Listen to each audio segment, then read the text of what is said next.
It's been a little bit since I streamed, and it's been just about as long of a little bit since we've had Payload. But we should hopefully be getting back to our usual shenaniganery, as it were. I still had to set up a few things, but we'll be getting to that soon enough. I'll be hopping into the Payload chat, and we'll be going from there. Yes. You know what I mean? Yeah. Hello. You end up Hello, becoming person. evil. You end up becoming evil anyway, so you're still on the dark side of things. What did I miss? Me ranting about Star Wars because I'm a gigantic fanboy. Mm. And I hate everything.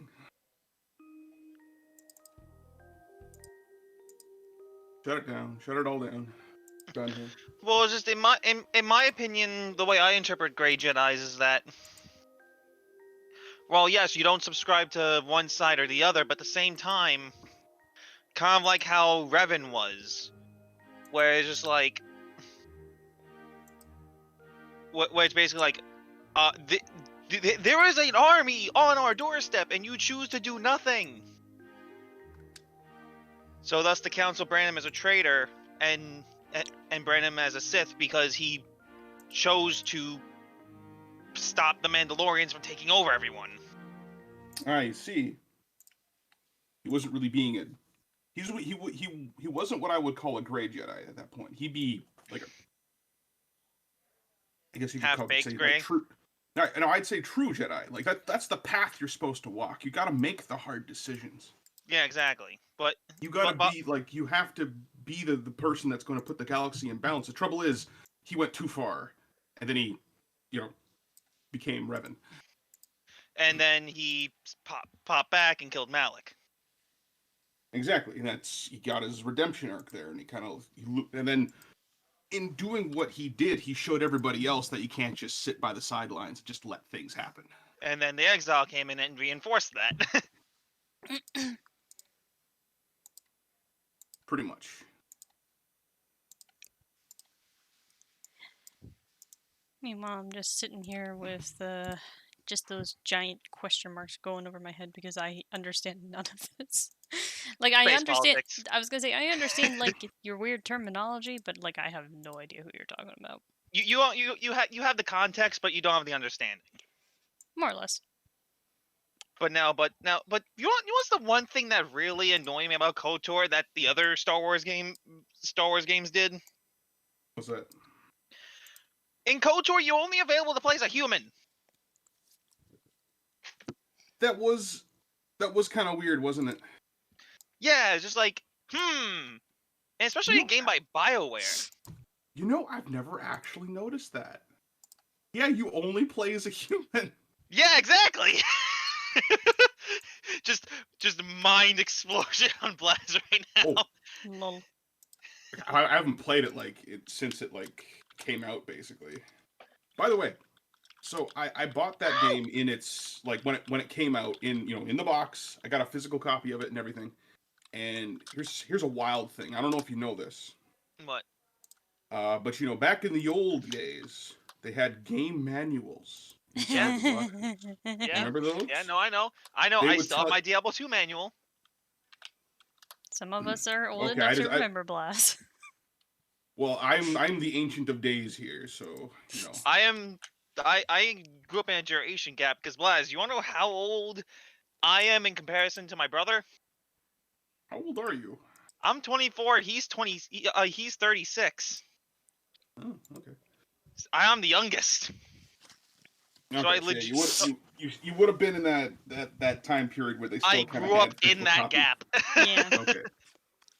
So did you get a box of KOTOR, or did you just get it on Steam? I got it on Steam, but I got the original Diablo Battle Chest. It actually came with Diablo 1, Diablo 2, the expansion, the guide, which I still have, and it still has the bite marks from my first bird. Man, I really wish I got Diablo back in the day. Oh, hey, speaking of Diablo, before this all ties into D&D, I swear. Yeah. This is what I was trying to get to, but because you brought up Diablo 2. Earlier this week, I found out that when AD&D was a thing, they made a Diablo module. Not just a module. Entire system? They had a system. They had supplements. They had a whole bunch of stuff. They had the secret cow level. It does not exist. You hate that it does not exist. I grabbed all those PDFs yesterday after scouring the internet looking for them.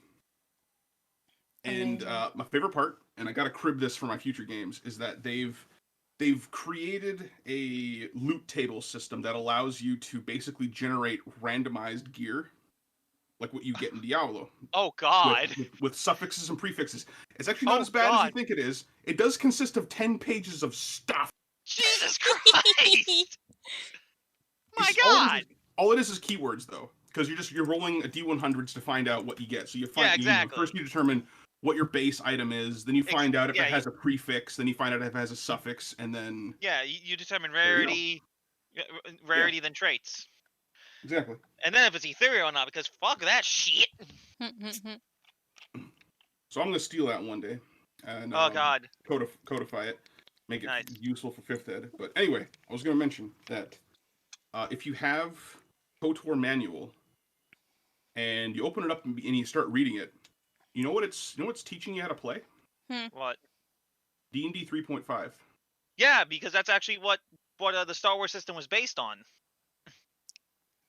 Oh yeah, but here's the best part though. They tell you the die rolls in here. You can use this manual to play D&D. That's actually kick-ass. And it doesn't have all the, well, like it's got, is that the feats in here? But it has the feats. It's got all the weapons. It's got all the grenades. Important question. Droids. Yeah, all the classes. Yeah. Did you hear about Diablo 2 Resurrected? What's that? They're remastering / remaking Diablo 2. Oh yeah, that. Oh. I wouldn't mind that because I tried playing it. A friend of mine actually bought me a copy on the Blizzard store. And I started to play it, but I had played so much Diablo 3 that I'm used to all of their quality of life updates and things like that. Yep. I can't go back and play the old one because I'm like, this is a tedious mess. Oh, I totally can. Sometimes. But it's just I kind of wish that I did play it back when it first came out, so I could probably appreciate it a lot more because. I mean, I like me some Diablo 3. I mean, I like the first part of it. Like, the whole beginning bit where you go and fight the Skeleton King dude. Everything else after that is boring. I don't like going to the desert. I don't like going to heaven isn't cool. Like, you kidding me? I wasn't cool. It was kind of like more of the same, I guess. I don't know. It just wasn't very interesting. Going to Pandemonium was cool, though, because that was... jaded old man. Old man yells at cloud. No, but seriously though, they're actually remaking Diablo 2. It looks fucking beautiful because they even on the site for D2R, they actually have a slider where it actually shows the comparison between the new and the original, and you can actually go back to the original graphics if you so wish. Here's my worry about that though. It's not going to end up what Warcraft was. Warcraft 3 Reforged is... Blizzard actually scrapped the Reforged team after that, and they actually have people from a lot of staff members from Vicarious Visions, which... So basically they brought in the people that knew what the hell they're doing. Exactly. They have people that know what the fuck they're doing. Man, I haven't even touched Reforged. I mean, I own it. I don't blame you for owning it, but I also don't blame you for not touching it. I mean, I love to play because that was also a game I missed. A lot of the older Blizzard games I had somehow somehow passed me by. I mean, I played StarCraft, but I didn't play the Warcraft games. Yes, the Korean game. I still haven't played. I own Heart of the Swarm. Still haven't played that, and I don't have the last one for StarCraft 2. Yeah. No, but seriously though, but like I completely understand your reservations, which I'm in the same boat because like Blizzard has been Blizzard for a long time for a while. But I also said this: the only way that Blizzard could get any more money from me was with Diablo. And only if it's And good. what the fuck did they do? They announced Diablo 4, which I'm scared for because I'm like, okay, what the hell's going on? And I don't want the tank. But then they announced D2R. It's like my childhood. But the question is, are they going to actually do it correctly, or are they just going to be a From massive what I've disappointment? seen so far, it's actually staying very faithful to the original Diablo 2, which D2R is also including the expansion vanilla. Okay, good. Yeah, all right. Okay. So it's just I'm like, hoping they keep the atmosphere oh no, as they did. close as possibly, because 4 looks amazing. Like that looks Oh, dark as hell. oh yeah, 3 no. was 3 kind of like, depending on where you were, it wasn't really as grim dark as it should have been. Yeah. You know what I No, mean? but Like it looked again, kind like of if you go, goofy in some places. if you actually go to the site for D2R, again, they have a slider comparison showing you the new graphics and stuff, and there's also an alpha tech demo that you can opt into. It's really cool. I haven't teched into it myself because I'm waiting to get a new rig before I dive into newer PC tiles, and it's given until I actually see the requirements for it. But you understand what I mean? Yeah, I see it. I see it. Because I'm still running Windows 8.1 or whatever version of Windows 8 right now. Oh, yeah, I'm looking at the slider right now. That actually Looks good. that looks. I mean, there is a certain charm to the old one. I gotta say. Exactly, and also, but the best part is there's a retro graphics button similar to Monkey Island Special Edition where you can select it and go back to the original graphics whenever you wish. Old Monkey Island. Which that's one of the best things you can do. Is like if people aren't keen on the new stuff, boom, classic right there for you. You feeling, Blaz? Mm-hmm.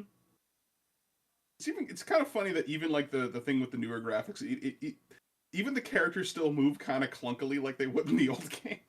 It's kind of fun. I kind of like that. But all the ambient lighting and things like that, like, ooh, that looks really nice. I like that.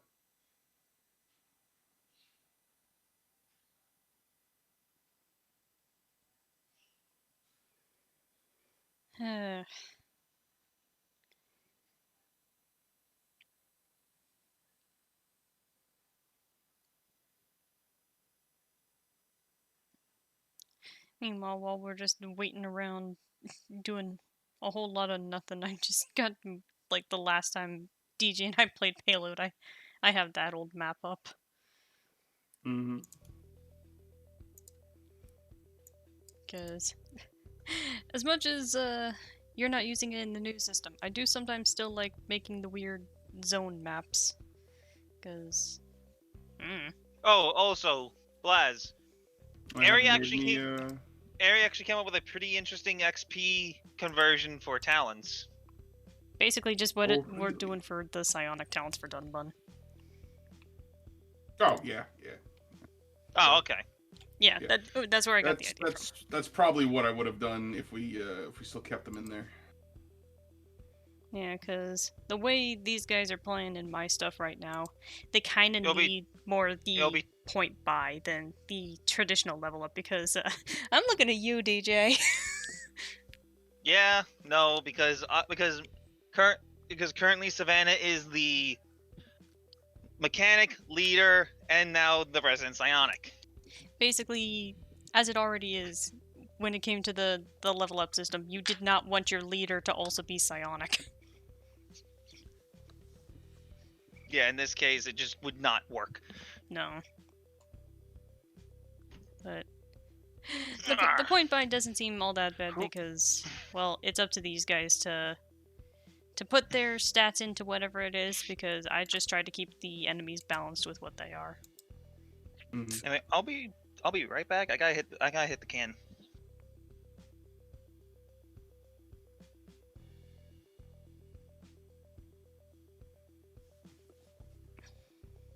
Oh, did you make a bus token? Huh? Did you make a bus token? No, those were already there. Those are already there. Yeah, Cargo truck tokens? I renamed them. I think it was a large civilian vehicle or something like that. I made a cargo truck token. I don't remember. I think somebody else must have made those because I haven't seen those before.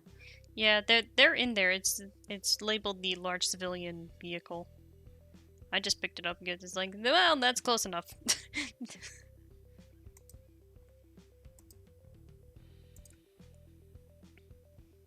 Where'd you find it? It's on the token storage, like right below where the Ibex is.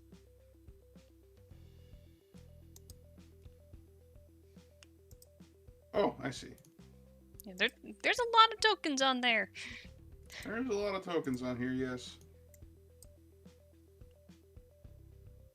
Yeah, somebody else must have made those because those aren't mine. That's interesting. They've been in there for a while though. Really? That's okay. Well, that's fine. Yeah, I'll- those tokens have been there at least since like when we played with Kiki. And that was like at least last year and a little bit before then.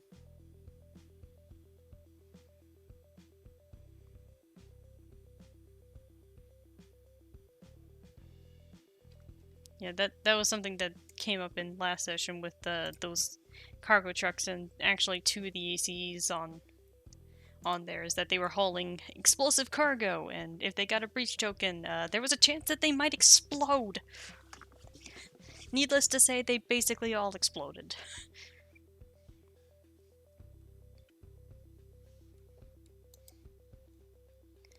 There was a lot of explosions. Oh boy. I mean, the team turned out pretty okay. I think they managed to dodge all the explosions, but, you know. It's kind of a testament of why you don't keep explosive cargo in the torso of your mech.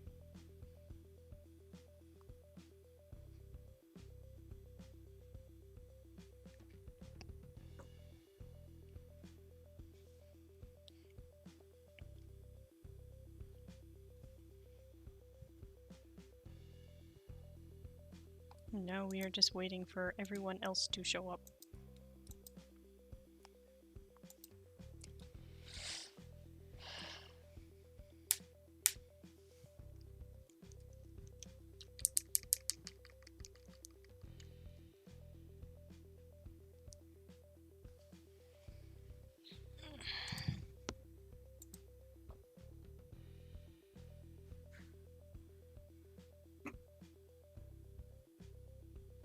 So how is your game going? Because you've been doing that for quite a while now. Well, they just started basically, essentially, what is Arc 2, Chapter 2, whatever they shall call it. So, I'd say it's going pretty good. They took care of the main boss that had been bothering them. A crazy cowgirl that was completely affiliated with Schmidt and Wesley, so she had all the guns in the world. Sounds about right. She did at least get to go yeehaw once. I didn't get to fully utilize her her stat spread, but she at least got to go yeehaw once since she succeeded on 5s. So. Oh no. She just kind of proved to be a massive pain in the ass.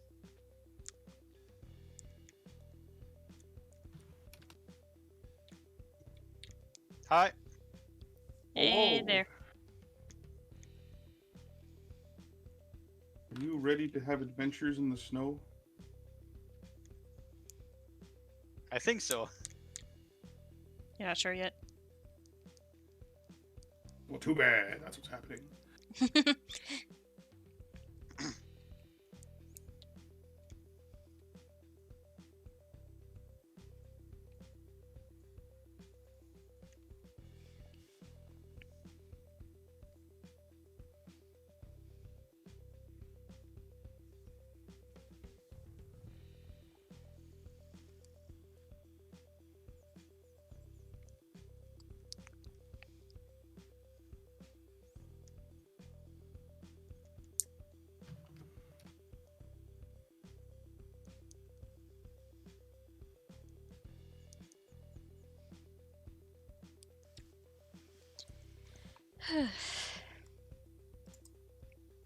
I might as well throw us onto the Boreas map for now. Give us something different to look at compared to a literal marsh. Oh, is that what the marshes of Zaldania is? Yep. Giant. What do the magenta lines mean? Those are how I denote like ramps and stuff. That way they Okay. can know where they're changing elevation. Makes sense. Yeah, the entire gimmick of it was a lot of uneven terrain, and the entire thing was covered in fog. So everything had passive concealment the entire time. That's good. In the end, it really didn't do too much, but you know. But you'd be surprised, like what that little one extra plink of concealment would help with.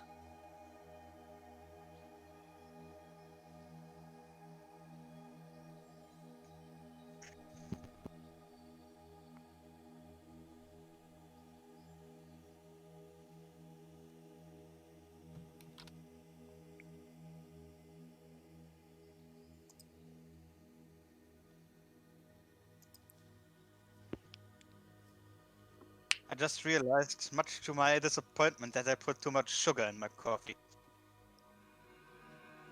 Imagine drinking Oh, coffee. Now you're gonna get wired for the rest of the night?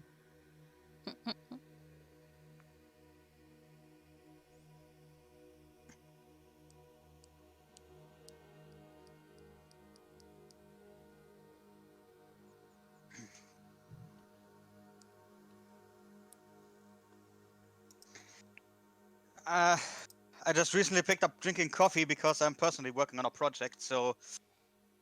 Yeah. I mean, all things considered, coffee is probably better than other forms of hypercaffeination. I tried Sounding energy like drinks, it. but these make me run to the toilet every 5 minutes.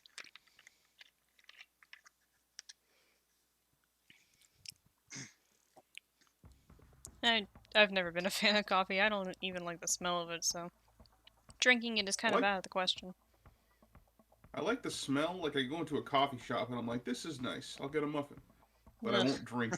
I just won't. I can't drink. I can't drink hot drinks. Like maybe hot chocolate because it's hot chocolate. You can't go wrong there. And I've dipped into a Dunkin' Donuts a couple times in the past few weeks, and let me tell you, the smell of coffee is overbearing.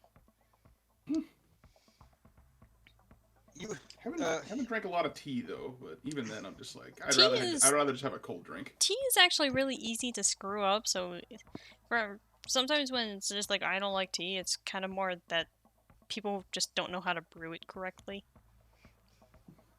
Because different blends have to be heated to different temperatures in order to steep properly. And most people are just like, well, hot water. That's too much work. I'll just grab a Coke, thanks. Yeah, no, like, I like tea personally, but it's one of those things that I understand that most people probably don't like it. Because even then, I have to sweeten it a little. I usually prefer tea as well. As I said, coffee is a recent thing. It's kind of like my relationship with peanut butter. Before I didn't really like it, but now it's kind of grown on me. That's how I used to be with like having like nuts and stuff in like chocolate and all that. Like I've gotten better with it. I still hate almonds, so I don't eat any almond chocolates, and those are exceedingly common. But I've gotten a little less about certain things like that.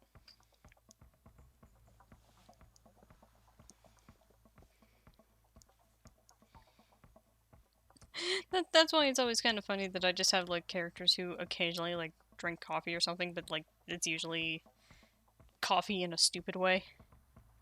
Cause in my welcome back, Hi DJ. there. Cause like DJ actually would know that Tempest in my Payload stuff, he likes to have some coffee with his cream. That's a running thing, is that they're usually running out of cream before they run out of coffee. Just because he doesn't drink the coffee as much. It just renders it kind of silly. And then there's old Dunbun over here that apparently he just enjoys a nice thing of sarsaparilla in the morning. Though I think I've said that he drinks coffee too.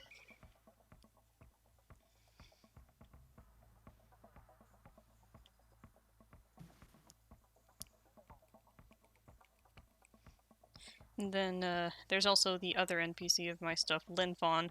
I think her blood has been replaced by energy drink. Her blood's caffeinated. Yeah, because she's just zooming everywhere and talks like exceedingly quickly. That means she probably has diabetes. Maybe, but it doesn't stop her. It's the future. Diabetes doesn't exist anymore. Oh, it probably exists. There's just better teeth. My blood with bang energy. Yeah, like diabetes is probably still a thing. It's just a lot easier to treat to the point that it's mitigated. Like the insulin dependencies, or well, lack thereof, would probably be not as big of an issue. Like alcoholism, still definitely a thing in the future, but it's a lot easier to treat. And the alcohol poisoning of your liver.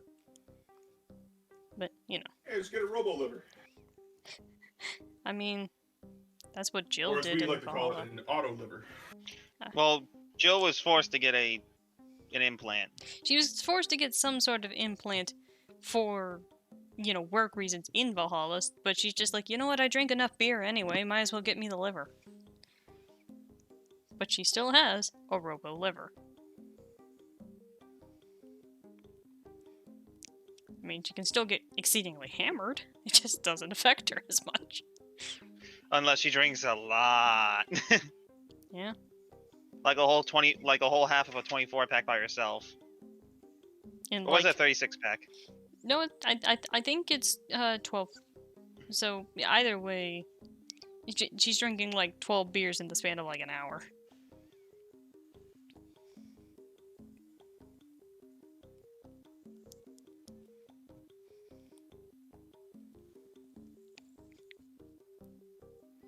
You know, I don't think I ever explained in Kiki's campaign if Alk drank coffee or not. She doesn't seem like a coffee drinker.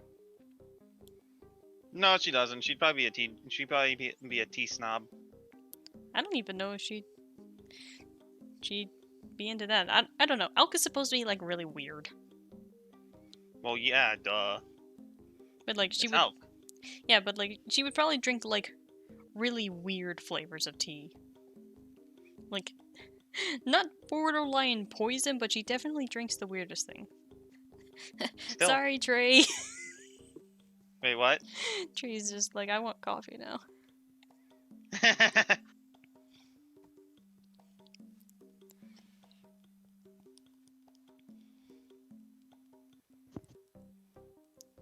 Yeah, I generally don't have too many characters that I think of drinking coffee. Also because it's like, I don't personally drink it, so I really don't know, like how to describe it, so I just prefer not to describe coffee. It's just a drink. It's just a hot drink. It tastes like roast, and it tastes like burn. But not like good roast burn. Like, I don't even know how to describe it, like, because I've never tasted it. I just know what it smells like, and I hate it.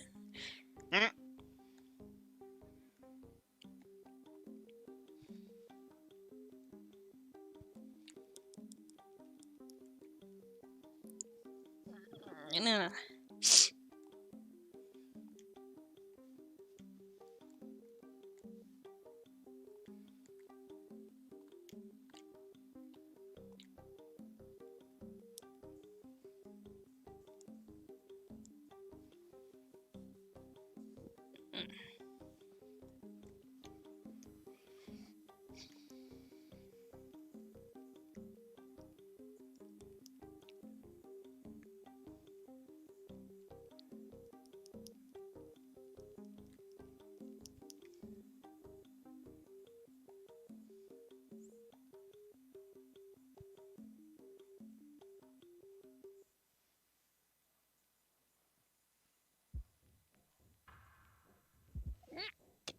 Excuse me.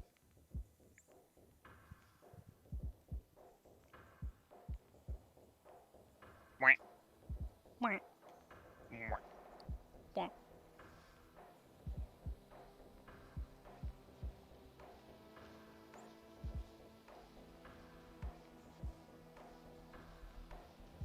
Hmm.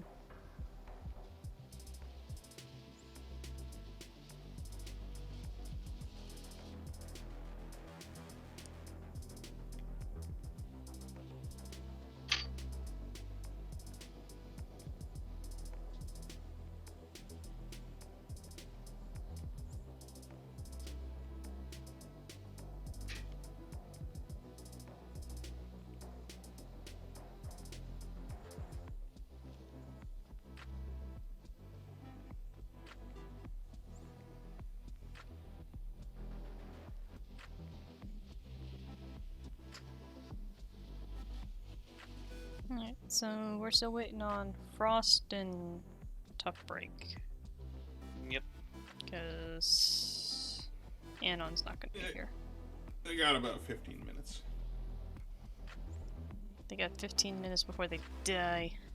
I don't know. They die horribly in the snow. You went out random boulder.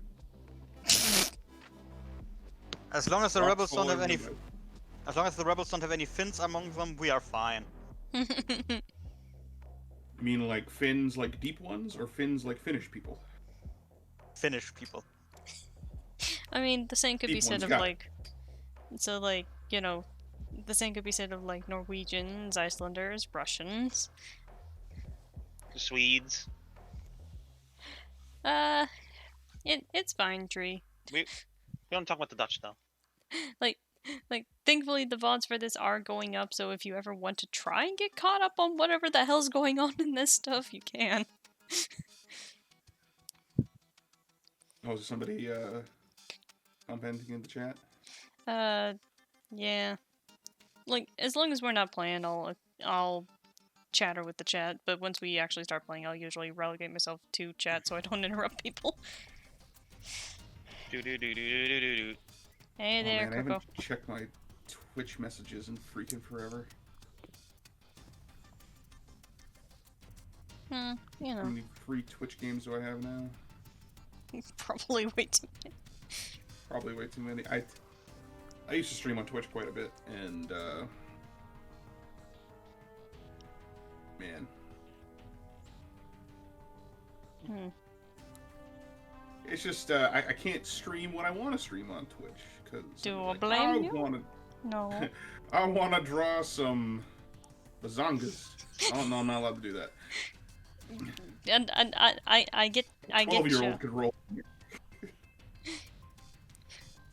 Yeah, like I get you with the whole choosing something else that allows you to do the thing that you do. Doesn't Yeah, Picardo allow that? It's also yeah, but Picardo does. But here's the other problem: I don't really like setting up the streaming thing that I have to use, because I just get bored listening to music the whole time, and since all the audio is getting captured from all over my computer, I'd rather just draw and then be either talking to people or like watching some YouTube or something like that. Yeah, you Makes can't the really- time go by a little better, especially when I'm doing line art where I'm like, this is the most tedious thing in the world. I just want to get this done. Yeah, cause that's something I kind of unfortunately have gotten into a habit too. Is when I'm drawing, I'll usually have like something stupid on in the background, and it's just like I can't stream that because copyright. Exactly. Oh yeah, and that too, because I got Spotify up and I'm playing like all my favorite music, but now all my playback stuff gets cut out because it's like, oh no, you can't have Dragon Force. That's not yours. Nope. Sorry.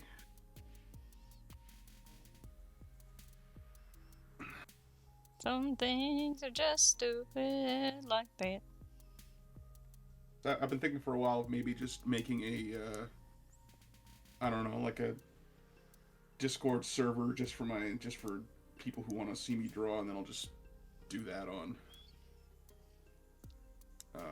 Discord or something. I mean, there's always just the option of like recording yourself drawing with whatever it is and then mute that audio. Yeah, I could probably do that. Like speed draws are a thing where you just do whatever it is you do in real time and then go from there. Yeah.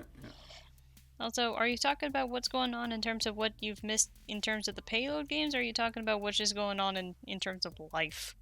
Because those are two separate questions at that point.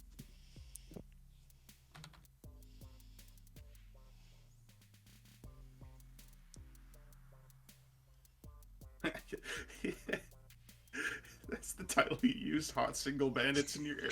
Listen, I don't know what we're actually doing. That's just the last thing I remember. So I'm like, I'm gonna go with Hot Single Bandits in your area because it might be funnier.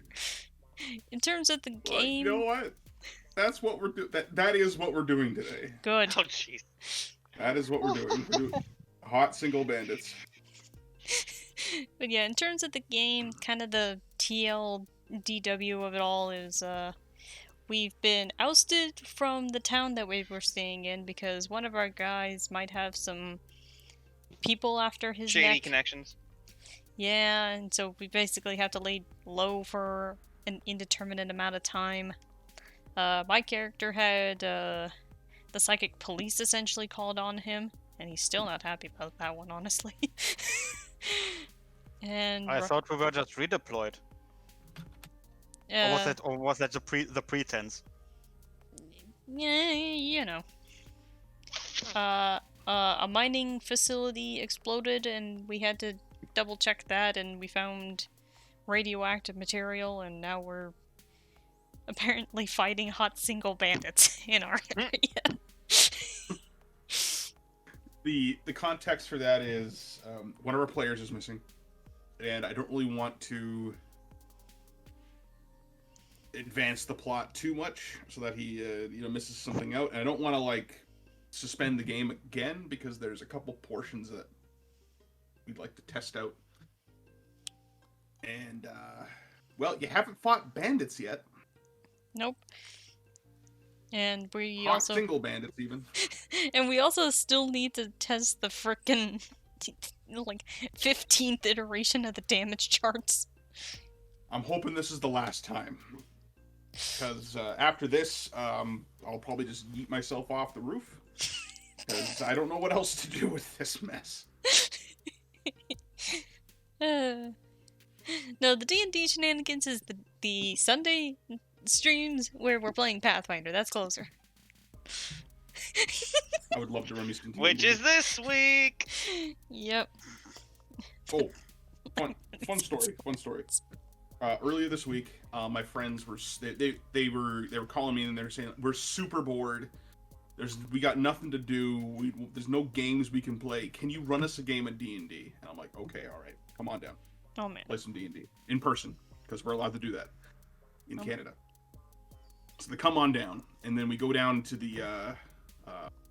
My brother has like he has like the downstairs part of our house, and he has the largest space. And so we usually play games down there. And then my brother, my friends are like, "Hey, your brother's coming home in an hour, right?" Yeah.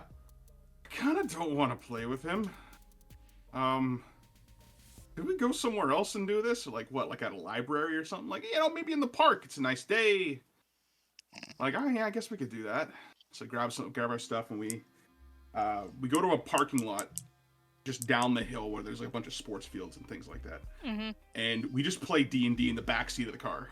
Me and two of my friends. You know. And I was trying to run the Sunless Citadel module for them. We played for 4 hours and they never even got inside the damn thing. Oh jeez. Yeah, it sounds like D&D. So I'm like, this is like I've ran this module twice. It's not that hard. I kind of like know it off the bat. I got the maps already all set up, so I can just put them all on my tablet, and it's good to go. And then they proceeded to do everything except the plot. And then they proceed to derail everything. They didn't derail anything. They were following the plot. They were just talking to every single person they met. They wanted to meet everybody to get all the information they possibly could. We were just role playing the whole time. So also they had to mac on every lady they met too, because that's just kind of how they are. How many of them were bards? here's the fun part. None of them were bards. Except, okay, and then we're like halfway, we're like 2 hours in, and they've just left the village, right? They just got their quest and all that kind of stuff. They got their supplies ready. It did take them an hour to make the character sheets up because we did it kind of like on the fly. Mm-hmm. And they get out of town and they're going towards their first encounter. They're gonna go fight some blights out in the woods. And then my friend in the front seat, he turns around and says, he's like, I know you're GMing the game, but like, could you just make a character and play with us too? Just, you know, just be the GM and a player at the same time. Can you do that? And I'm like, okay, well, you met a bard back in the town, so he's there now. Diddle. So, yeah, I'm playing this flouncy half-elf bard with dark elf Idris Elba and berserker Chris Hemsworth. Man, Chris Hemsworth. Sounds like the Avengers coming together all over again. Yes. And yeah, it was just I never GM'd in a car or outside before, so it must have been an experience. It was an experience. I mean, it was a little chilly because it was a little windy. But You know. It was pretty cool.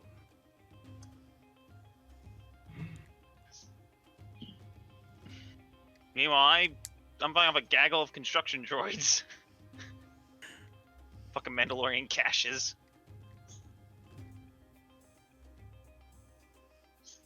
Man. Mm-hmm.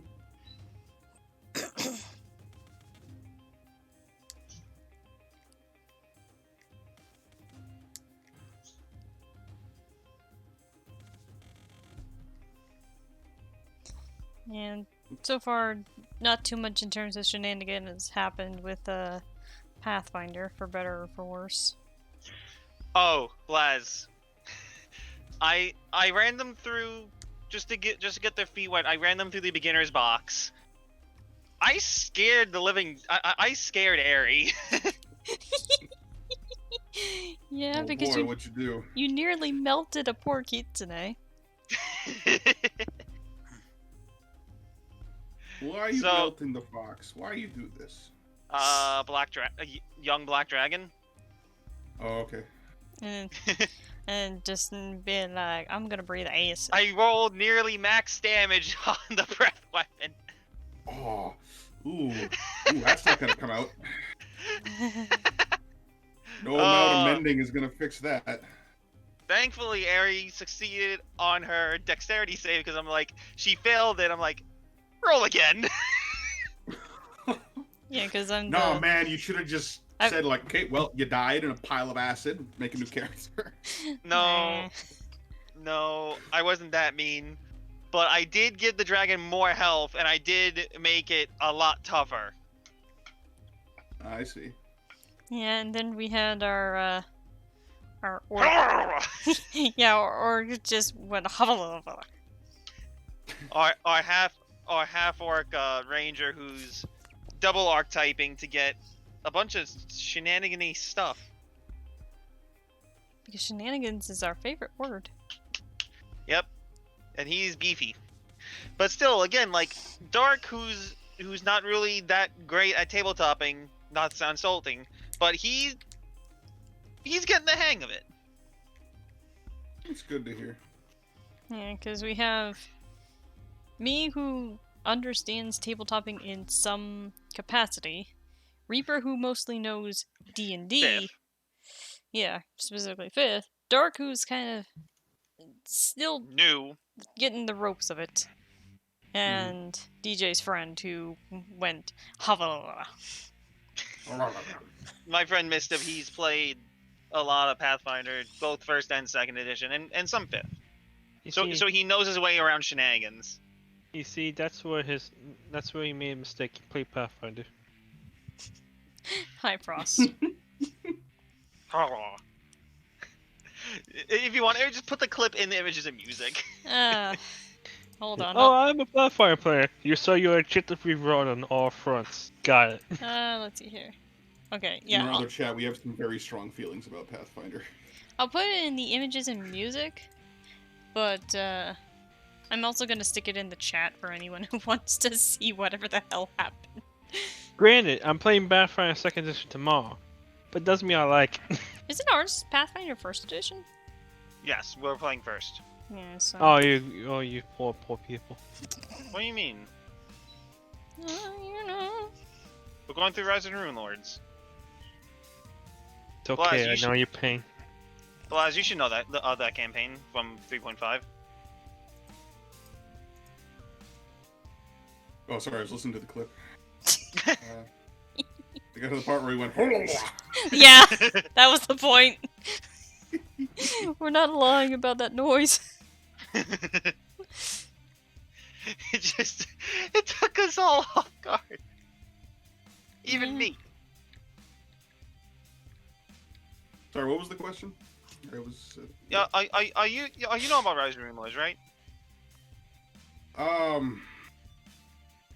No, actually, what is that? Is that a module, an adventure? Well, yeah, it's a campaign, but it's also a 3.5 adventure path.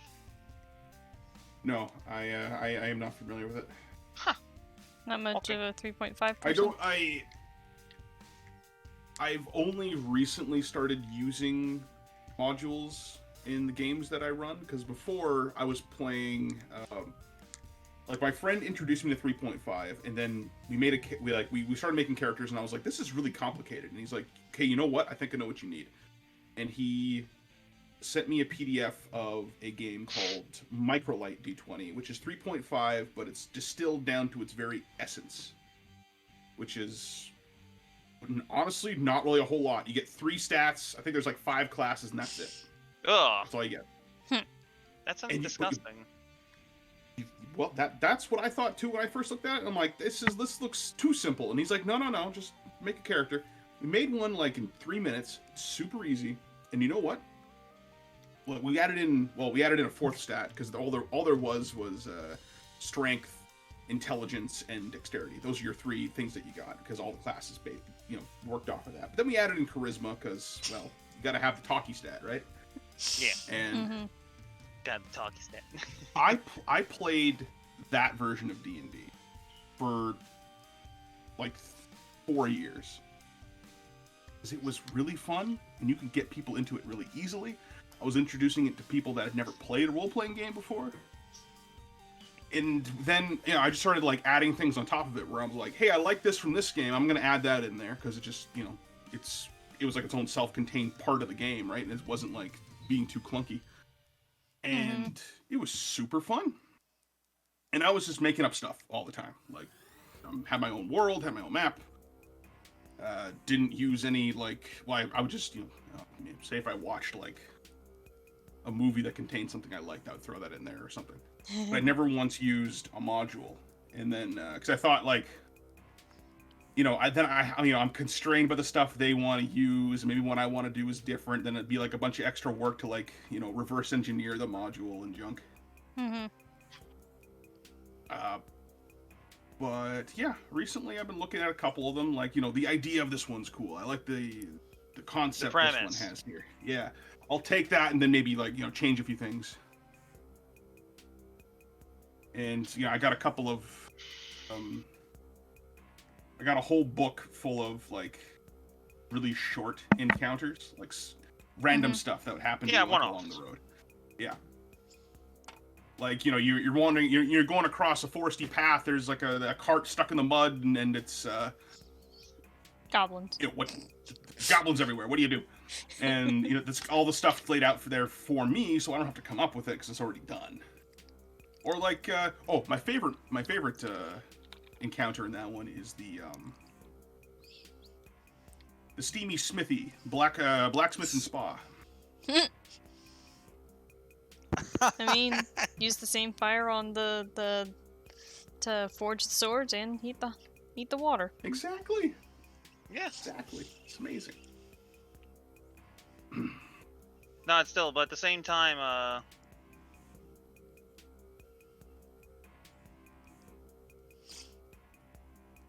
what happens in this Rise of the Rune Lords thing? Is that like giants? Giants involved? Well, I can't say too much. Yeah, hi. Oh, yeah, I see. Yeah, because Harry's here. But no, it's actually Paizo's first published adventure path for both Pathfinder and when they started writing stuff for WOTC in their magazine. It was their first published adventure for 3.5 as well. Oh, okay. And at the same time, like, but the awesome thing is that you can actually buy the anniversary edition of Rise of the Rune Lords on Roll20 as a completely pre-built module. And it has all the maps pre-made, pre-set up. It's amazing. All the handouts and stuff that you'll need for the book are in fact in the GM journal. So if anything happened to my book that I have physically, I could still run it. It's actually really useful. What if you didn't have internet? You'll have to memorize everything. Well, if I didn't have internet, I wouldn't be able to use Roll20. That's also true. See, just play by post. You write a letter, you send it off to your players. Wait about 2 weeks, do the next turn. 3 years later, you have finally entered the dungeon. Oh dear lord. Oh, is everybody here now? I do believe so. Okay.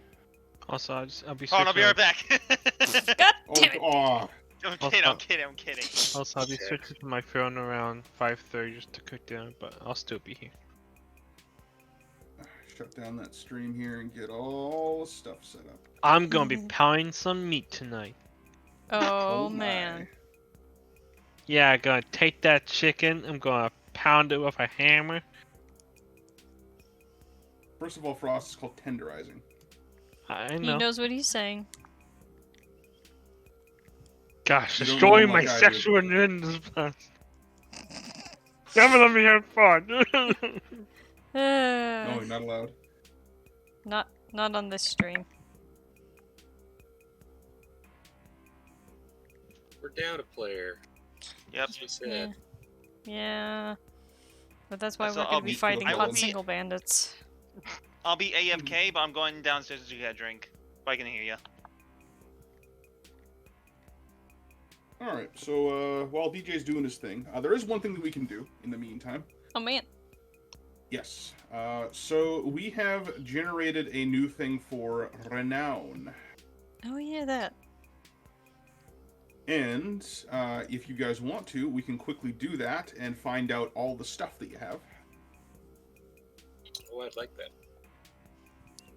So what we're going to have to do first is I'm going to have to figure out... Actually, good thing we have all the missions written down here that we've done. And this way I can...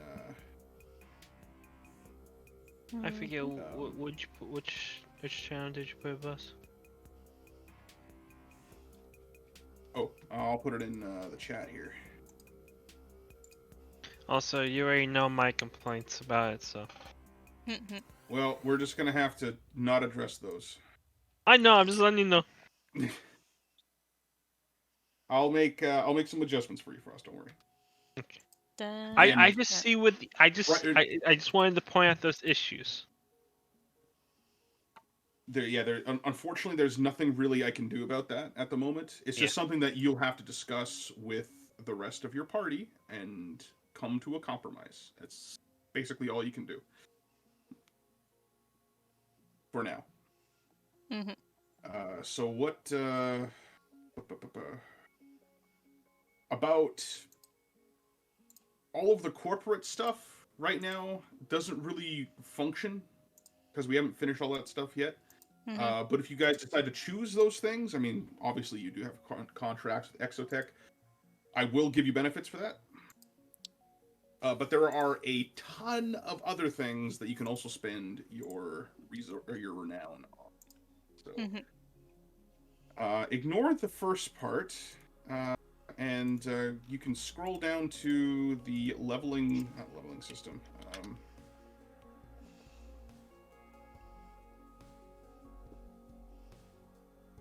I'm sorry, where is it? Resource. There's There's. it's the advanced squad rules one, right? Yep. Oh, great. I'm not looking at that. Let me take Oh, did I actually linked the wrong one? My bad. I'm an idiot. Am I looking at Cybus?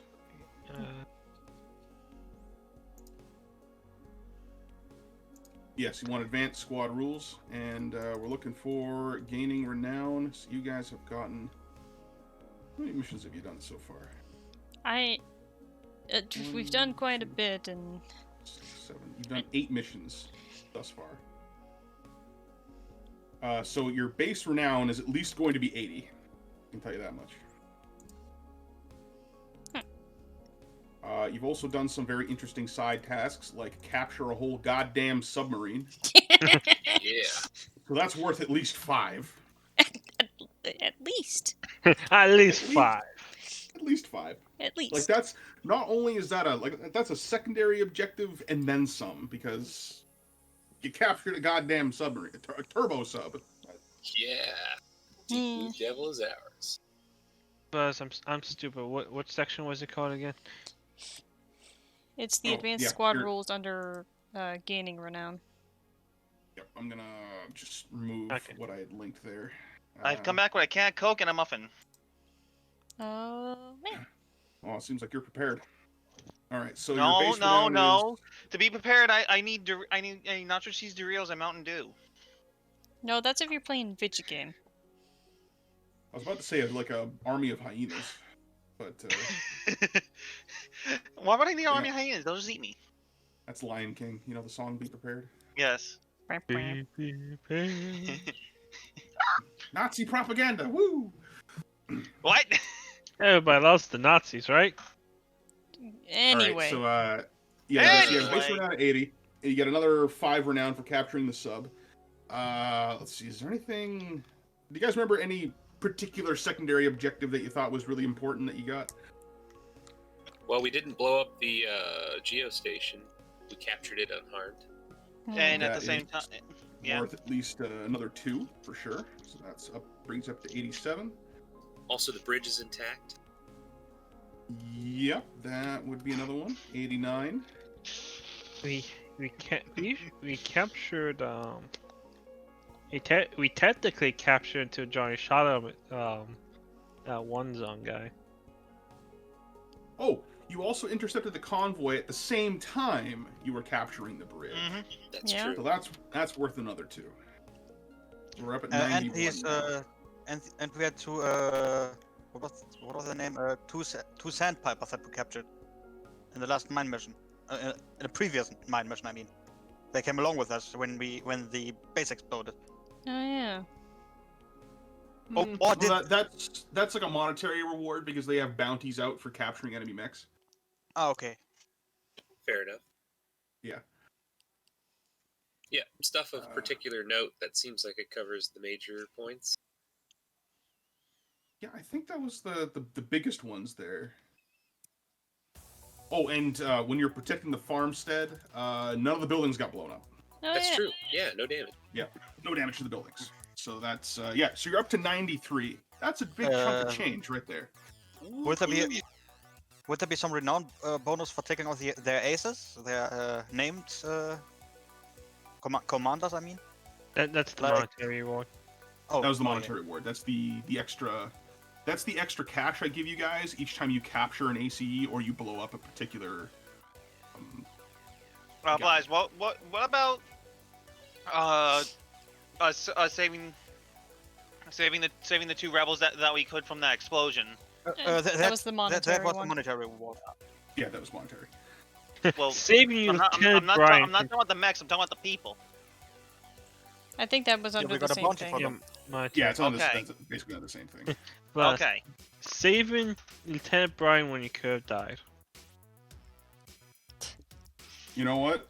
That That's was true. me Yeah, that or Alex. was something that happened though. Yeah, that It was was the thing that that was the thing that happened. Yep. So 95. I think before we Holy get too shit. out of hand here, that's a lot of renown. So you guys were at 42 before under the old system. Now you're at 95. Hooray! So what this means is you guys get to spend it on certain things. And so I'm probably under the assumption that you want at least a tier 2 contract with Exotech. No, now, but Right. quick question. Yes. Is the renown that we spend team-wide or individual? This is team-wide. Yeah, because Yeah. we also have our individual renowns. No, it's personal Individual renown. personal renown. We know what we could do for personal renown. Is how many people do we have in the party right now? We have. We have 6 total. And why do Five half total. of us have 15 and the other half 14? What is going on? I don't know. But what we're going to do is we're going to divide the renown equally among everybody. Oh boy. And we're just going to round down. So let's see here. Because Frost really wants personal renown. And I Yeah, understand because that. so just so you guys know from my perspective, when I was reading this first time, it was group renown, and I was like, I could see where this is going to lead to issues because some people are going to want to go towards other things, where people will want to go towards other things. And, Yeah, exactly. That's the reason why I asked. and from and also from what I was reading, some things have like renowned requirements, like you have to have so much renown. I'm like, I could see this causing issues in groups that have less stable players. Well, those players need to learn to control themselves, for one thing. Well, not even just that, but it's also just the fact that, like, again, like someone who's wanting to make a really bulky, nigh unkillable bullet sponge of a mech, kind of like what I did with the Bolero stuff. Contrast with someone who wants to be very precise, high DPS by going with Damaki. Yes, I do understand that. And what I've just realized here is, even if I do give you guys your own personal bits of renown, you still probably won't have enough to get your own major corporation contracts with certain people. But we are introducing a 3rd level of kind of corporate aid. So there's tier 0. We're interns. Not tier 0, not tier 0. So major corporations have 3 tiers of gear that you can get, right? Yeah. Mm-hmm. Minor corporations get 2. And then we're going to introduce something called alliances, which just give you tier 1 level gear. And that's all they do. But they don't have the corporate alliance chart thing that you have to adhere to. They instead have like a couple of tenets where it's like, don't be a dick. Or they might boot you out of their club. It's basically like, it's basically what the alliances are. It's like joining a club of enthusiasts in a certain, group. Like you have like, the Mandalorians, for example. Actually, there's a list of them right here. On well, it's just again like I just tossed out the document. Mandalorians just as an example because we were talking about before. So there's a group that is all about the Maximus Arena League. They're called the Circus because they're a bunch of clowns. So less like Mandalorians, which are culture, by the way, not some sort of association, and more, say, a union or something. Kind of, Or yeah. guild. Yes, and these are meant to be very broad, so people could have more specific ones if they wanted to design their own. Like there's the Paladin Brotherhood, which is kind of like almost like a knightly order amongst like ACE pilots. You could have like very specific ones, like I got one called the Knights of St. Rudolph. They're all about kicking the crap out of Zon, specifically. So basically the Lorix order. Mm-hmm. So what you can do is, if you guys wanted to take those things on individually, you should have enough renown to join those if you wanted to get their benefits that they would give you. So, so what we'll do is in your renown, right now you guys have 95 renown, and there's 6 of you. So let's say that everybody gets 15. Alright, so kind of what we were all sitting at for the most part anyway. Yeah, I got 15.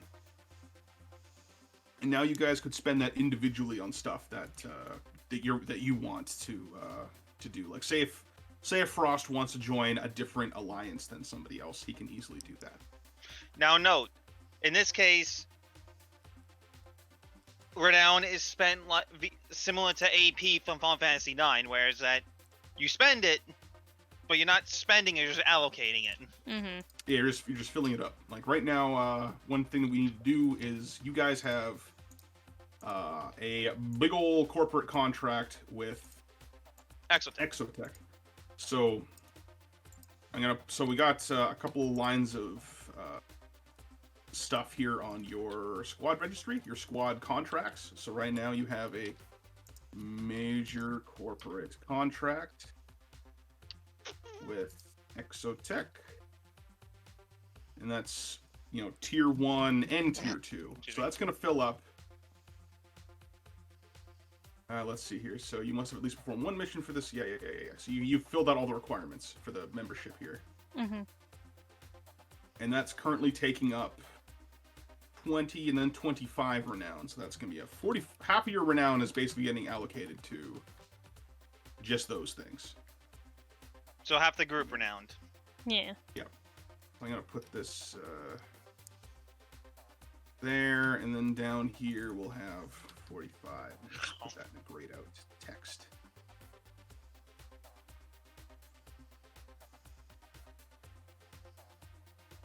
So that's the for sure thing that you guys would have, regardless of what else is going on. And then there's also the minor corporation stuff you guys could also get into. None of that stuff is quite finished yet, and I would appreciate it maybe if we didn't touch that right now. That's fine. Mm-hmm. But there's a lot of other cool things that we can do. Like alliances. Not even alliances. Where the heck is the... Oh, here we go. Your guys' reputation and squad affinities. These are affinities that you guys will get across the whole group. Oh, yeah. Like planets and stuff that we're from and all of that. Right? Yes. And let's see here. Do I have to... These cost you anything? I think some of them do. No, they just have certain requirements aside from the renown.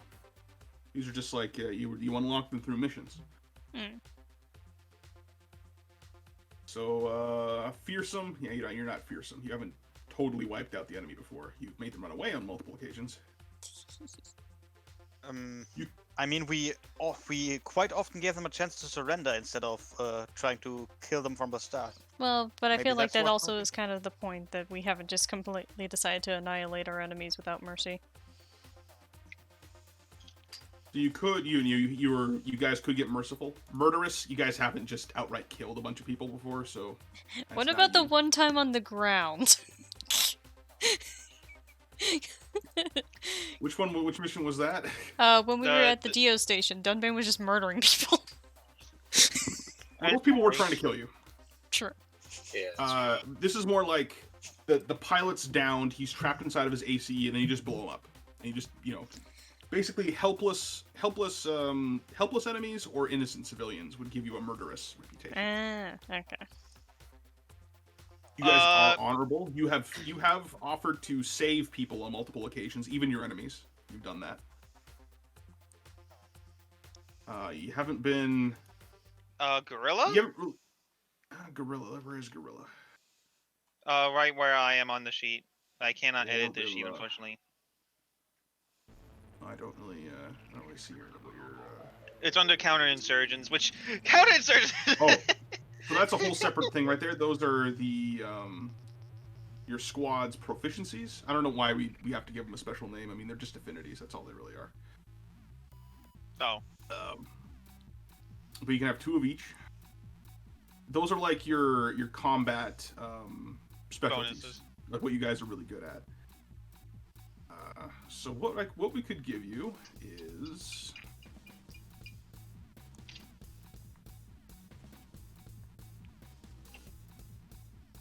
The 2 reputations I can see here that could easily describe your team is that you're both honorable and dependable. Would you guys agree with that assessment? Yeah. Yeah. Or do you guys think there's like another descriptor that would be a little more accurate? Hard I to mean, say. honorable kinda takes a bit of a hit since in the bridge mission when I offered to do the rest of the squad intervened. But I doubt there are any witnesses from that left, so. Well, it's just the fact of the matter of like we've always given the chance for them to surrender, and if they don't accept it, what can we do? Yeah. So it's just like the matter of like,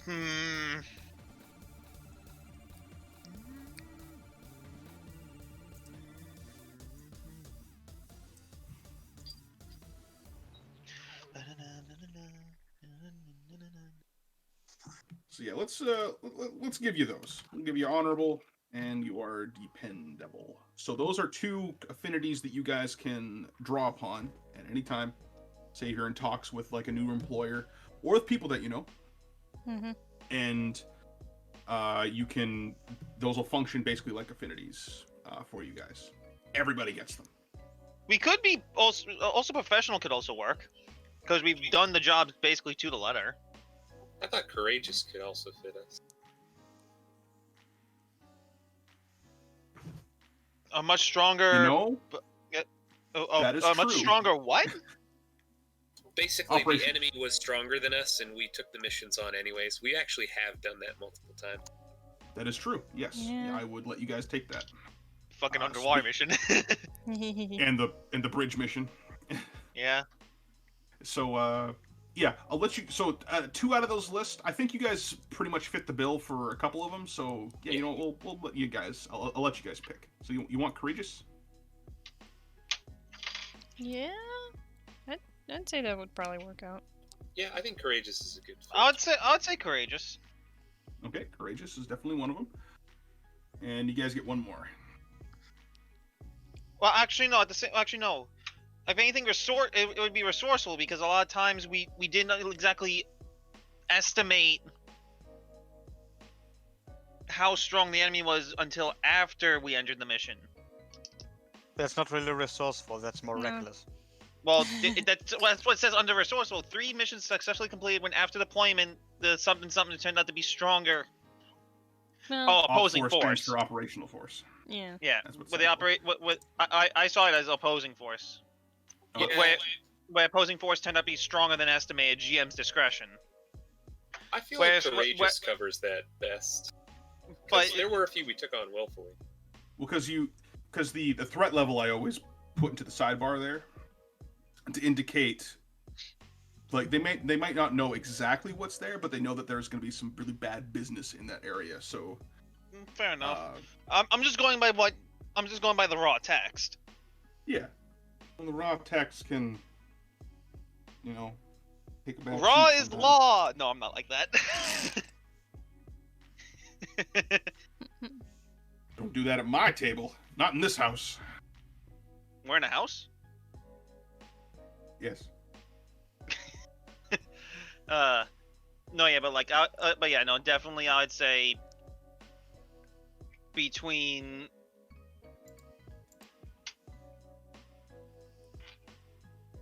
Like, I mean, you guys could take courageous and resourceful.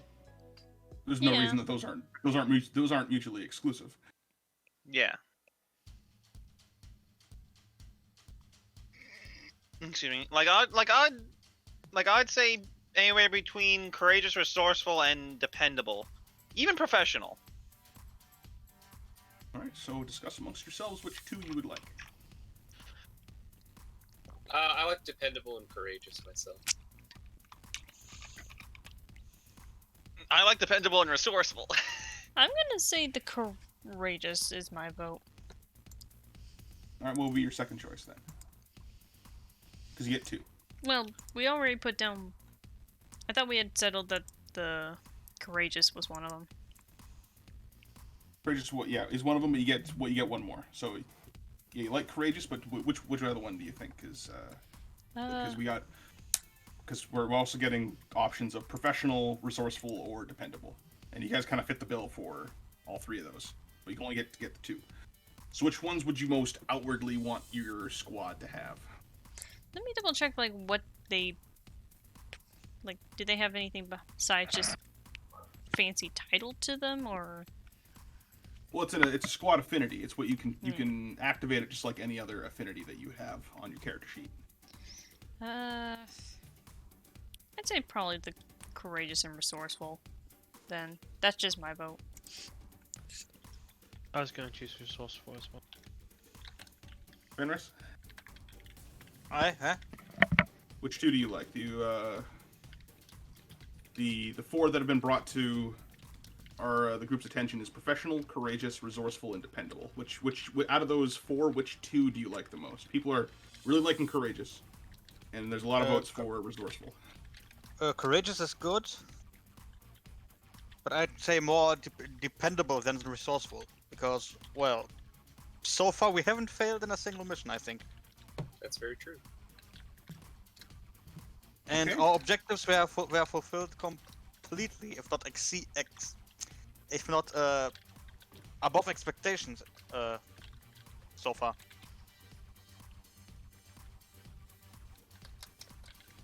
So what are we doing for proficiencies? We're gonna get to that in just a second. So we got a Okay, tie Doc. here for resourceful and dependable. So Wait, we're gonna have to pick Yes. one. So I'm just gonna have to get you guys Was to not three for resourceful? We could touch the D2. the 3 for resourceful. We could do that. I was gonna see if I could reach out to Anon King, but he's gone, isn't he? Yeah, he's just not here today, I think. He's at work. Yeah. Shucks. 'Cause I heard 3 for resourceful. Because I was resourceful, Artie was resourceful, and DJ was resourceful. All right. Well, that I just seems. put my vote down. If you guys want to throw yours in, so we can count. And you want a dependable? Who, me? Yes. And then Fenris also want a dependable? Yeah. Okay. So it looks like the resourcefuls went out over the dependables, but that's still a good. Yeah, I was gonna say, basically just put down your thoughts on the thing so we know who said what and we're not even forgetting ourselves of who said what. Right.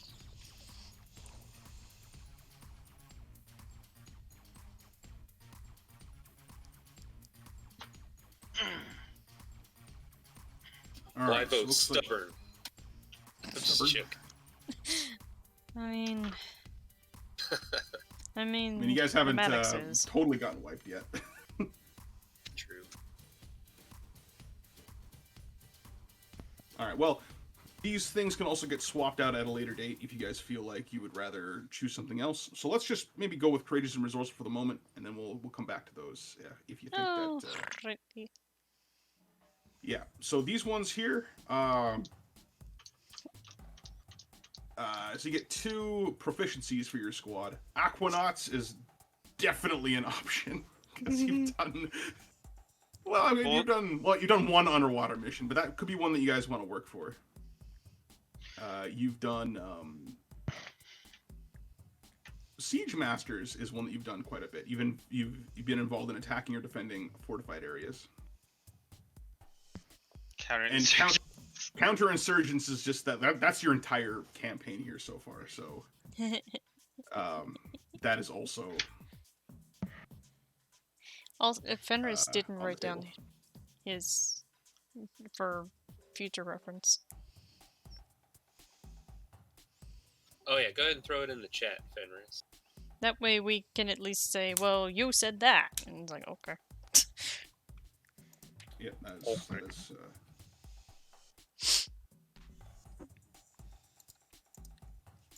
yeah, Hey, Blaz, bad when are we idea. gonna fight the giant alien bugs? Let's do beetle stuff. I'm just making an EDF joke. Well, I mean, if you guys are really, really good, I'll drop a space bug on the map.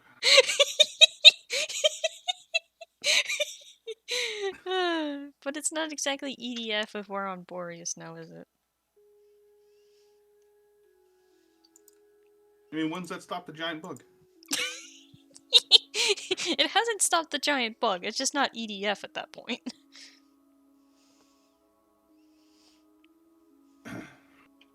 Siege Masters is a good fit. We have to pick 2, is that right? Yep, 2. You guys get 2. I feel like Siege Masters is good. I mean, I like Aquanauts, but It depends heavily on if we're going to return to that. Where are these You've ones only again? had done one mission where you've gone underwater. That's so far. true, doesn't count. These are Doesn't count yet. complications. Oh, these aren't complications. These are squad affinities. The affinity, they can No, kind no, of work the- in either direction. Okay, Counterinsurgents and Siege Masters are the only two that fit right now.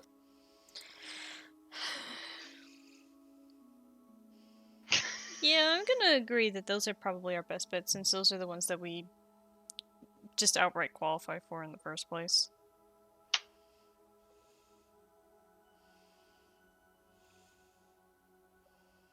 Okay, we'll go with Siege Masters and what was the other one? Counterinsurgents. Yeah, counterinsurgents is a given. Yeah, that's kind of just what we're doing in life. Yep. You're just Counter-Strike.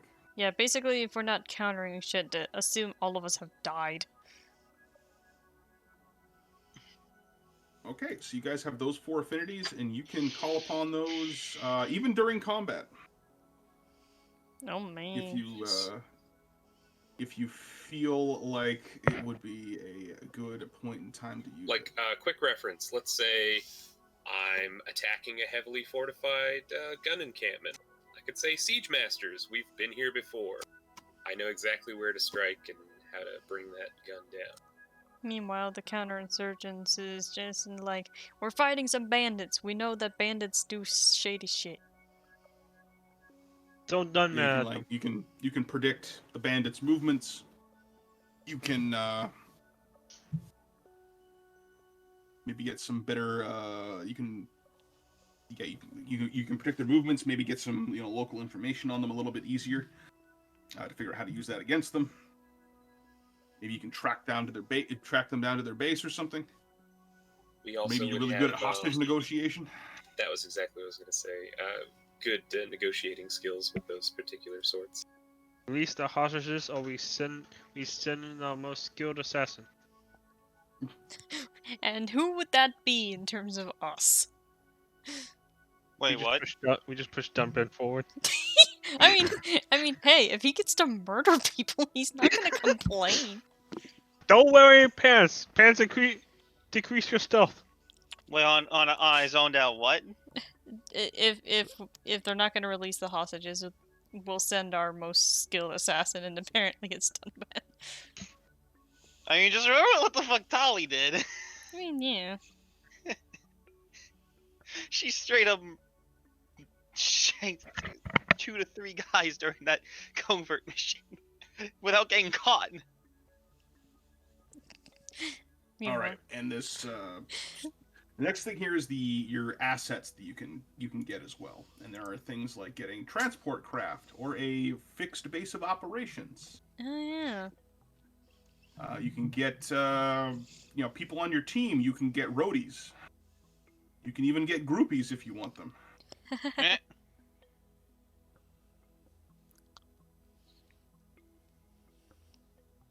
We can get ourselves a freaking walrus.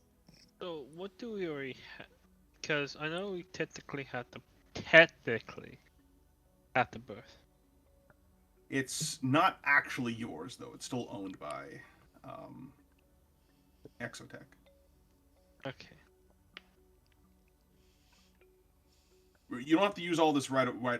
By the way, you guys can hang on to this because some of the stuff does cost money in the end, and upfront cost as well. I mean, if anything, do we still have our dedicated mechanic, or? Oh yes, he's a separate thing. He can. Well, you know what? We could just call him the mechanics team, because that's basically what he's doing there. Is that he counts as whatever berth that you're in, regardless of its status. It's going to be standard, and then when you perform the tinkering downtime action, you reduce the difficulty by 1 instead of what he's doing instead is he is actually giving you a free tinkering downtime action because he's a special person. So he could probably still be separate. He just joined your team because you actually hired him.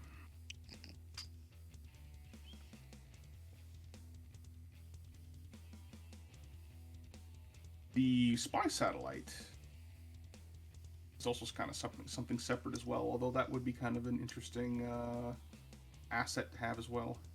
Hmm. I'll probably have to add that to the list of stuff we could possibly put on here. Funny enough, there's a satellite surveillance team asset here. Oh, so there is.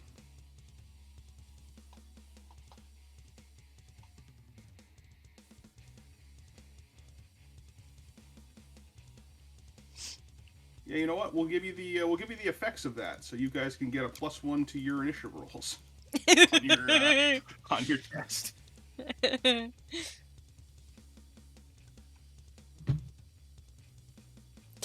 Maybe we should get a lawyer. No, I'm not. Yeah, you guys can get a legal team in case things get spicy. You know, we have a 67% of all lawsuits result from Dunman. I was gonna say, if things start getting spicy, Dunban's just gonna disappear. No, I'll get back here. Bold of you to assume you can catch his ACE. Bold you to assume I can't just shoot it down.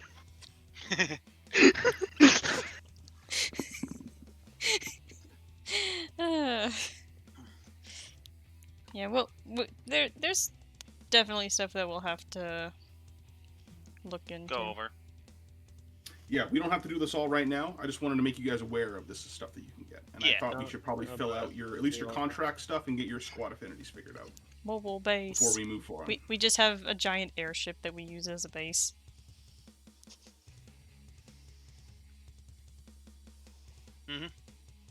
Good. Yeah. You can even get a giant submersible. You can have a giant ass submarine. No. Yeah. No. We're not. Yeah. No. We're not No. using the Yes. sub. Yes. No. I do not like submarines. No. I just like the idea of a giant airship. Airships, yes. Submarines, no. Especially when there's not 3 other enemy submarines in that water. I'm not going in there.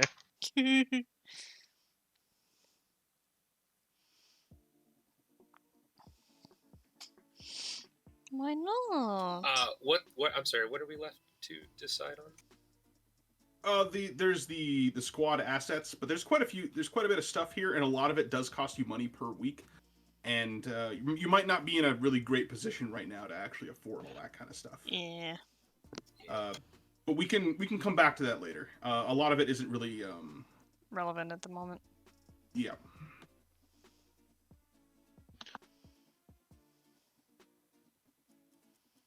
Yeah. So you say. Second, let me just get Anon King up to speed here. Just the entire concept of the hot single bandits. God. It's still funny. I know it is, Hilarious. but it's stupid. Speaking of the hot single bandits, now let us now catch up with the rest of your characters now that we've figured out that little piece of bookkeeping. So you guys are in Black Pines with the intention of heading north to the township of Raksama on the river here to your north. And then you want to head up the river a little bit higher, cross the mountains here at the Site 11 mining complex, and then head towards Heliclatus, or the ruins of it. So you can meet up with Zero. And he can show you all the wacky things that he's been telling you about. Da-na-na-na-na-na-na. Yep. But it seems that Johnny is having one of his episodes again. Damn it, Johnny. This is why your mom fired night, Johnny. Wow. Wow. I missed what Yeah. Frost said. I So don't want to this is know. why me and mom fired night, Johnny. Oh. What an asshole. That's awful. Frost, don't Dick say move, that. bro. That's mean. Okay. And the people, and it kind of having a bit of trouble kind of coaxing him out of his funk. But one of the representatives of Black Pines comes up to your ramshackle support station you have for your ACEs, and it's you've met this guy before. He met you initially when you came to Black Pines. And he asks you if you could do something for him. They're having a little bit of trouble with some local banditry. Oh no, local banditry. Yes. Well, guys, that's what we're set up here for. Bringing some order to the north. What do you say we take these bandits on and drive them out of town? Duncan's probably just sitting there drinking whatever approximation of something he managed to grab, and he's just like, depends, how much murder am I allowed?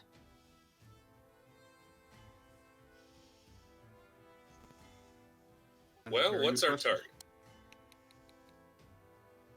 Well, we got these 5 criminals that we'd like to see brought to justice. And the charges?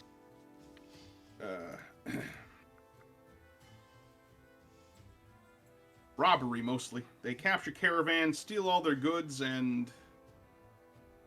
Well, there's a few homicides in there as well. From both sides, it seems. They don't really, they have no love for the rebels, nor do they have any love for Exotech. But they're blocking the northern road, and we can't send any of we can't get any supplies from up north. We can't send anything that way either. It's all blocked off. I mean, you've been thinking about going that way, right? Yeah, that is on our flight plan.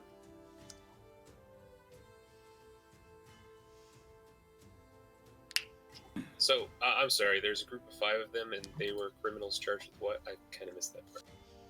Thievery and Homicide. Thievery, homicide. Yeah, I could say that if they got killed, it's not too big of a loss.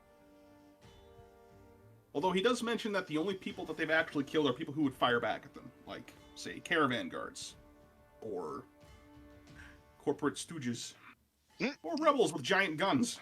Oh, hey, so they're just defending themselves, yeah. Well, why don't we meet them and see if they will come quietly, and then we'll deal with whatever is left. Trust me, thieves don't ever like to come quietly with anything.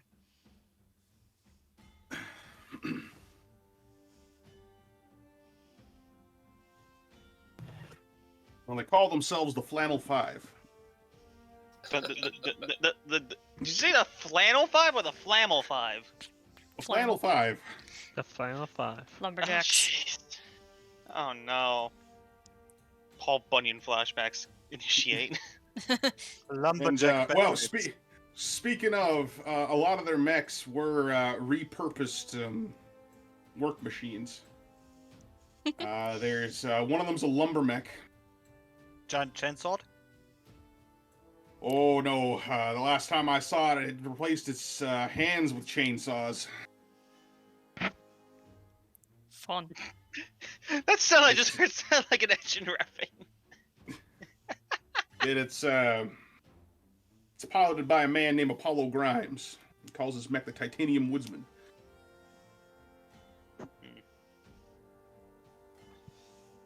Sounds... And along with his, he's got a lieutenant named Robin Callahan, Jurgen Haugard, and the 2 other stooges named Tom Anderson and Elliot Watts. If you can bring them to justice, we'd appreciate it. Do you know what the capable of the other 4 are? I need you to make me a... make me a wits and, I guess we'll use insight for this. Wits and insight check. Okay, that's 6. What am I succeeding on? 8. Unless you want to invoke some sort of infinity. What is he testing for specifically? We said, could I enact resourceful in this case? Meticulous and resourceful? Alright, knock it down to 6. Dope. 6 on 6. Basically, he's rolling for pieces of information from this guy. See how much information he can. Hell Like yeah! an investigation. 4 successes. Okay, you learn 4 pieces of information. Oh man. Oh man. Alright, so Callahan uses a hover mech called the Sakura Storm. It's got 2 giant blades on it. Dunban, you stole your due.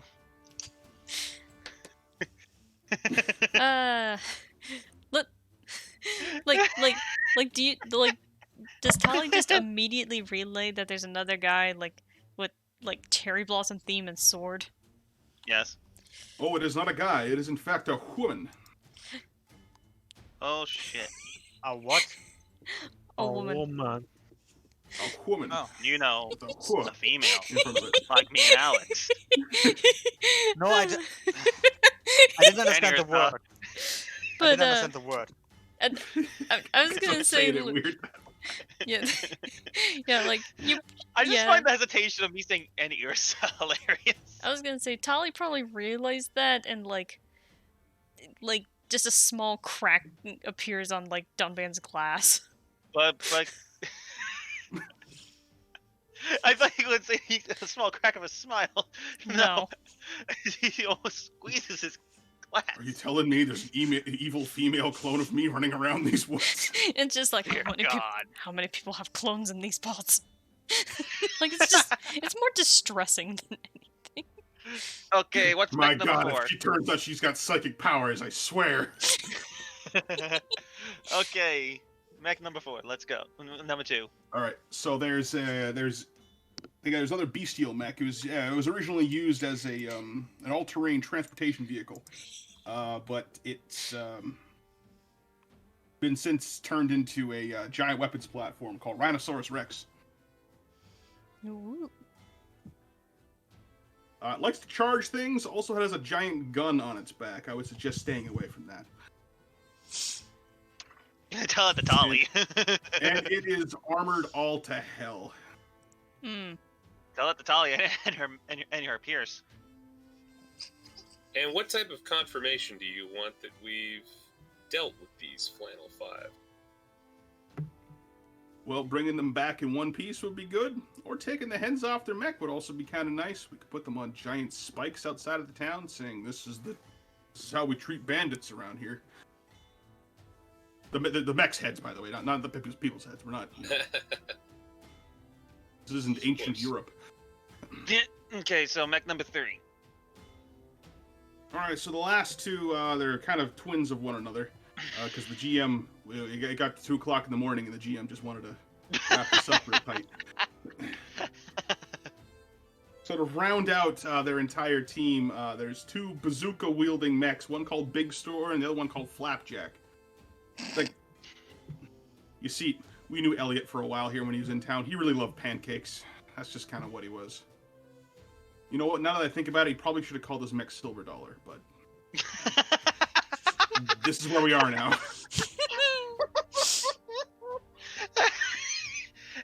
Well, he sounds like an alright guy. I approve of that.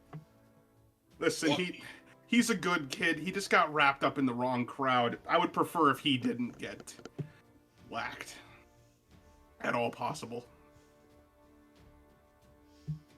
Alright. So now let's discuss payment here. So that's your secondary mission. Make sure Elliot Watts doesn't die.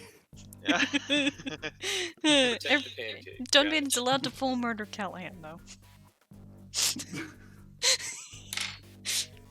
So payment, well, listen, we don't exactly have a whole lot of resources around here.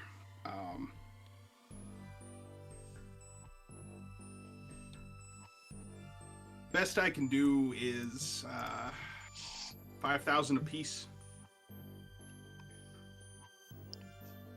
I know Dunban, that's probably a lot less than what you're used to. Dunban probably is checking his bank account. It's like, that's more than what I have now. Acceptable. Yeah, I feel the same.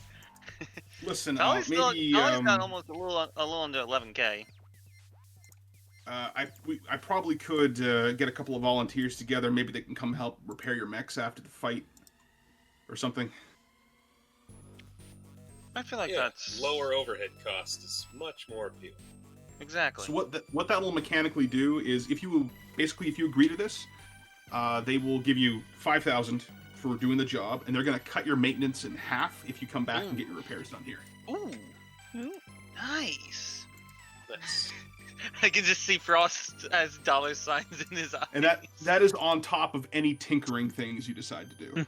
I was like, finally, I can actually have money.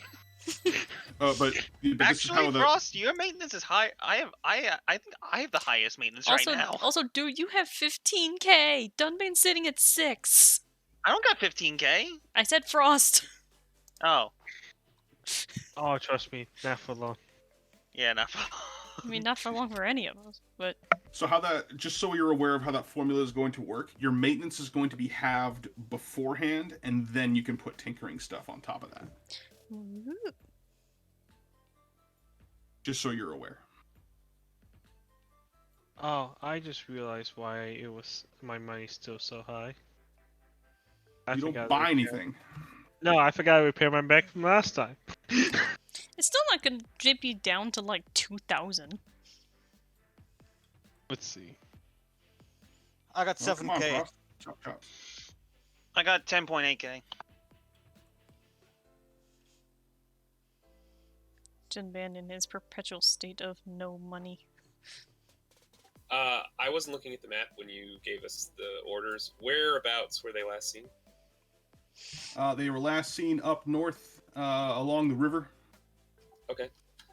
We're gonna have to go past the dam, I imagine, right? Yes. Alright, squad, this is an opportunity to scout out the dam.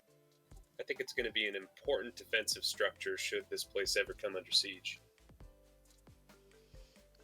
That's So we'll do a that seems survey on our reasonable. way up north. very well. Damn Well, it. well, a dam also keeps the entire town from not being flooded out, so it's probably also a good idea to maintain structural integrity. I am such an idiot. I should have had you Why? guys fight on the dam. Damn it. Oh, man. You told us it was like the only place of note around here. And then I went ahead and I made. I mean, you'll see the map here, but now that I think about it, I put emphasis on that dam, and then it just went not. It wasn't in my brain anymore after that. It was just like, And it was oh, like, there it goes. It's gone. gone now. Gone. Boop, gone indeed.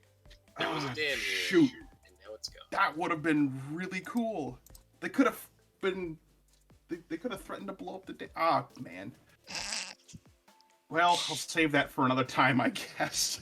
Okay. I think blowing up a dam is more a rebel guerrilla thing to do instead of bandits.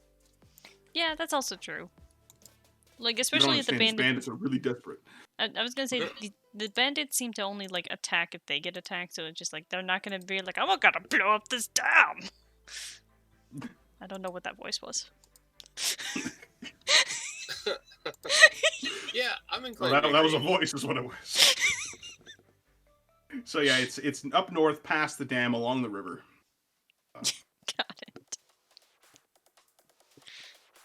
All right. You guys can head out whenever you like. They don't know where their base of operations is, although you know what, we'll call him the sheriff. He's a local sheriff, because of course he is. How Just many- got a little more western up around here. How many donuts does he have in front of him? It's all over his mustache. They were powdered donuts. I was gonna say, but are there actual donuts in front of him? I don't know where this box of donuts came from, but it's it's just here now. Just apparating. They just in keep front of me. appearing. You guys want a donut? Dunban takes one. This is my advance. That's fair. Tali respectfully declines the donut. Yeah, Hans is already swallowing one whole. Just Just inhaling. Just like there's like a freaking snake, just like Dunman probably tries to get as much of the powder off as possible because he's weird. Oh no, that's actually snow. I've had these things opened up this entire time. Tali has Or it might be cocaine. I don't know. Dunman's not gonna well. complain about cocaine. I got Tali- one stop I want to make before we depart town. Tali has a very particular taste in donut. Go on. Right? Hans is gonna visit the local Greasy Spoon, and he's gonna order 5 servings of their Oh. biggest flapjacks, and make sure that they bundle them up tight so they stay warm. Oh, I see. I see what you're considering. All right, so that would be you. You go back to the pub you went to, the Cat and Fiddle, and you Yep. get. I mean- you order a big order of flapjacks.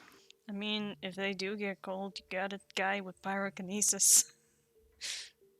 Oh yeah.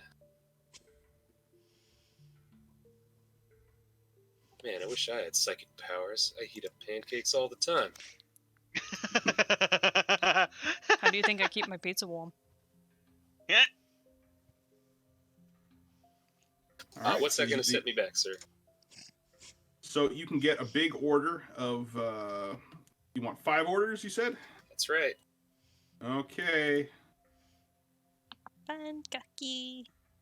that is 250, and they come in their own temperature-controlled containers. Perfect. They should maintain their freshness. And now I'm getting hungry. I need to go grab a snack real quick. I had a very late lunch. I need something. I'll be right back. Okay. I mean, while he does that, I have Girl Scout cookies.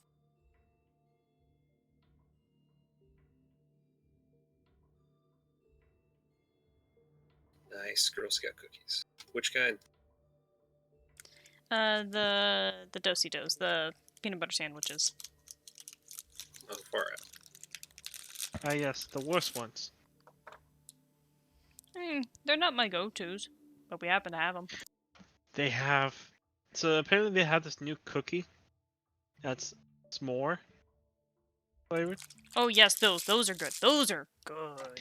Oh yeah, Well, those are definitely good. My dad, someone bought a pack of them. And I was just, my mom was like, "Where'd that pack go?" And I was just over there holding the pack, empty.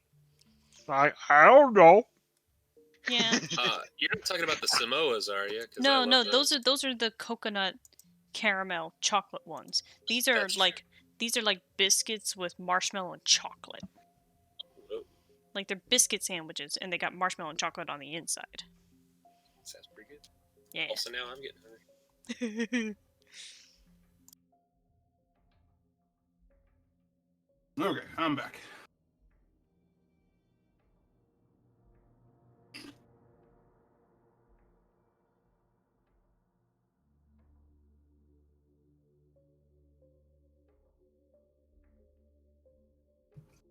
Is everybody still here, or are they Yeah, I'm here. vacate as well? I'm here. I'm just making it so you don't hear me munching on cookies. Munch, munch, munch. Okay.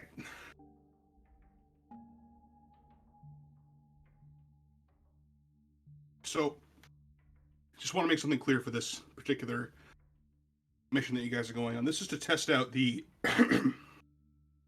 damage table. Okay. So, before we jump right into this, I just want to make sure everybody's familiar with how it's going to work. Is that there's 2 tables. One's for how much damage you're at, and then one for how much damage you're going to be taking. And the first table, that's going to determine how much how much breach tokens you're going to have on your mech, and how badly you're going to be affected by the next attack. Because first you start off as minor damage effects, then severe, critical, extreme, all that kind of stuff. So when you get hit, make sure to refer to that table to see what see what you get, and then we'll see what damage effect happens to you. So again, we're starting from 0 damage and counting up. Yep, up all the way up to 80. Oh boy. All right, I'll be right back. I'm going to go grab me a thing of water. Sure.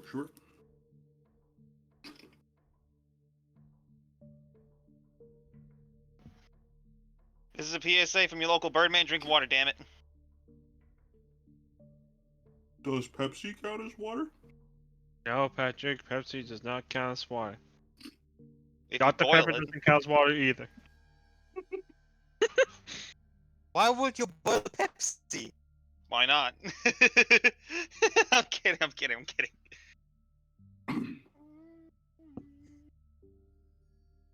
Not sure how I come from boiling to that, but I got a bowl full of pudding waiting for me. I'm right back. You got a bowl of what? I heard Pudding, I think. bowl full of something, so.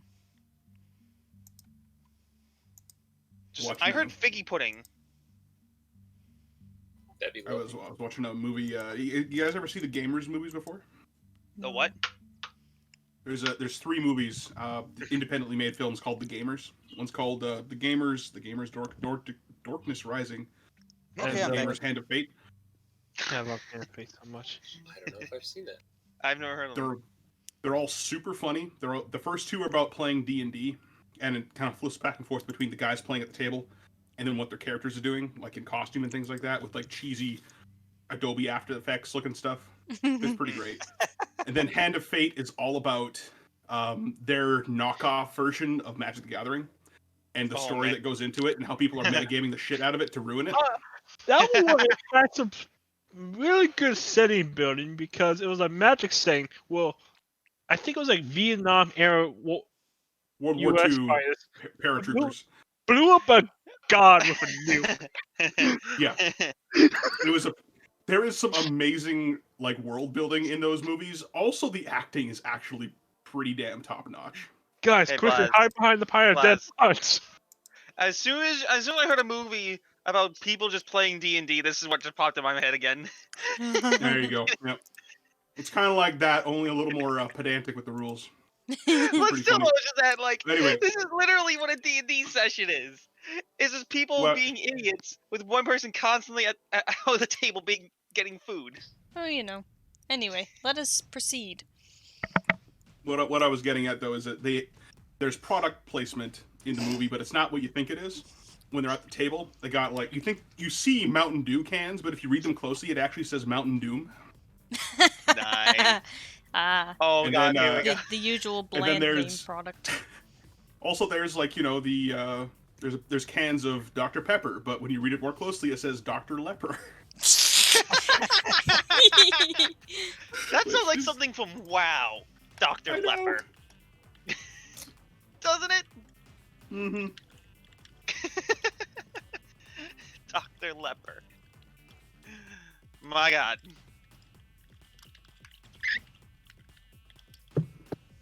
But yes, we're gonna move you guys north. I got the giggles. Move yourself up like 3 squares. So you guys are heading northward to find out, where I these got guys it. are coming from. Actually, wait. Oh god. There. That's technically 3 squares.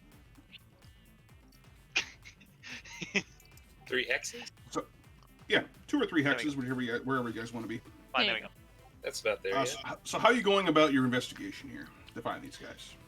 I mean, Looking for signs of like trampled trees and stuff like that, because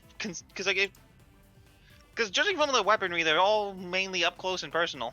I was gonna say, Dunban could probably be like a little bit higher up in the tree line, just trying to kind of get a survey of the area. Mm-hmm. Read the Well- technology's mind. Yeah, And Hans is just Dunban- gonna walk along the river bend. And Dunban, because of your height, Mhm. they actually see, so you get a lay of the land a little more easier than other people. and you're starting to see very clear trails of mech travel. Mm-hmm. There is a road here, but it doesn't look like it's being used very much. But there's a lot of thick forested trees, or there's a lot of thick forest of trees. Yeah. Yeah, that. Yeah, that. Yeah. That. And and you can see that there are very clear pathways that some mechs may have taken. Like not only is there large footprints in the ground where the snow and dirt's been kind of churned around and moved around, but also pathways between the trees where branches would brush up against a mech, snow would fall off the tree, and it's very clear that something had moved through here pretty quick. All right. And this is when you guys get to. Please move to the map Icy Crossing. Oh man. I was gonna say Dunban probably quickly relays to the group what he sees. So what? Alright. Where Where are we are you moving? going? Icy Crossing. I'll take it. I won't We need to lie. copy our Oh boy. tokens over. Yeah, I copy. Grab your tokens and put them down into the blue section. Ooh, big tokens. Yeah, because The we're probably taking them from the birth map where they're The like birth. really big. Oh, We you're did taking not, from the we did not birthmark? arrive in Aces, we arrived in Jaegers, apparently. You doubt my power? So Chili. yes, welcome to the land of rivers and cinnamon buns. Oh man. I'm sorry. Yeah, based on the color and the way you did, like the trees, they're like matcha cinnamon buns. I couldn't find another way to do them, and I was like, you know what? That's what they are. They're just giant cinnamon buns. So, You're fighting up Cola Mountain. They do like cinnamon. Covered in donut, powdered sugar. Powdered sugar. There you go. sorry. You're at the icing crossing.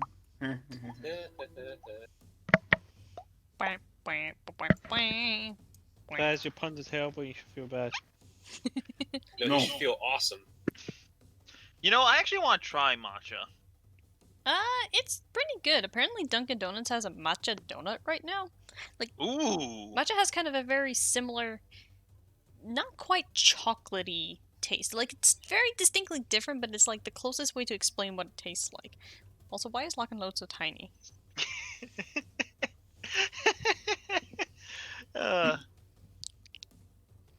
So the road is to the south of you, off map. Mhm.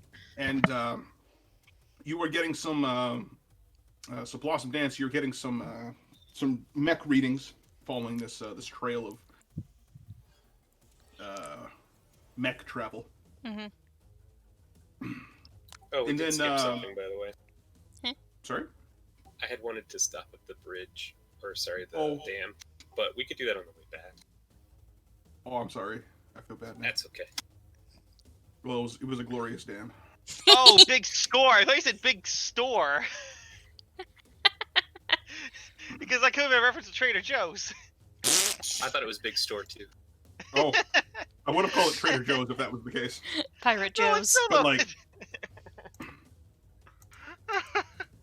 that'd be a great name for a what is it? The Pirate a Joe's. gumshoe. Big store. Pirate Joe's does actually exist, by the by. Oh yes. Maybe instead of Trader Joe? Trader Joe. I got you to take a laugh. God damn it. So across the way, you see these 5 mechs come out of the tree line, but they're not coming up on your sensors at all. There's some kind of ECM field, you think. Some electronic countermeasures blocking out their signal. Oh man. That's why they're able to sneak upon these convoys so easily. And you get an audio signal coming from the lead mech, the Titanium Woodsman. Well. Looks like there's some more lackeys from Black Pines trying to come up here to take us out. Hey now. Shall I take this? I mean- Why don't you just try a friendly approach first? Yeah. I was gonna say like I mean, all... that's what I'm going to do. I was gonna say who all is actually like hearing this? Is it like all of us or is it Yeah, just? broadcasted all of you. All right. Why don't you go ahead, Alex? The diplomatic then. one first, before anyone says anything stupid.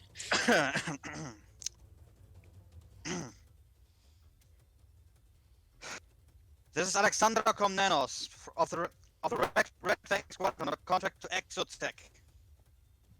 With whom am I speaking? This is Grimes of the Flannel 5. You're a corporate lackey, are you? We're an independent unit under contract. You see, they're still underneath their payroll. What is it that you want? Well, first things first, for you to stop the harassing the nice people down in the valley. Well, if they would stop transporting such nice goods, then we wouldn't have to do that. If you had looked for an actual job, you wouldn't have to raid people. I thought we were trying a friendly approach, not insulting the life. Alex, you see Dunban like rolling his eyes at you. Like, sheesh! Like, we're just insulting the livelihood now. No, just like you're saying this when you have like a literal like street rat on your team. Like, and he knows where these guys Alex come is from. also a street rat. She became a mercenary when she was 18. Yeah, but Dunban like knows where these guys are coming from. So it's like, well, they kind of have a point. Well, if You say you're independent contractors, you're probably not from this planet, are you? No, but if you people are on such hard times, how about try working together and instead of harming one another? You see, here's the problem, though. We don't exactly You're a fit dick? into the plan on this planet. Hey, that's rude. Hey, whoa, man, that's uncalled for. Tali does not like these people. Maybe Flapjack. on the guy that I was trying to keep alive, that's Flapjack, right? Yeah. Yes, Flapjack is the one you want to keep alive. He's apparently the sweet cinnamon bun who just fell in with the wrong crowd. No one named Colin. Okay, listen. I was gonna say. Well, wait. I got something. I gotta propose. Oh, Shall we say? Did you hear what he said though? yeah. They're Yes, not fitting into the he said planet. things don't quite work on this planet. Oh no, Something. they're hippies. Well, maybe think back to what Zero had told you. Yeah. Wait, boss, repeat what they said one more time? The guy said that they he had asked They're you in on the plan. if you guys are from off planet, and then he said that the reason why they're doing this is because they don't exactly fit in with the rest of the planet around here. And then Tali called him a dick. I mean, look at yourself. You turned a bunch of industrial mechs into capable war machines with nothing but Tools. improvised equipment that takes some stones. I got to admit. Oh yeah, does this look like improvised equipment to you? And you see this guy kind of walk a little further out of the tree line, and he's got these like gigantic, like overly, like almost like cartoonishly large exhaust pipes coming out of his back, just kind of belching out smoke. And he brings up his two arms here, and this mech has gigantic arms, like they're just huge. The end of his arms don't end in hands. But these huge buzzsaws that, like, when they rev up, they start to glow red from how hot they're getting. You know. Now listen here. You That guys was not say you meant don't to be an- fit in around here. So why are you here anyway? So we can live the way we want to live. We don't have to put up with the crap Exotech has. That whack job Zero's doing with his rebellion. You've met Zero? I worked for him. He's crazy. Oh. So, is he saying past tense or current? And who's saying this? He Woodman? said in past. Okay, past This tense. is Titanium Woodsman. Okay, mark that. I Just marking this one with a pink dot for VIP hasn't taken alive. I was just gonna say, Dunban probably like comes up in the midst of this and it's just like, listen, we And that sometimes you end up stealing shit to survive or do whatever it is that you're doing. But in some cases, I feel like you're messing with the wrong people. Not so much in, we're here to capture you or kill you, depending on how much I feel like murdering you, but it's more in, I think we're all way in over our heads with whatever's going on, and trying to stay here in Boreas and stealing supplies is not so much in your best interest. I don't know. We got a pretty cushy lifestyle where we are. I ain't gonna give this up just yet. I get to crack some skulls and steal some shit. Oh trust my me. god, Sakura Storage uses the same tokens. Anyway. He's So- just like, trust me. A couple years ago, I would agree with you, but right now, it's more of an understanding that we're trying to not blow up everyone we see.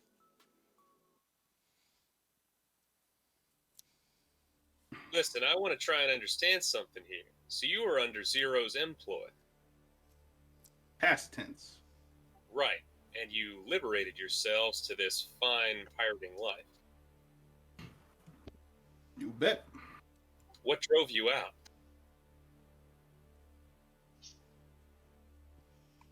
Got too hot.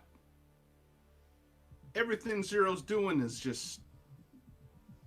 He's nuts. He's trying to Let me take guess. on the entire planet and liberate the whole thing? Nah, man. You just hole up in a mountain somewhere and you just take him out piece by piece. You don't just declare war on the whole thing. Let Then me guess, again, he he has a did kind of Messiah succeed. Jeez. Let me guess, he has a Messiah complex. That's the word. Yeah, so He you thinks he's agree the with him? goddamn Mecha Christ. So you agree with him, but not the means in which he's doing the takeover. Nah, he's overreaching himself. Then people like you show up, and you're gonna take him out. He only has so many resources. X-Attack's got all the resources in the world. We strike and retreat. Keep our heads low. That way, we only run into one of you guys like every other month or so. I mean, to be fair, I'm not interested in taking him out. I'm interested in getting paid and getting the hell out of here as quickly as possible. Don't torpedo this right now. So, you just want to stay hidden and take pot shots at an enemy you know you cannot defeat? That's your plan. And looking at things, it seems Exotech is gonna eventually take everything over again. And do you think they would like to have a tiny thorn in their side that's constantly poking them? Metaphorically speaking, I mean.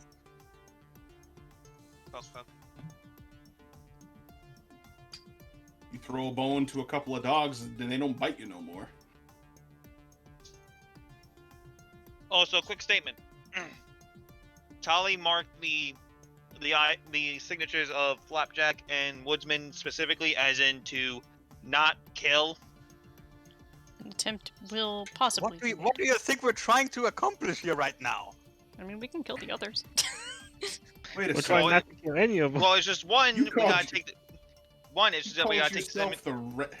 Hold on a second. Called yourself the Red Fangs? Yeah, Right. that's right. I know who you are. You're the ones who are leading the charge against taking the planet back. That's right. We're the bloody fangs on the head of the snake. And we're gonna come and strike at your neck next. But I don't Really? Ironic that you use snake. Ironic considering corporate. Well, There's an audio signal that pings off of the, sorry? I don't want to shed any blood here today. Isn't there some other part of the planet you guys could fuck off to and, steal off other people? The rest of the world is an unterraformed mess. It's juicier here. Yeah, what about getting off world? They got all the goddamn spaceports locked down. There's a battle cruiser overhead. Do you think that we can escape this place? Hell nah. I mean, I've run with other mercenaries for I don't know, 7 to 8 years, but right now, and there are ways to escape that aren't that aren't always apparent. I mean, there could be Donovan, ways. There's one way I remember from 3 years back. Offer yourselves up as independent contractors to some local militia here. Donovan just like, Pretend you are from off-world. And once the war is over, because you are under contract to a local militia and not to Exotech, you can technically leave once your contract is over. You wouldn't be deployed against any rebels because, again, your employer would be the militia, not Exotech. And, well, nobody would be any the wiser. Also, there's You also don't understand. This entire planet's owned by Exotech. There's nobody else on this world that's independent from them. We have nowhere to go. It's either them or the rebels, and I don't feel like contending with both. Settlements usually form a militia that isn't directly controlled by the corporation. At least I think that's so blessed, right? I mean, that is how it is on most planets. Yes, because most planets have more than one corporation on them, and there's usually independent settlements out there. Exotech owns this planet in its entirety. It is its own pet project, or not pet project. Its own, basically, creation. They're the ones terraforming it. They're the ones who are exclusively colonizing it. They're not letting anybody else on this world. hmm. This is very unusual for a corporation to put this much effort into one place. I actually got a suggestion. Okay, if that's not an option, I got an alternative I was gonna say, suggestion. I got a chill for a suggestion. second. An alternative suggestion. Uh, And this might be even more Okay. unorthodox, considering... Yo, chill for a second. Frost, try and say something. well, Frost. we're technically independent because we're just being contracted. Yep. She's talking to Tayane Woodsman. If Maybe talk it out with us first before something random comes.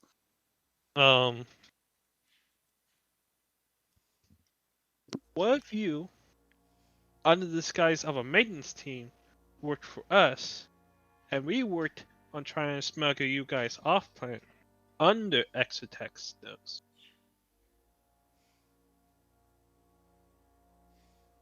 That way, you're not working for the corporation. You can, And to be fair, we're kind of half-hearted about Exotech anyway. Like we don't, like we're in the middle of this as well. Private And Ghost, none of us want be to giving still. away our hand here. You're kind of tossing it all out right now. Hey, I'm trying to appeal I to this guy at the offer, moment. but let's stop right there and see what they say. I All right. don't. Yeah, because I had an idea that was quite similar to that, but less open. I mean, Chill, yours chill, was all chill. about just being straight up I- honest with people. I am chill. I am just yeah. All right, so your offer is to disguise them as a maintenance team and get them off world? Yeah. Well, I have to leave everything that we have here behind, all the stuff we got. Man, we got it good here. Alternative solution. But before I Hold say on a that, second. Frost said he had a response to that. I mean, is it hard to make good somewhere else?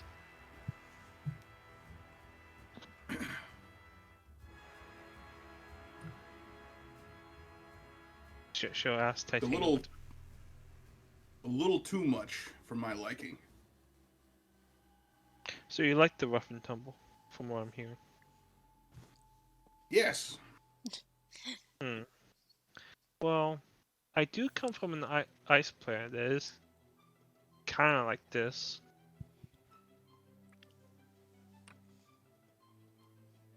And more off-grid from corporations.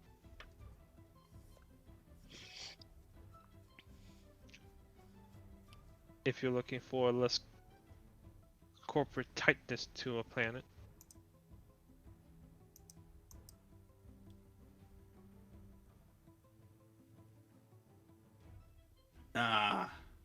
I see what you're doing. You're trying to lull us into a false sense of security with our best interests at heart.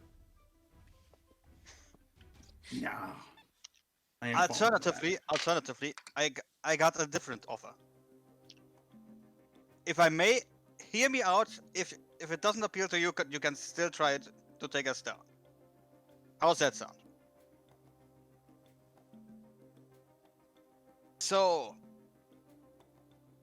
instead of offering you as a maintenance crew, which pretty much would mean all your stuff gets confiscated by Exotech, we just say we take you in as an auxiliary formation.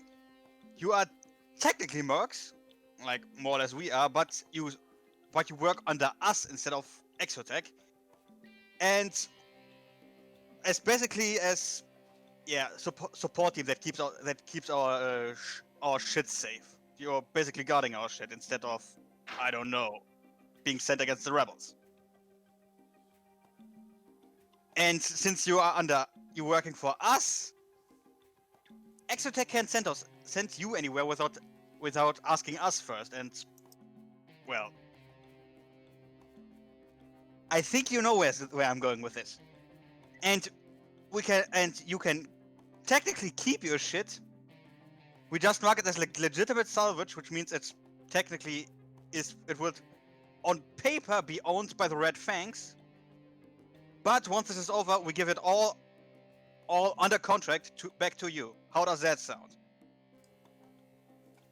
And I'm not lulling you in. I'm actually genuine here. What do the rest of you guys think about that? I know it's a bit convoluted, but I think you get what I'm trying to say here. Well, I'll be honest. Private comms time. I don't want to kill these people. In fact, I want to find out as much information as we can from them, especially given their association with Zero. I don't know if they're going to let it go without a fight, but maybe we can convince them just to rough their mechs up a little, pop their heads off, prove we took them down, and they just go silently living in the woods for a little while for the heat to die down. They say they got a good cache of goods, so maybe they could live off that for a little while. Dunban just kind of shrugs it all off. He's just like, listen, I lived in a hellhole. I know what these guys are going through. They're not going to listen to us at all. Well, also remember, we were asked to bring back the one piloting Flapjack back.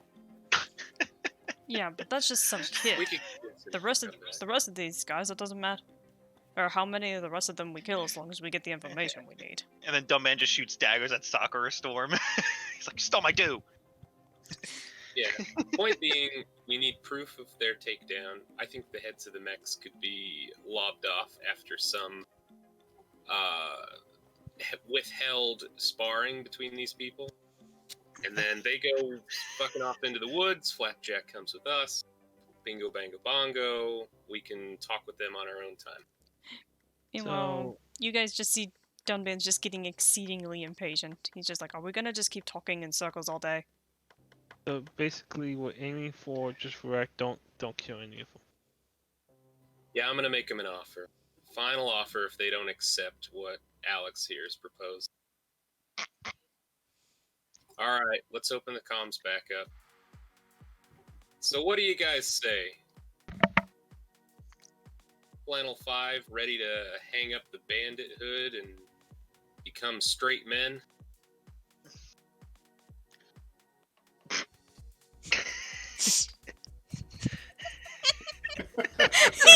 What?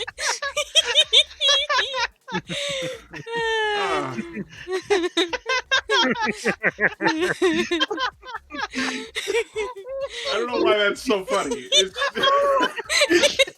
Because it had straight. Because I it think had it- straight I men. think it was. I think it was the just the awkward silence. silence. It was the awkward silence. We're not laughing at you, Dan. It's fair, it's fair. I I stand by my choice of words, damn it. was gonna say, Dunban's Good. giving him 10 seconds to respond before he charges in headlong.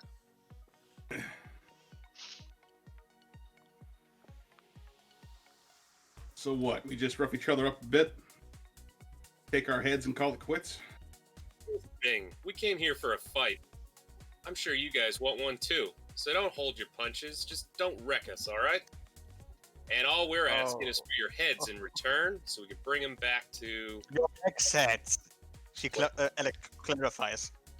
Don't get me wrong, we need the mech heads. We're not barbarians. Bold of you. Yeah, the mech heads. Oh, I'll be right back, but also make sure to know about Flopjack. But here's my offer. I actually want to work with you privately. We're thinking of getting the fuck out of here ourselves. I can't stand the sight of Exotech all of a sudden. I'd like to have a change of scenery, as I'm sure you guys all would. So once we figure out an extraction plan, we can include you guys in on that. Until then, I want you to lie low, live off of your spoils, and let us handle Zero for now. I know a nice hellhole in AriZonia.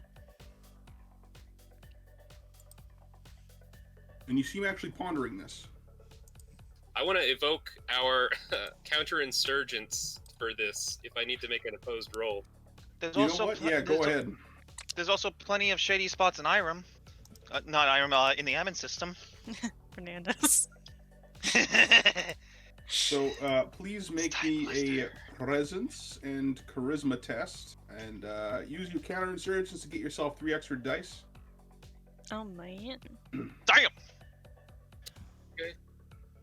So, presence charisma, right? I saw that, Dan. You just... I didn't get to invest my XP! It's fine. Sorry about it. You were looking though. Damn. Alright! I'm always looking. Aren't you? Always watching.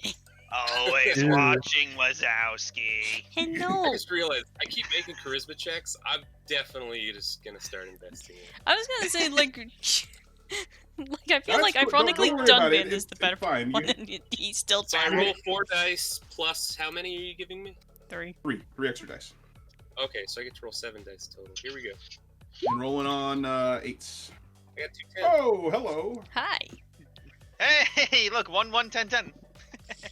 So you say that to him, and you see him. He's thinking about it,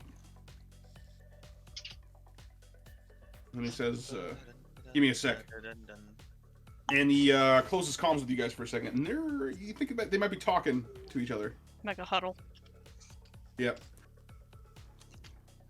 And then after a few minutes, you get another signal back from the woodsman. All right. Okay.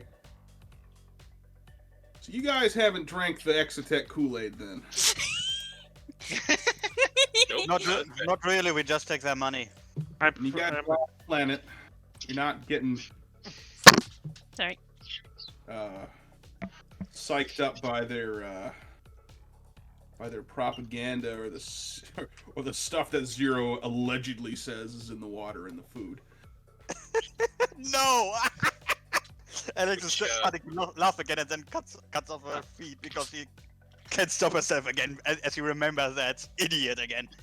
Well, hey, there might be something to that. I mean, you've seen how some of the people act around here, right? Something's not right. Yeah, Well, Mr. Woodsman, I can tell you, I'm already on the case, and if you give me just a few days' time, I'll let you know what's in the food.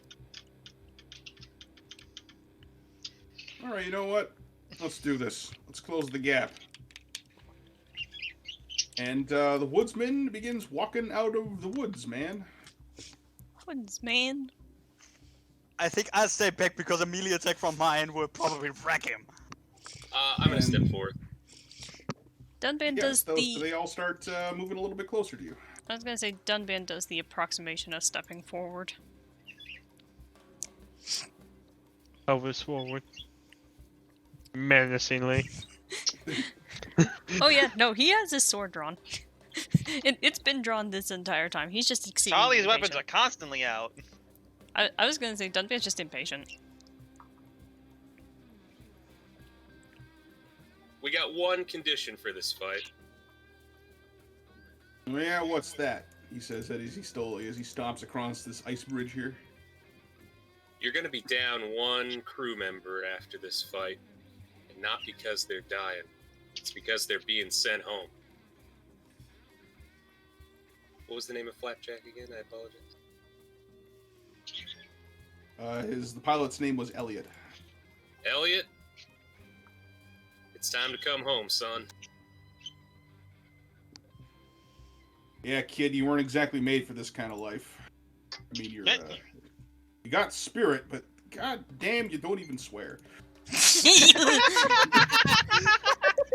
Ah, a baby. And if you guys want to, we can keep a watch over him. No, I think he was supposed to get sent home, not that we keep a watch over him.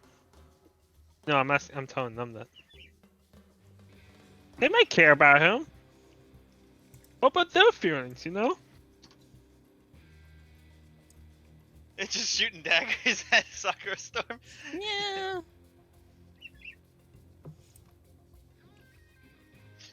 So we're on the center island now. Are Yep. we making our way there too? Toughbreaker's Or... already moving into position. Making my as way well. downtown. Making my way downtown, going far, going fast. What were you doing? Making my What way were you downtown. going for there? I'm going for fun. So do we all need to be on the island, or? You can move as close as you want to. They're just thinking that. The lead guy there, Grimes, the guy, the pilot of the Woodsman, is thinking that okay, we'll just get close, do a good old punch up. You can rip our mechs' heads off. We'll hightail it into the woods, and then we'll just we'll wait and see what happens. Well, hey now. I actually would like a good old-fashioned brawl. It's a fight among friends. Honestly, I gotta say, this now out of character. I gotta say, this is the furthest we ever went to avoid actual combat. I like it actually. I saw them This is right away avoiding at, lethal combat. If anything, it's annoyed the hell out of Dunban, though. I mean, we've been sitting here, what now, 20, 30 minutes? Trying to convince them not to attack, or not to fight back. Something like that. We don't have to kill everybody we come across. Dunban doesn't get to kill anybody in the first place, except for that one time. So what do you say we square off a couple of rounds? And I got a victory prize for the 5 mechs left standing. Dunban sheds people like he sheds pants.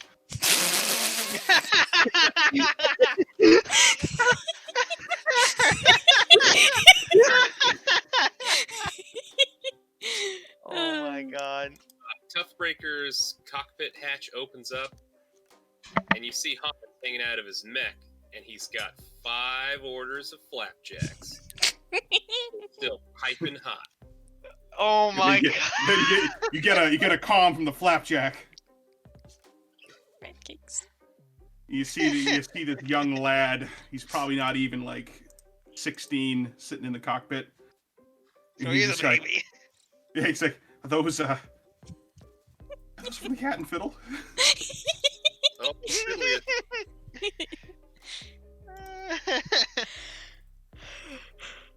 So what do you say we make this worth our time?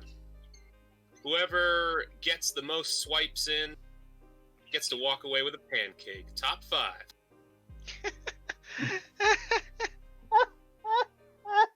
Really? You got yourself a deal, sir. And then you see the pilot of, then you see Elliot, the pilot of the flapjack. He just flips down his sunglasses and he's like, "Oh man, those things are mine." And he's like jiggling around in his He's just vibrating in excitement. flapjacks.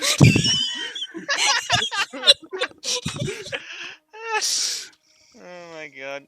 Chill, puppy. All right, everybody, roll initiative. 1d10 plus our what? Higher of handling or sensors. 10. You know what? I probably should have rolled all the initiative like I did last time Hey! beforehand, but Then you forgot to do it. Eh. well, I mean, I had a feeling you guys might want to 5. convince Well, these guys otherwise. Well, again, like, guys, if you want to make your own custom macro, just put in...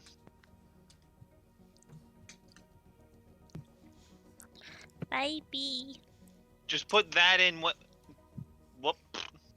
Baby. Hello. Hello, baby. Just put in without the quotation marks. Just put in end tracker Eh. while selecting a token. Hey, boss, I forgot. What was initiative again? It's 1d10, and then the modifier is the higher of your handling or sensors. Okay, and we're using the satellite bonus, right? Yes, I'll let you guys use the satellite bonus. What does that do then? Plus 1 to your initiative. So mine's just an 8 then. 11. For once, Tali rolled a decent initiative. Oh great, I go Oh, last. man. This is, Well, I got a 6 then. In that case. you know, it's always good when the artillery mech goes last. I was thinking the same thing. So it's Yeah. like eeny, meeny, miny, you. Yeah, I mean, it's better than shooting a fireball into a tar pit. there we go. Before she fires, forgive me for this. Mm-hmm.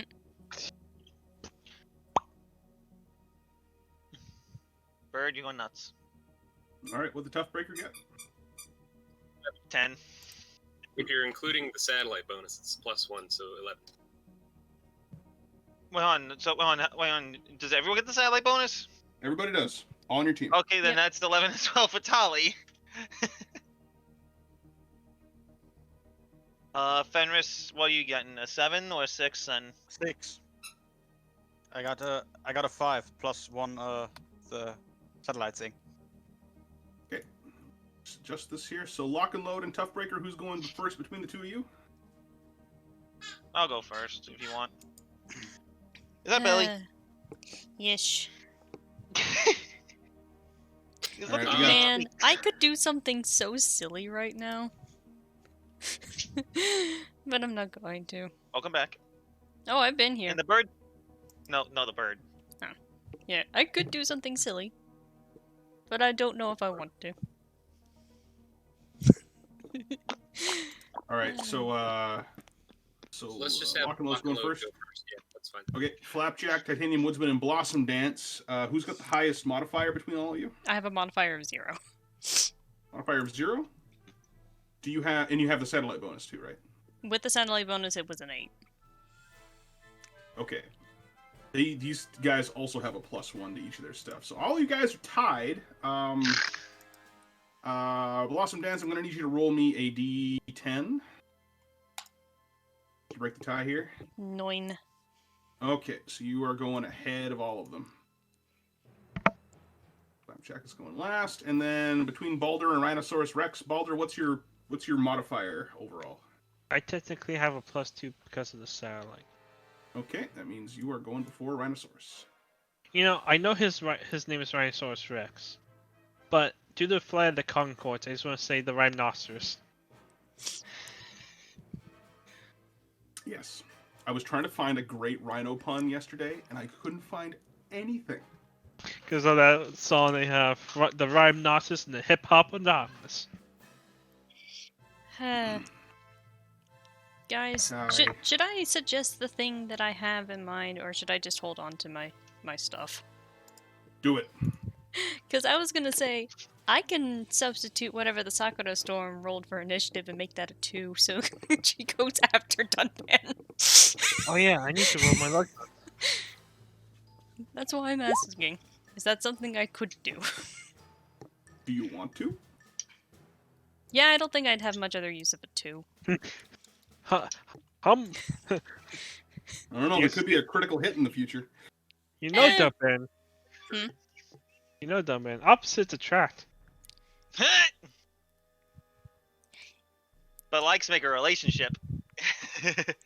He just makes like a face. Yeah, I'm gonna substitute whatever Sakura Storm rolled with a 2.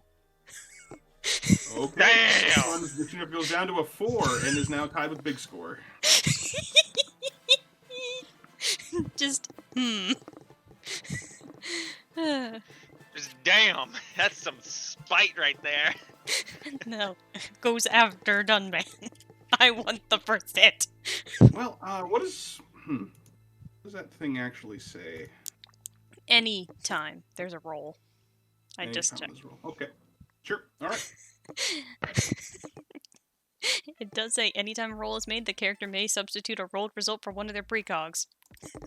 So, legal move. Okay. I have to use the restroom, but please continue. All right. Well, here we go. First round of combat. Lock and load. You're up. Okay.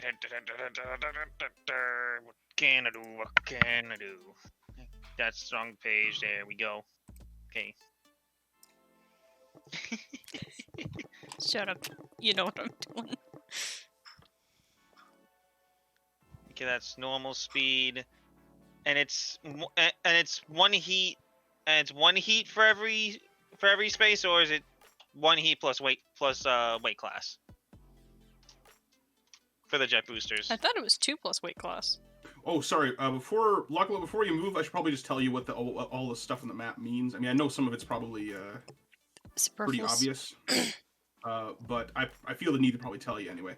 Oh, by the way, you guys are in a cold 3 environment. Everybody's heat cap goes up by 1. Oh man. Forgot to mention that. And I thought we Tali's got flagged safe all because the- she's in her power suit from the cold.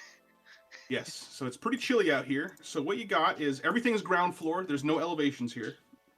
Mm-hmm. So everything is level. Everything's ground floor. So all the white is snow-covered ground. Then you got ice bridges here.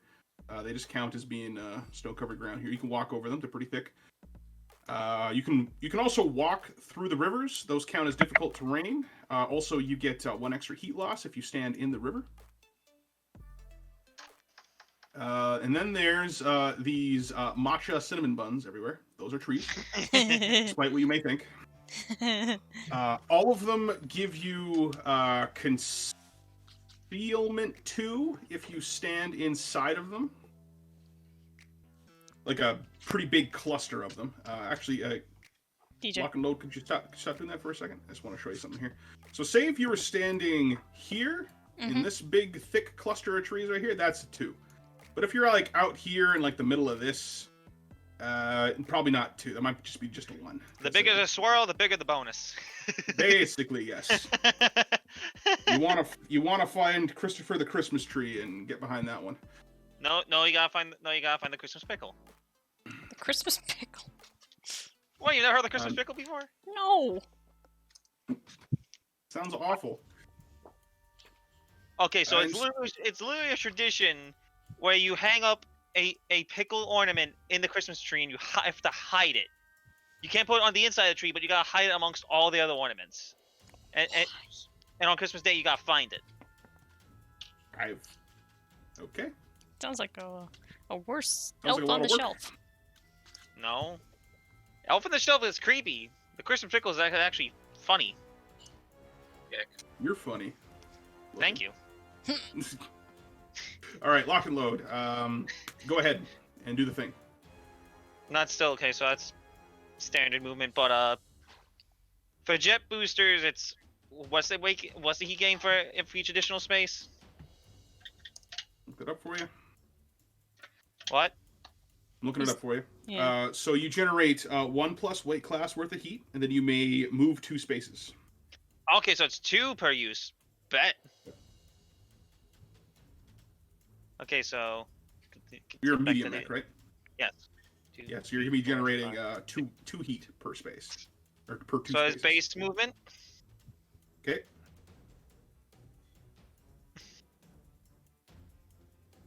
So 4 heat gets me 4 spaces.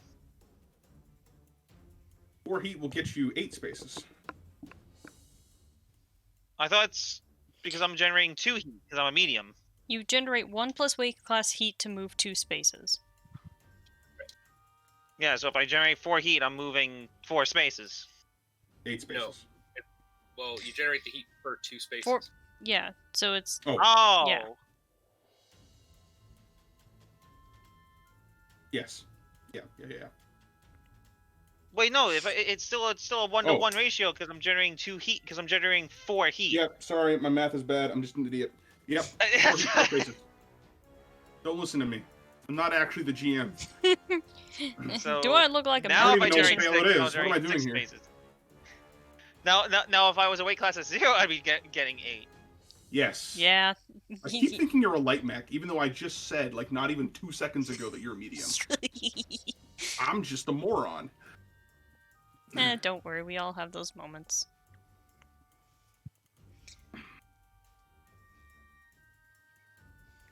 Alright, you gonna make your shot?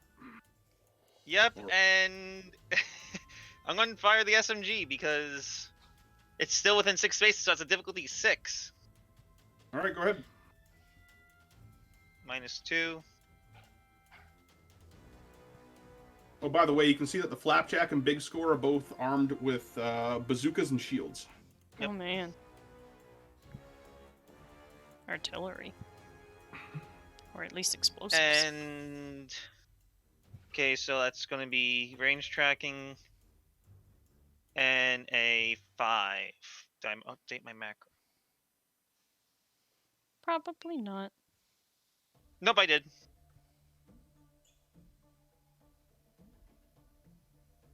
That's 2 successes. Not using the power slugs. Okay. Oh, just so you know, I did a slight tweak on the power slugs and the canister rounds. If you are within Yep. 3 spaces, then you get that. Yep. Okay, just making sure you can do that. Alright, Big Score is going to spend 3 AP and activate a shield for 6 dice, succeeding on 7s. Hello! And now you roll shit for the rest of the session. And yeah, that's how that's going to go. And then he scoots behind this thing over here. Okay, behind the and then Tali is gonna shoot down a No, puppy. Oh wait, no, that was on Savannah. I had the smoke launcher. Getting your beasts mixed up. Yeah, I actually am. Like, okay, then I'm gonna put smoke. Like, wait, I actually have smoke. Shit. And I'm gonna spend I'll be right back. two additional AP to get 2 points of rev. To at least get some cover. Because I can't do smoke.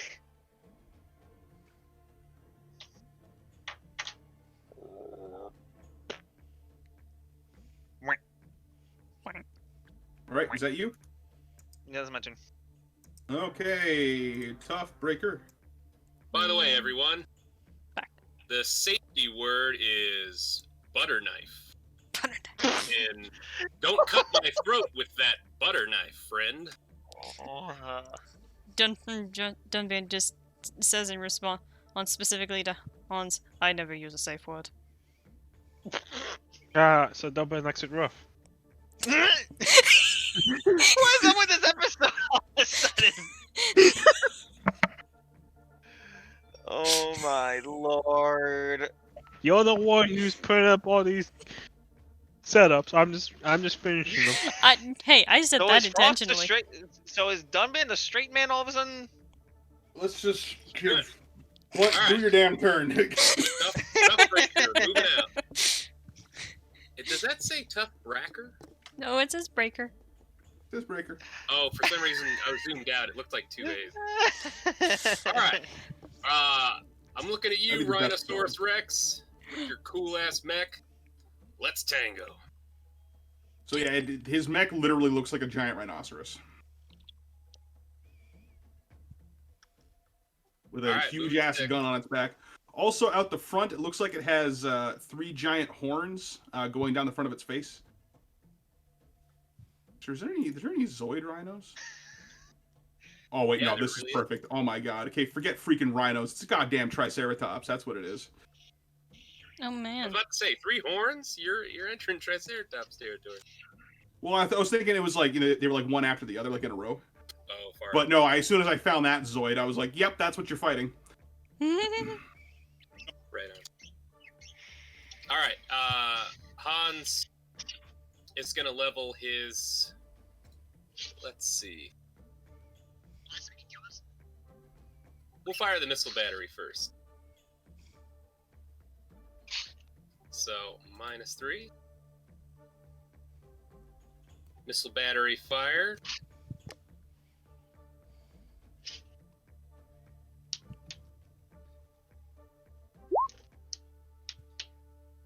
All right, that's 3 hits. I believe so. Yep, 3 hits. Okay. Found one more in my search here, but it's not a rhino, it's a turtle. It looks pretty cool. Oh, yeah. God, I love the turtle. 3 hits with the missile battery? Is that what you're using? Missile battery. Yeah, would you like to know the total? That would be 27. No. Yeah, 27. All right, so you burst the tree line too. Okay, all right, okay. It is going to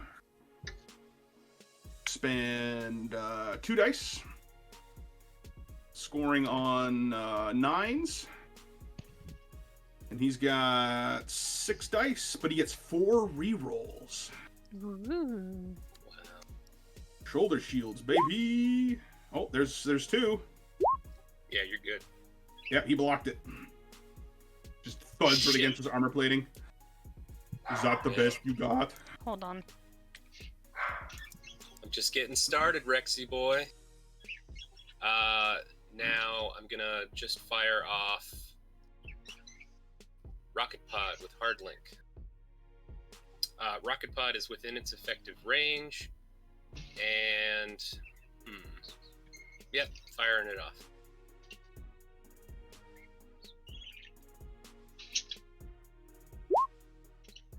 That's 2 successes.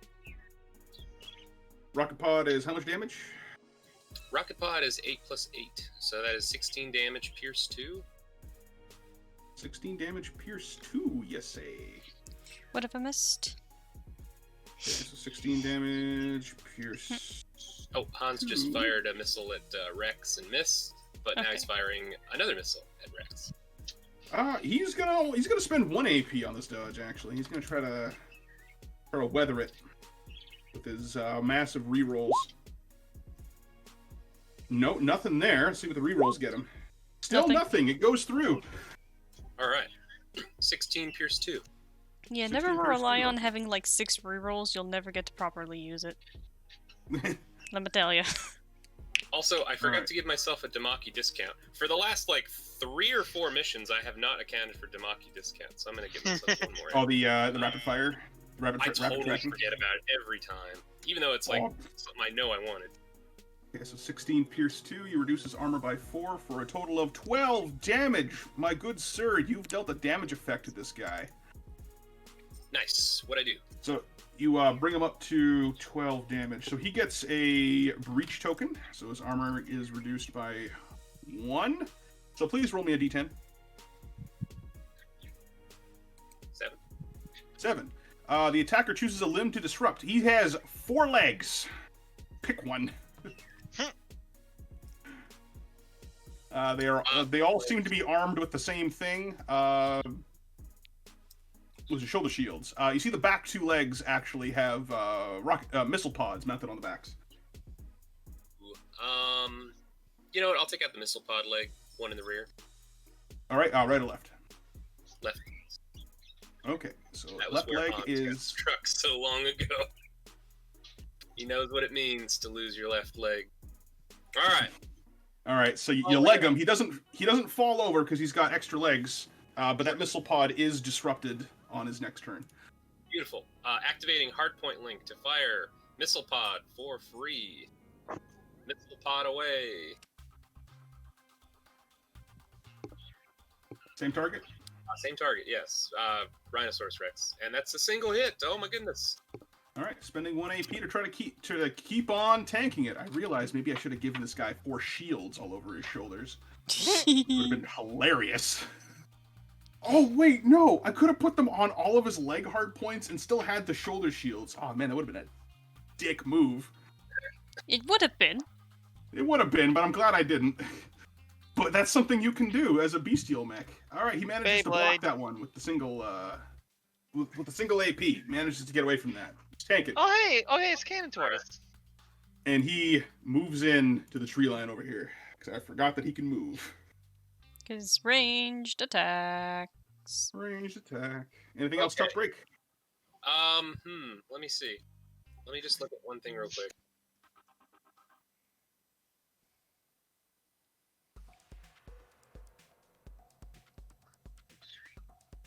I'm going to activate jump thrusters. Do I have to spend an action point to do that?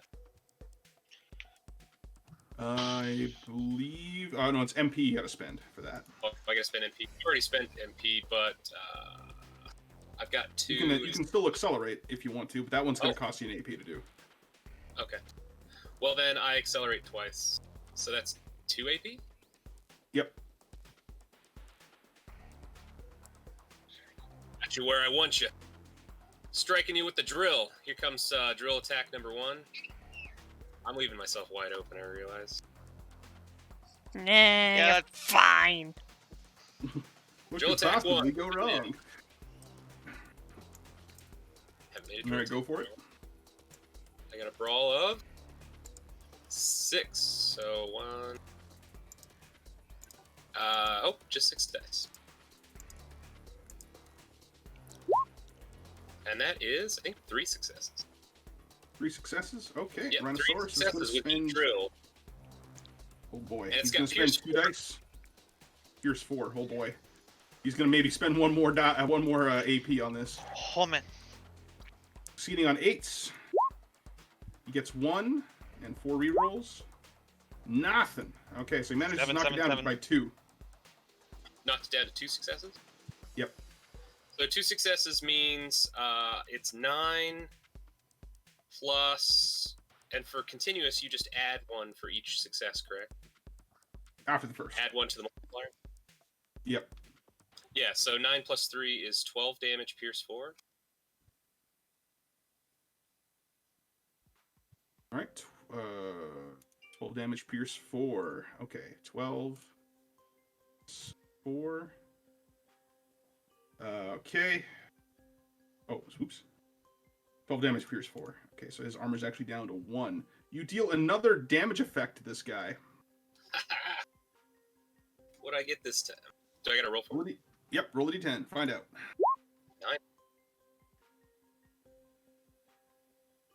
9. Okay. 9 is the attacker chooses a weapon to disrupt. Okay, so he's got a weapon on the front of his face called a heat horn. He has a Vulcan cannon and 2 missile pods. One of them is currently disrupted. Taking out the heat horn. All right, heat horn is disrupted. And should I follow up with another drill and leave myself open? I think not. The Toughbreaker, who's very and excited. he gains 1 more breach token. Han's Tough is going to hold back. He's going to leave that 2 AP left. Oh, you Okay, sure? Blossom Dance. Yes. Alright. Oh, by the way, how much damage did I deal total to that guy? Some. Ooh, I'll keep 11. track of your damage totals for the pancake surprise. You said 11? Yep, you dealt a total of 11 damage to him. Cool. Oh, so is that over all of your attacks or just that last attack? All attacks. Sorry, say that again? There's a plane going all overhead. attacks. Oh, I'm going to keep tabs of how much damage everybody's done, and that's going to be the top 5. Okie dokie. You've dealt 23 damage to him total. Woohoo! Alright. The Dunban. So basically, my plan for Dunban. Let me double check, like, freaking everything for space-wise. Dunban is going to generally just move over here, and then he is going to activate his jet boosters and jet slam into Sakura Storm with his sword. You are more than welcome to try. So let's see here. I generate 1 heat, and I'm moving 2 spaces with that, so I'm generating 2 heat. And I'm gonna spend 4 AP so I can activate my heavy arm servo as well. And hope I roll something good. 'Cause... Alright, so +1 close tracking. 7 dice. Succeeding on 8.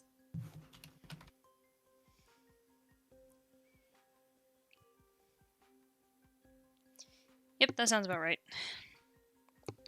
Right. No, succeeding on 7s. Good. And boop. I'm gonna make that 6 successes by sacking that 4 to be a 7 through precog. Okay. That is a big oof town right there. It's going to be like the one big attack I get to have. Sakura Storm, she's got 2 swords, 2 smaller swords instead of 1 big sword. And she's going to cross them in front of her to try to block them. Alright. Alright, let's see here. So that is 2 spent on her evade, and she's got 9 dice to evade. And she's going to spend 2 more AP. Oh boy. For a total of 9 dice, succeeding on 7s. Trying to block your ass. And that didn't work. Good thing she's got 2 rerolls. There you go. She got 2. Knock that down. Oh man. All right, roll. Or sorry, what? Not roll. What's the damage? I'm gonna make that she only got 1 success. I'm gonna just sacrifice the last of my precog. You do not like her, do you? Dunban is territorial. She stole his due. I don't know how he's territorial, but alright, so I rolled 7, so she got 1 success. That means I got 6 successes. No, I had 6 successes. Yeah, 6 successes, so I'm down to 5. Alright, what's the total damage? Give me a second. 30 damage, pierce 2. 30 damage, pierce 2. Ooh, I also forgot to factor in her optical camouflage. Oh well. Opticama doesn't work close range, though? The concealment doesn't. The base dice that you get out of it does. Which, if you permit me, I would like to roll 2 more dice because of her optical camouflage. You're the GM! Well, you're also the player. I mean, I'd prefer not to since I sacrificed my ability to alter her rolls, but that's personally me. But you're the GM, man. I'm not gonna tell you how to run your game. I'm gonna Where do are it. you? Because you got 5 successes. And it didn't help her anyway. Alright, 30 damage, you say? 30 damage minus... Pierce 2. 30 pierce 2, okay. So, ouch. 28 damage goes through. She loses 2 armor, so her optical camouflage is gone. Oops, that shouldn't be 6 out of 6. It's a light mech.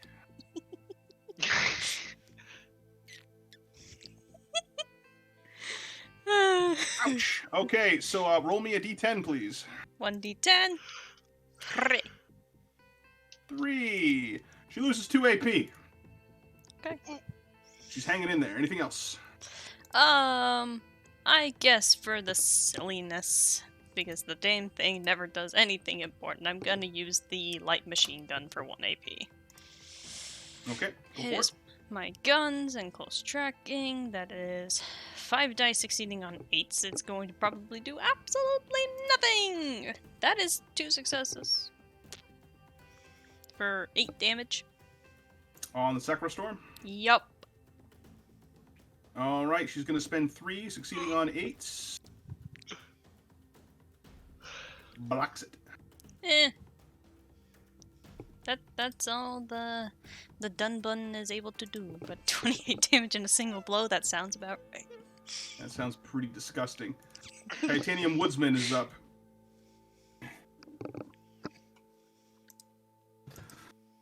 And he's stomping over towards the Toughbreak.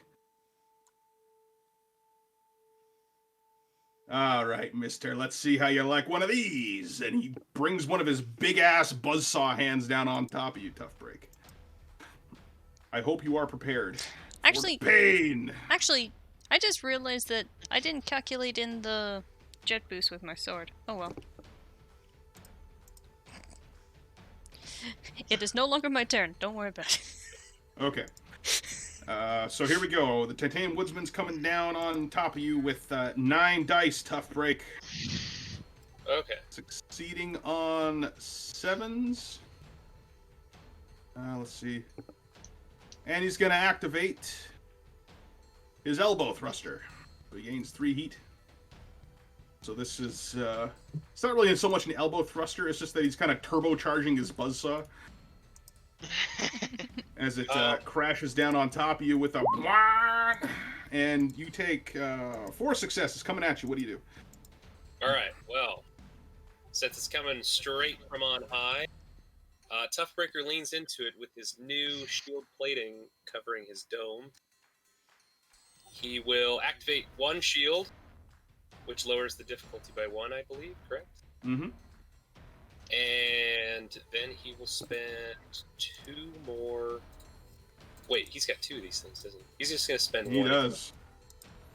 He'll spend 1 each. Just so you know, this is 37 damage coming at you with the swing. Yeah. Big money. Big money damage. We play from that cash. He's got 2. I could go in. I guess I'm going all in. Okay, dropping down to 0 AP. Okay. This would be piloting and close tracking, right? Or not close range. Oh, piloting and... Piloting response, my mistake. Yes. In case I think I get 5. Yeah, 5. I'd like to use Tougher Than Tough to try and, like, just totally tank this hit with my bad attitude. What will you give me? You got your jump thruster on your mech, right? Yeah. I'll let you, if you generate 2 heat, I'll let you get 1 more, reduce your difficulty by 1 more. For 2 heat? Yep. As you activate your jump thruster and just kind of like lean into it as you're, right, yeah, it deflect flares his, right as he connects. Trying to push him back with both my new Dura plating on the Toughbreak. All right, and that eats through 3 of the successes. Okay, you are still dealt 13 damage, Pierce 4. Pierce 4, eh? Yep. Pierce 4 cuts my armor in half, so you said 14? Or 13? 13. Okay, 13. So, oh no, I'm sorry, I got armor 8. I don't know, I totally forgot how armor worked for a second. So that's 5 damage. Well, no, wait, 5 damage plus 4 is 9 damage. 9 damage. So you lose a point of armor, but no damage effect. Cool. You got it. All right, next attack. Coming in with the alternate buzzsaw. This is gonna hurt. And 3 successes this time. Oh gosh. Well, there's only 1 other shield to activate, but I can't spend any AP, so. Is it like a shield? It is a shield, yeah. It's the one on his chest. Yeah, I'll let you activate it. You don't have to spend any AP. It'll just reduce your... It'll just count as you spending in 1 AP. Nope. Nada. Okay. What do I take? That is 13 plus... Ooh, ouch. This is 26 damage, Pierce 4, coming at you. Okay, Pierce 4. Okay. 26 Pierce 4. So normally it would be 19. 19 plus 4 is 13 damage. No, 23 damage, sorry. So 23 and 9 makes 32. Okay, Yeah. so you're up to 32, so you lose a breach token. Sorry, you gain a breach token, so you get 2 more. And thankfully you're still on minor crits, because you're going to be taking severe after this, because you passed that threshold, but you're still getting minor for now. Yep. Alright, And so 2 you got breach 7. Yep, you added 2 breach. And the attacker chooses a limb to disrupt. He's going to disrupt your left arm. Shit. Since he's using his left hand to attack you. And that's it for the woodsman. Flapjack is going next. Flapjack is going to activate his jet boosters to get the hell away from Blossom Dance. He's gonna spend 4 to move 8. Do you exploit him as he's going away? Dunban does not care for the child. All right, he rip roars into the forest, but he's doing it backwards because he spins around and he aims his zook at you, or rather at the space. 360 no here, scope. to blast. Yeah, he's gonna do a 360 no scope on you as he flips backwards. Okay. He wants those flapjacks, man. Just give me the jacks. And he fires the zook. Boom. Alright. 2 successes in the space in front of you. It is a blast attack. So if you have, or rather, so if you have like optical camouflage or something like that, it is, or any concealment, it doesn't help you. Alright, I don't, but thanks. 2 successes, you said? Yep. So that is 18 damage. Mm-hmm. Yeah, I'm gonna have him spend 3, and I'm also gonna generate 1 extra heat so I can reroll whatever I have. So I succeed on 8? Wait, what is this guy? A light mech or a... Oh no, he's a medium mech. Oops. Alright. I need to up my piloting. Let's see here. It's piloting and handling for this, or is it response because of the blast? Yep, piloting and handling. Okay, then it's just the 4 dice. Yep. And boop. And I'm fine. Even without the Alright, you managed to get out of there, no problem.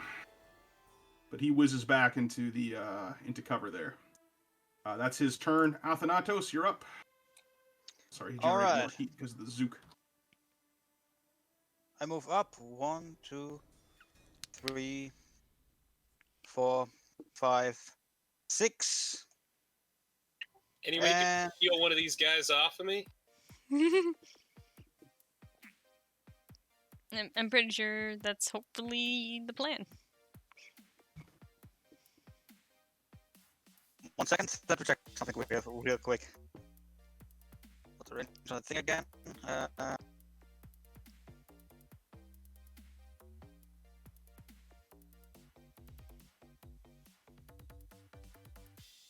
Okay, I can reach that. Okay, I got a pulse laser in my head. Also, you're really robot-y today, dude. Really? Yeah, you were perfect last time. This time you're kind of returning to your norm.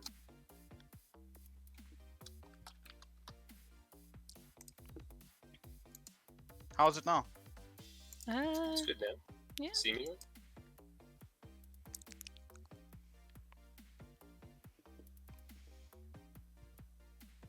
Now?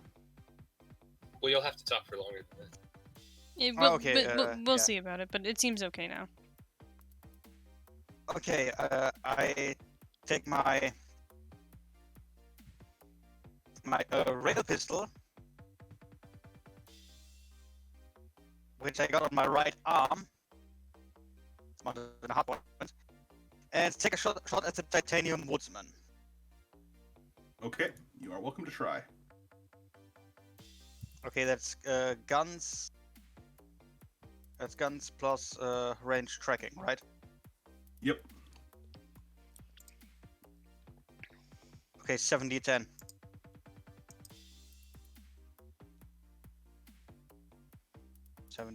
And I succeed on a 7.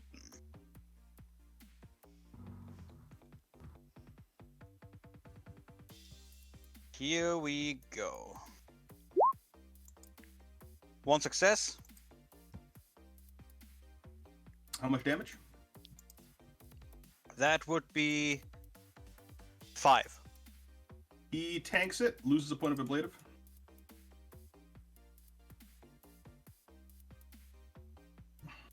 Okay, then I'm gonna take a shot with my pulse laser. Wait, did I say pulse laser or rail pistol right now? Is it rail pistol the first time? Oh, Whatever was on the right arm. I think it was a bit of a mix-up. Let's say I shot with my rail pistol because that's what the damage I just gave. Okay. Okay, then I take a shot with my pulse laser, which has the same check. Okay. On 7s. Here we go. Boom. And I got 3 rapid successes. fire 4. 1, 2, Right. 3. Yeah, 7 damage per success. All right, he's going to spend 2 AP to attempt to dodge this. He's got 8 dice.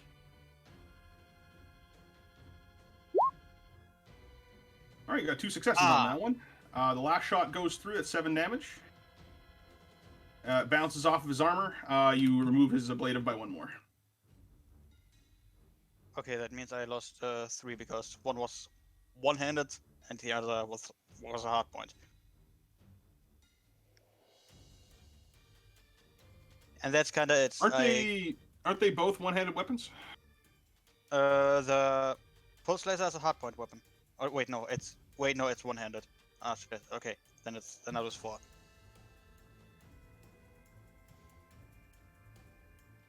And I get heat 5. For both shots. Yeah, okay. Is that the Athanatos? I can't do anything much more because if I try to jet over there, I'm gonna build up too much heat. And explode! And I can't spend the AP to get over there because it's just we leave a sitting duck. Yeah. Could you throw your spear as an improvised weapon? I think that would risk breaking it though. I mean, I would let you. Oh, you're using the heavy heat lance, so you're using like the big honker one. If you were a heavier mech, I'd probably let you do it. Or if it was like a regular heat lance, I'd let you do it. But you're using like the big, huge, chonky lance. Oh, that makes sense. Then. Give me a No second. worries. It would be like a man throwing a 9-foot pike instead of Basically, throwing. you're like caber tossing it at that point. Yeah. I mean, if you want to come up with a cool idea for a mod for your heat lance, maybe you can put like little drone jets on it and hurl it at somebody, then have it fly back to your hand. That'd be killer. That'd be pretty sick. All right, so that's the end of Athanatos' turn. All right, Sakura Storm. Time to feel the wrath of a woman scorned. I come back at the perfect time, I say. Yes, you did. Okay.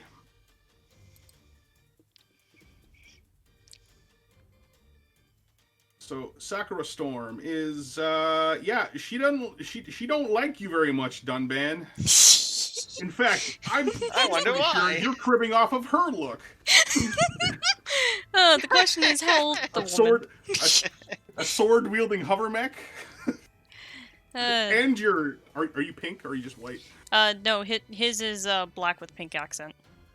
Okay, so hers is white with pink accents. Da da da da. Comes a dance of yin and yang over here. All right, so here we go. She's going to make an attack with one of her heat swords. Okay. And she's going to activate her heavy arm servo to kick your butt.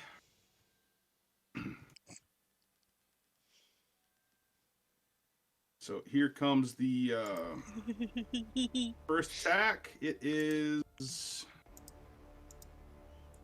Ooh, ouch. It's 9 dice succeeding on 7s for the first strike. 1, 2, 3, 4, 5. Alright, this is gonna hurt, probably.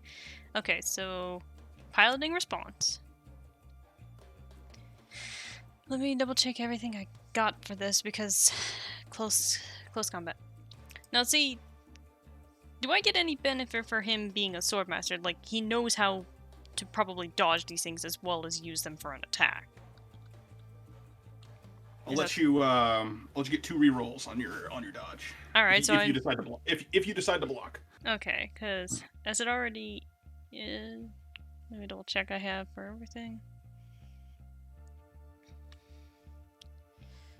Alternatively, I could let you block multiple times with the same weapon.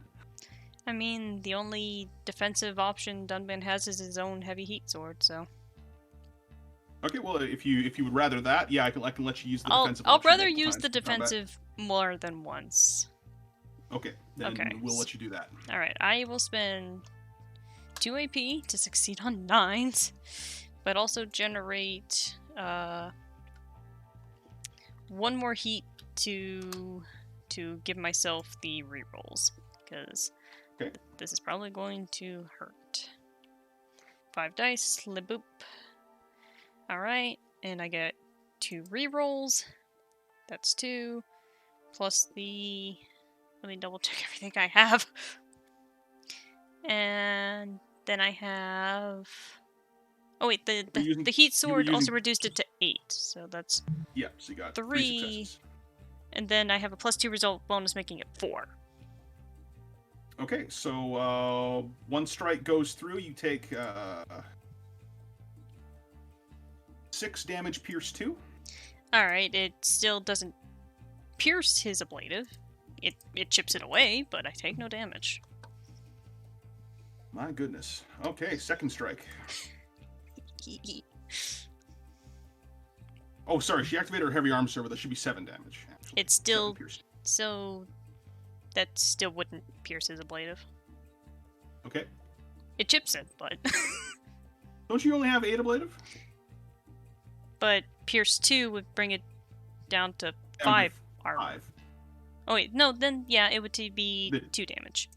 You would have taken 2 damage. Nothing happens to you, but you take 2 damage. Dun dun dun dun dun. And then she comes back in with a 1 more swing. 9s, baby. 9s. That's more the problem. 1, What 2, the 3, fuck? 4, 5, 6. I leave to go to the bathroom. I see 10s and 9s. What the hell happened? Death. I'd That's say what happened. I'd say cat fight. All right, so I'm gonna do the same as last time. You're admitting Dunban's a pussy. Shut up. You walked into that one. Let's hear. So it's the same amount of dice, same everything else, succeeding on 8s, and boop.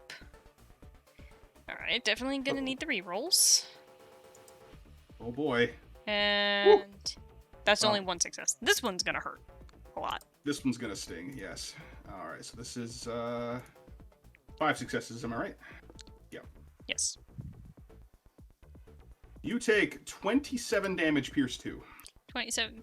Here's 2, so that would be 22 damage. So 2 to 24. And that does definitely chip the ablative again. Alright, so what's the total damage you... Or sorry, what was the total damage you took from that attack? 22. 22 damage? Okay. Mhm. So you are... You have 24 total damage, am I right? Yes. Okay, so you get 2 breach tokens, and then you take the 4 damage effect. You lose 2 AP on that attack. Okay. And you will be now taking severe damage effects after this. Oh boy. Yep. And then Sakura Storm, because you don't Don't you mean Blossom Dance? Blossom Dance, yes. I mean, the same goddamn mech.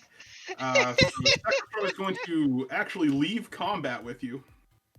Okay. Because I can't exploit. Can't exploit, and she's gonna fly.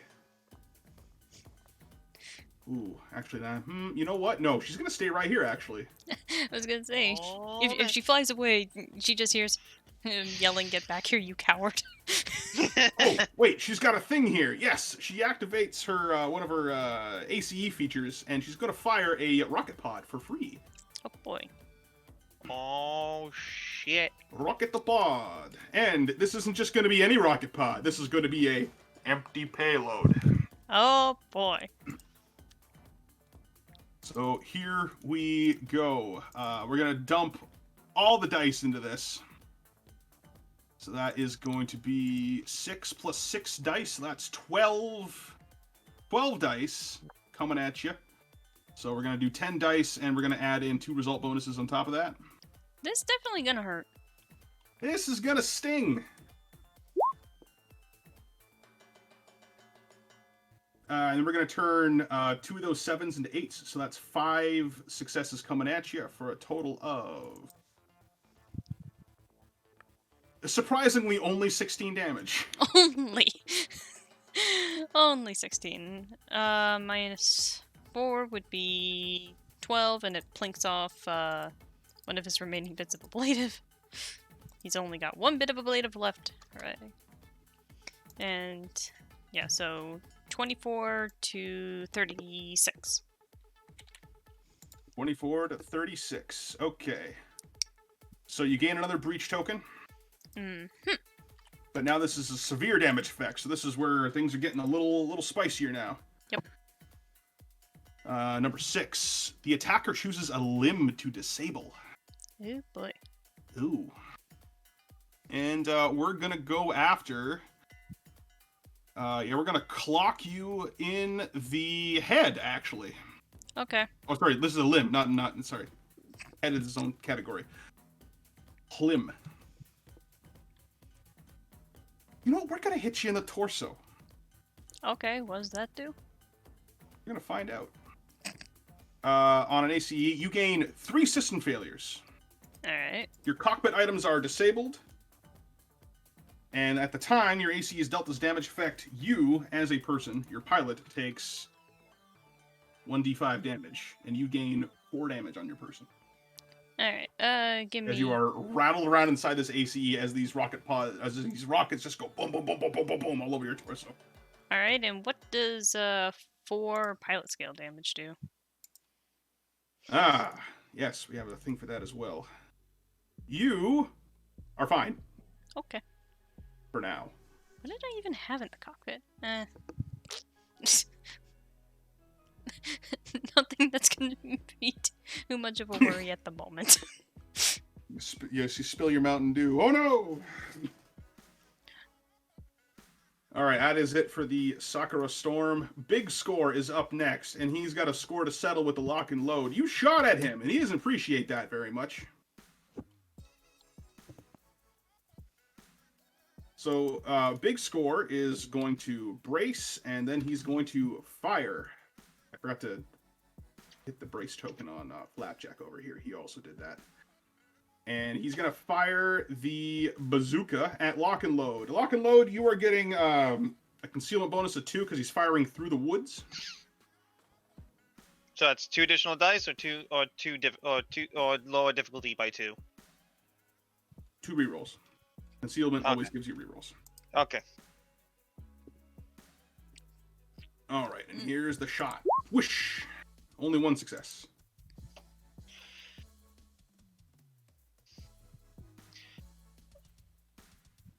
-3 to give myself a difficulty of 8. Okay. And I think I got a shoulder shield. I do have a shoulder shield. So it's piloting and handling, so that's a 6.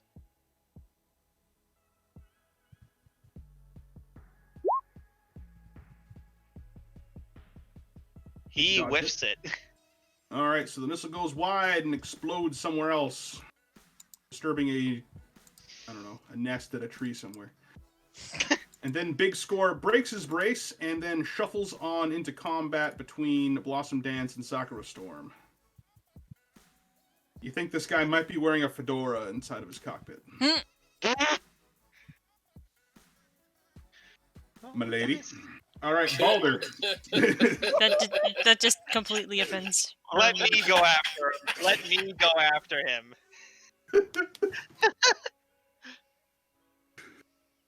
Balder, do something. Perfect. Quick. Do something before the entire team gets offended in some way. Oh, is he still cooking? Nope, I was just washing my hands because I had raw chicken on them.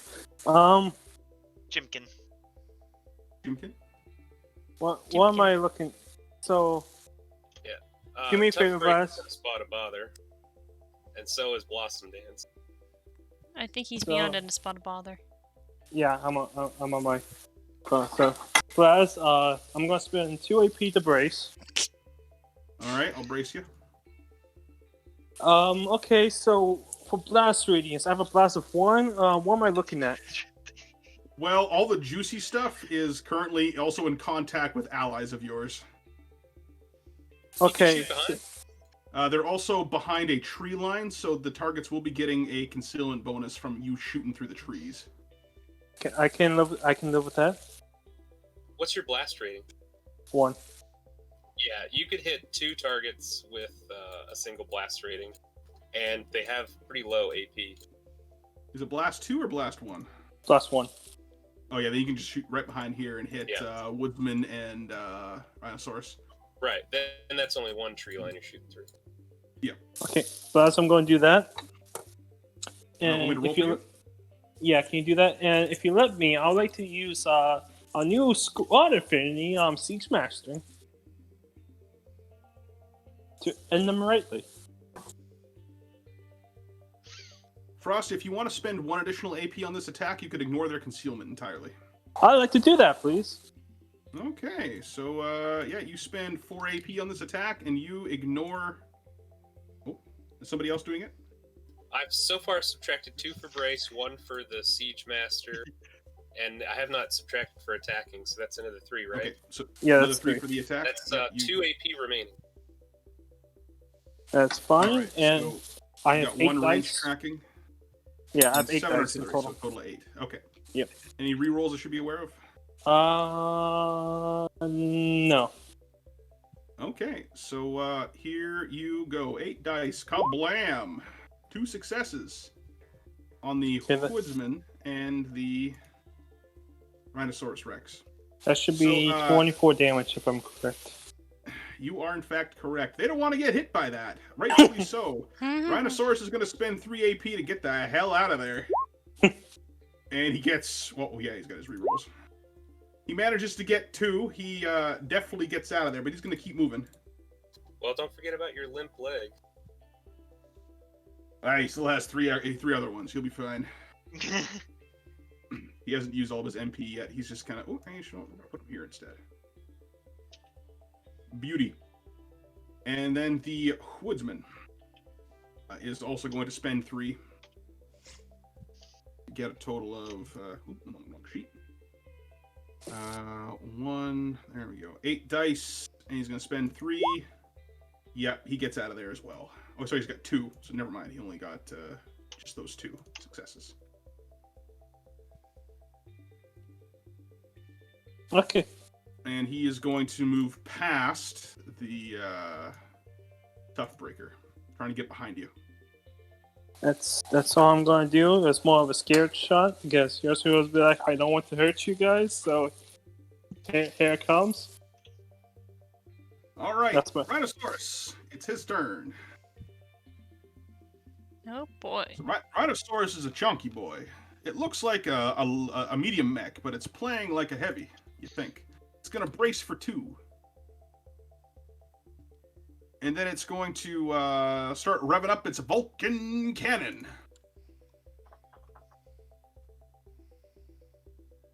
And it's going to make a shot at the Toughbreaker and the lock and load using linear blast. Or linear, sorry, not linear blast. Oh boy. Here comes the pain. Oh, wait, hold on. Where are you? Where's your dice? Oh, there you are. Oh, he's going to activate rapid tracking to reduce this by 1 AP. This is a mean-ass mech. But unfortunately, he took out all of his other good weapons that he can't use, so... Like, you bent his horn, and then one of his missile pods is misaligned. Thanks for that.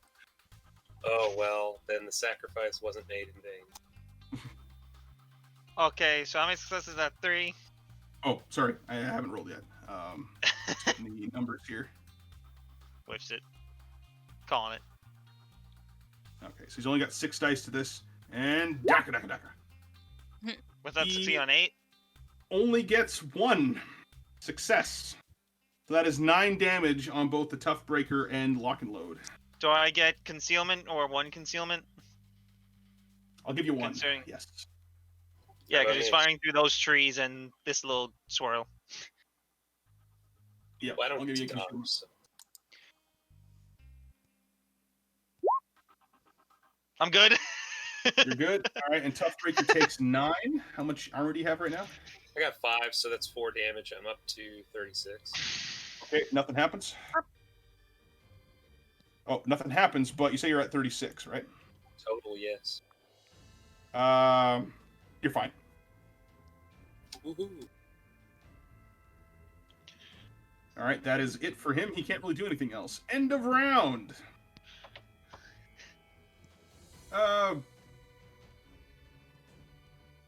Dunban, Yes. can you make me a perception check, please? Perception and what? and wits. Perception and wits. Succeeding on 8s, I'll take it. Yes. Alrighty. 1. 1. You almost didn't notice this, Oh boy. but especially with that last attack that Rhinoceros Rex kind of put through Toughbreaker and Lock and Load, you feel like there's some sort of oppressive force kind of around you. Mm-hmm. Like mentally. Like there's just like some sort of dampening thing, just kind of like, you feel like there's like a weight being pushed down on your shoulders. But it's not on you specifically. It seems to be the other pilots.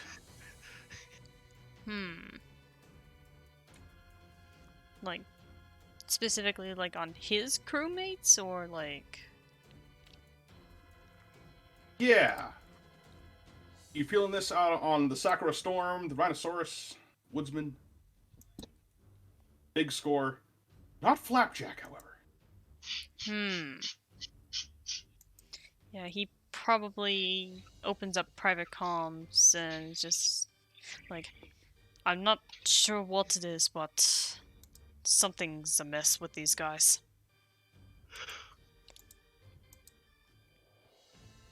Yeah, what do you mean by that? I don't know, it just... There's some sort of weird presence on all of them, except the kid. Oh, so your swordsman senses are tingling, huh? I don't know if it's swordsman or anything else, but something's not right.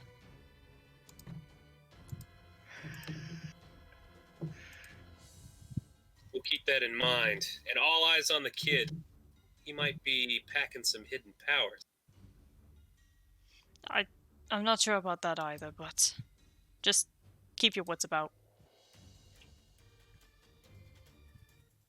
Thanks for the heads up. Now you flannel 5 sure fight dirty. 2-on-1. For shame.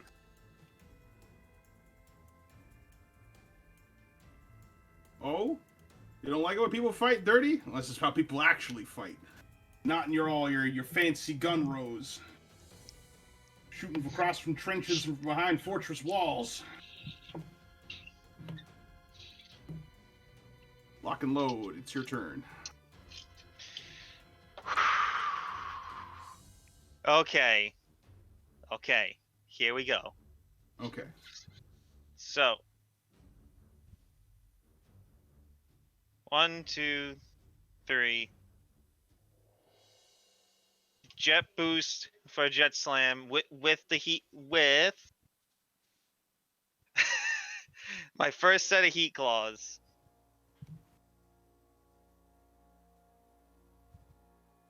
Into big score.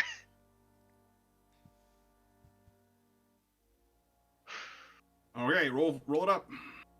Okay, so.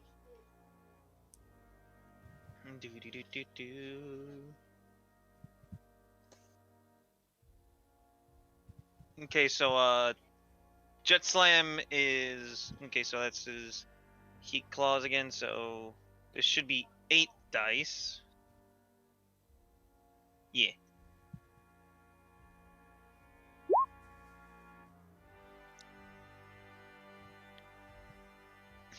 Alright, he's going to spend 2 inactivated shield for a total of succeeding on 8s. And There's that 6 dice.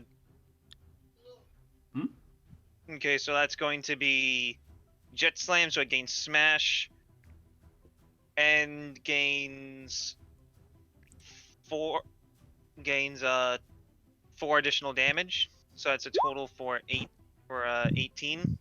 Knocks it down by 1. Okay, so that's 2 additional damage for a total of 8 pierce 2. With slam. With slash. It's smash. Wow, I can't fucking speak. Okay, so he actually manages to block the attack with his armor. Or sorry, oh wait, you said 8 pierce 2, right? Yeah. 8 pierce 2 Right. with smash. So he's gotta do something about the smash. Okay, so he takes 2 damage, and then he's gonna make a handling. Wait, no, sorry, so it's also for 8 pierce. Yeah, 8 pierce 2.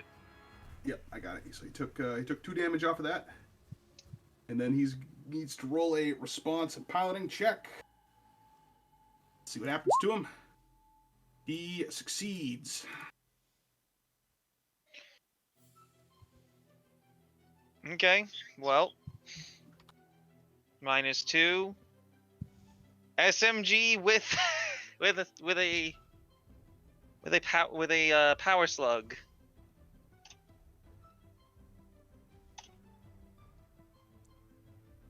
So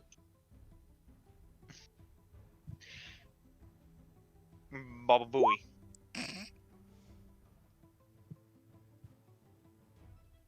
It's 4 successes. Oh Yep. boy, he's only got 1 AP left. He's gonna spend it because he doesn't want to, die in the mud. Oh no, he's down in the mud.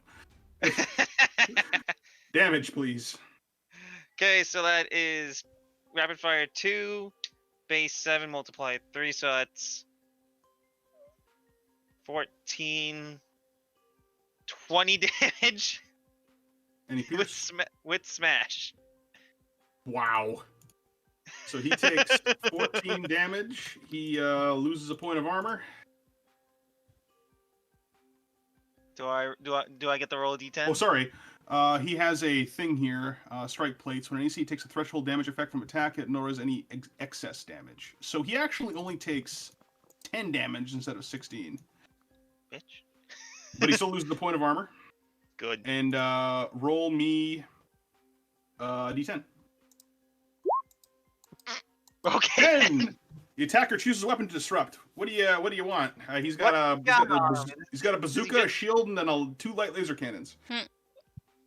Disrupt or disable? Disrupt. I'm gonna smack that bazooka, knock its lights around a little bit. All right, you kind of you misalign it, and it's disrupted on this turn. Okay, that was the okay. So first heat claw says SMG, second heat claw. Okay. Tally's going in.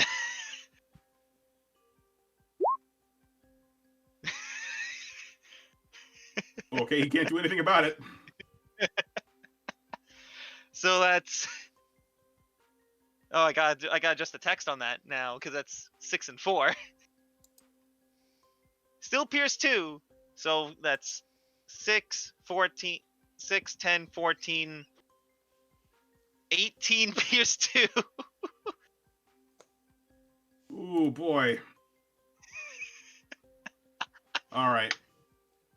Let me check the threshold damage effect here again. Okay, so that would have brought him up to 24, but he only takes 20. Or up to 20, so he loses another point of armor. And roll it.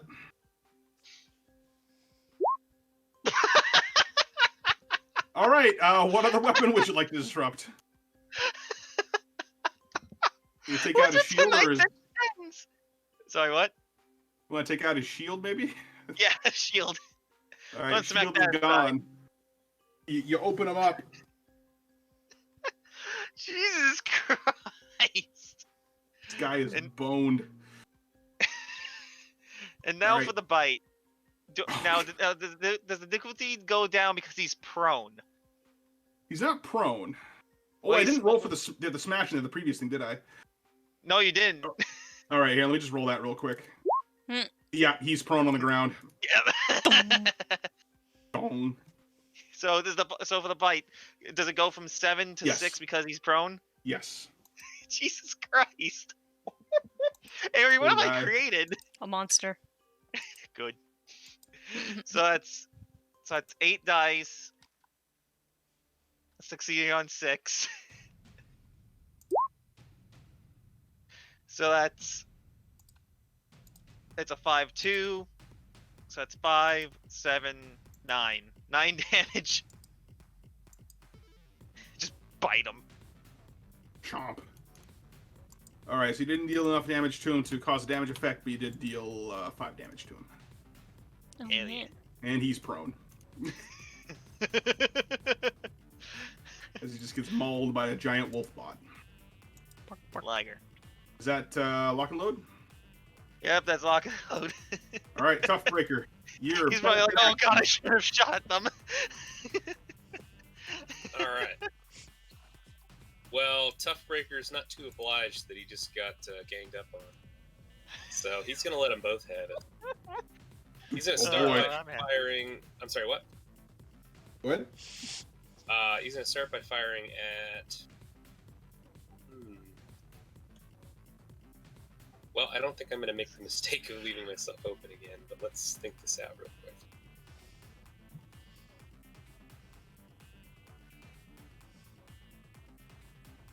I mean, I didn't even leave myself open, and look where that got me. It's true.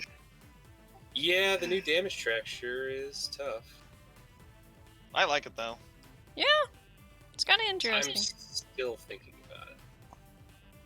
Okay, I'm gonna start with your Rhinoceros Rex did not brace, correct? I thought you might have described it bracing. It could be Oh, sorry. Yes, he is braced. Bad. Here, let me get that. All right. So if he were to dodge, what does he have to do because he's braced? If he dodges, he loses the brace. He doesn't have to spend anything else. No. Okay. Or rather, let me just double check your brace here real quick. So yeah, if a unit performs a movement, defend, or evade reaction, it loses this condition. So basically, yeah, he'll just lose the brace condition if he decides to dodge you. Okay. Tell you what, we're going to start with Exotech Smart Missile launch on the Rhinoceros Rex for Okay. 0 AP because it's the first attack in the turn. Here goes. Pretty sure I rolled 8. Yeah, 8. Okay. So, the Smart Missile says you may spend AP to reroll one failed die up to a maximum of 3. Let's see. I think I got 2 successes. No, Exotech hits on 6s. So actually, ooh, that's 4 successes already. Ooh. Wow. I'm not going to spend the AP. I think 4 successes is great.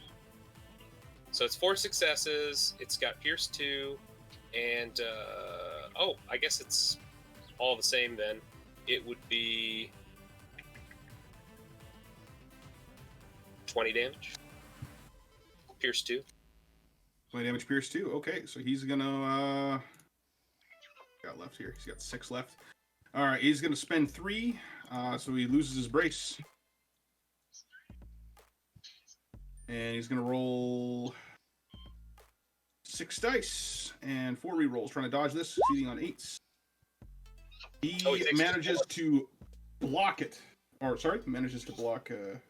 Yeah, I of got them. 4 All right, so successes. he's got 3 rerolls, so we're gonna take those 2s and turn them into one more of them is a 9. So he manages to like just kind of twist the whole the rhino body to the right, and it just crashes upon his plating.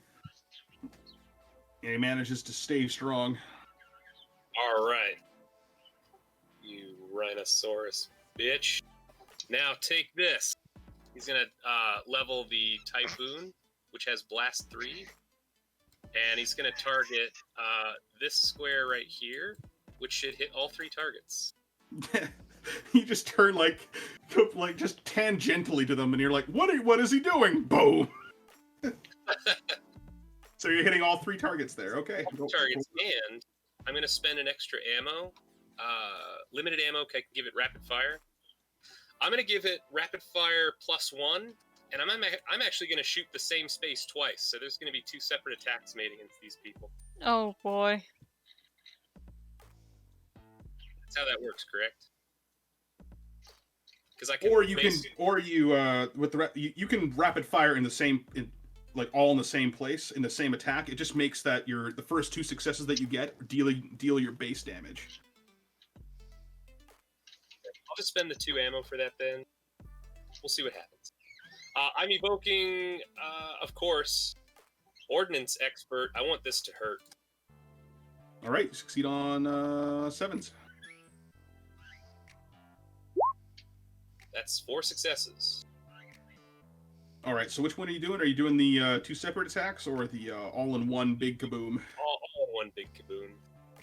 Okay, so this is definitely going to sting, because Titanium Woodsman can't do shit about it.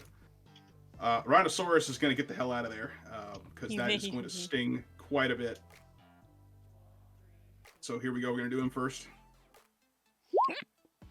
He managed to get 2 successes. He's going to re-roll those 4 other dice. He manages to... Oh, yeah! And he manages to escape. Sorry? Does he really have rerolls left? Yes, he does. He's got rerolls all... That whole time... that's his whole thing, is that he's got a low dice pool, but he's got a high reroll count. Okay. He's got rerolls for days, brah. Yep.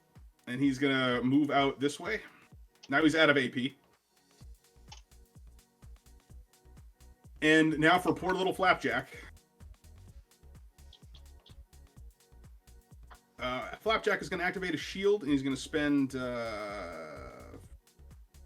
all of it, actually. He's going to spend it all to succeed on 7s.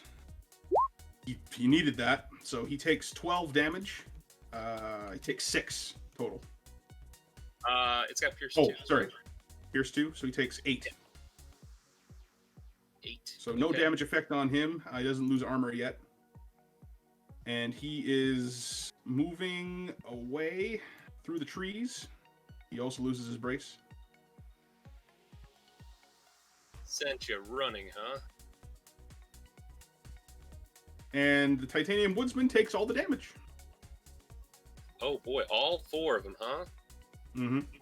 So 4 times 12. Well, that's 48. So 48 Pierce 2 on you. Okay. 48 Pierce 2. Good heavens.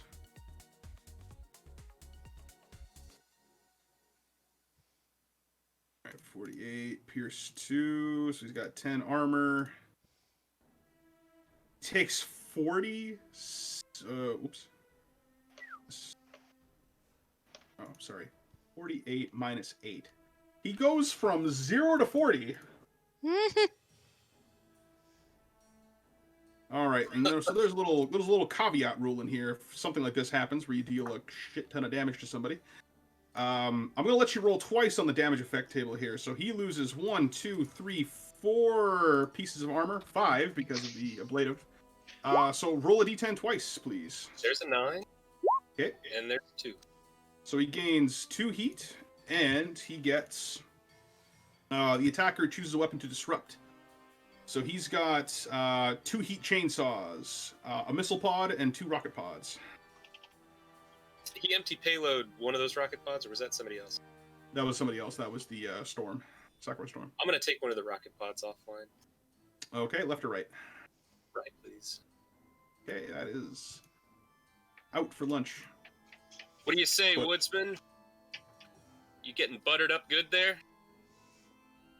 You get you get an audio signal from him and video as well, and you see his camera flickering. You think it might not be just from the damage, but you see this weird effect where it's almost flickering between 2 images, between one of the pilot and then one of him slumped over in his seat. Really?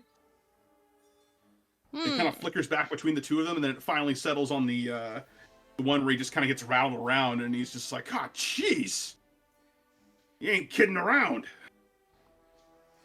The Toughbreaker doesn't kid around. Uh-oh. It breaks tough.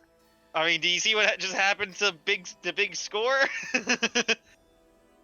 right. I got a very bad feeling right now. I've got a bad feeling too. I don't think this is what we think it is. All right, Toughbreak. Anything else? He did not cry uncle, so I'm going to continue attacking him. I will now... okay, so hang on a sec. I fired 2 things. I have not taken 1 ammo from the smart missile. Hang on. Okay, still got quite a lot to use. We're going to set a heat drill off against the Titanium Woodsman. Dropping down to 4. Okay. And here I go. I think it's just 6. Yep, 6. That is 4 successes. All right, go ahead. What's the Okay, damage? 4 successes. So it's continuous. So it deals 9, plus 3 is 12, plus 4 is 16, plus 5 is 21. 21 damage. Oh, and Pierce 4. All right, you deal 20 damage to him.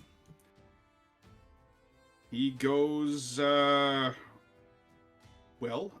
please roll me a d10. 6. 6 on the Titanium Woodsman. The Titanium Woodsman, you get to choose a limb to sever. Oh, I'm severing one of, let's say his left buzzsaw arm. All right, so the left arm, you just jam your heat drill like right into his left shoulder, and you just keep pushing through until you punch clean through it, and the left arm just kind of flops off the mech and lands on the ground, sputtering sparks everywhere. You're toast, Woodsman. Now to deal with the rest of them. And Toughbreak, moving out. You hear a voice of static come through from the Woodsman. Kill. Kill? Blossom Dance, you're up. Alrighty, bro. Unless Toughbreak had anything else to do. Sorry. I do. Okay. Sorry, I'm jumping the gun here. My bad. Actually, I don't know. Should I even bother to waste any more AP here?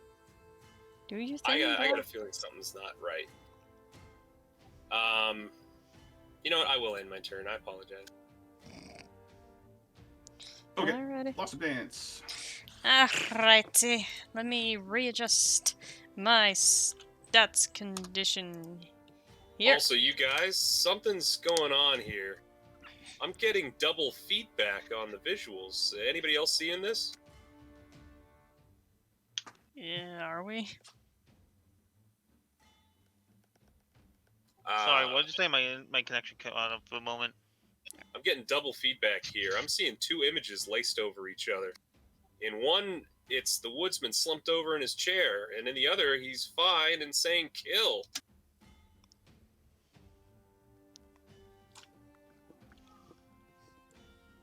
I'm gonna look that Dunban really isn't paying any attention to what you're talking about. I would say Ursa could make a visual analysis with her computer knowledge, but Tali can't do anything medical from a standpoint because she's Maulin. She's Maulin.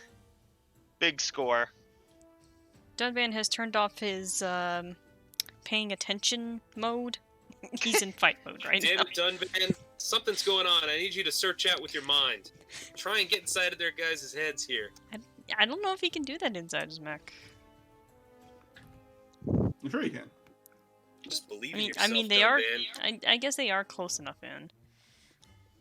I guess at least see if he can peer into Sakura Storm before he tries and cleaves open the mech.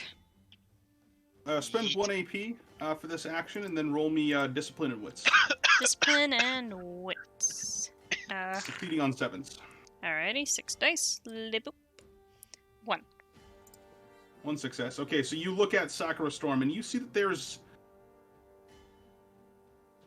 From your perspective, you think there's, like, puppet strings just going into, like, the mech's cockpit, and you trace them back, and they're going back to Flapjack.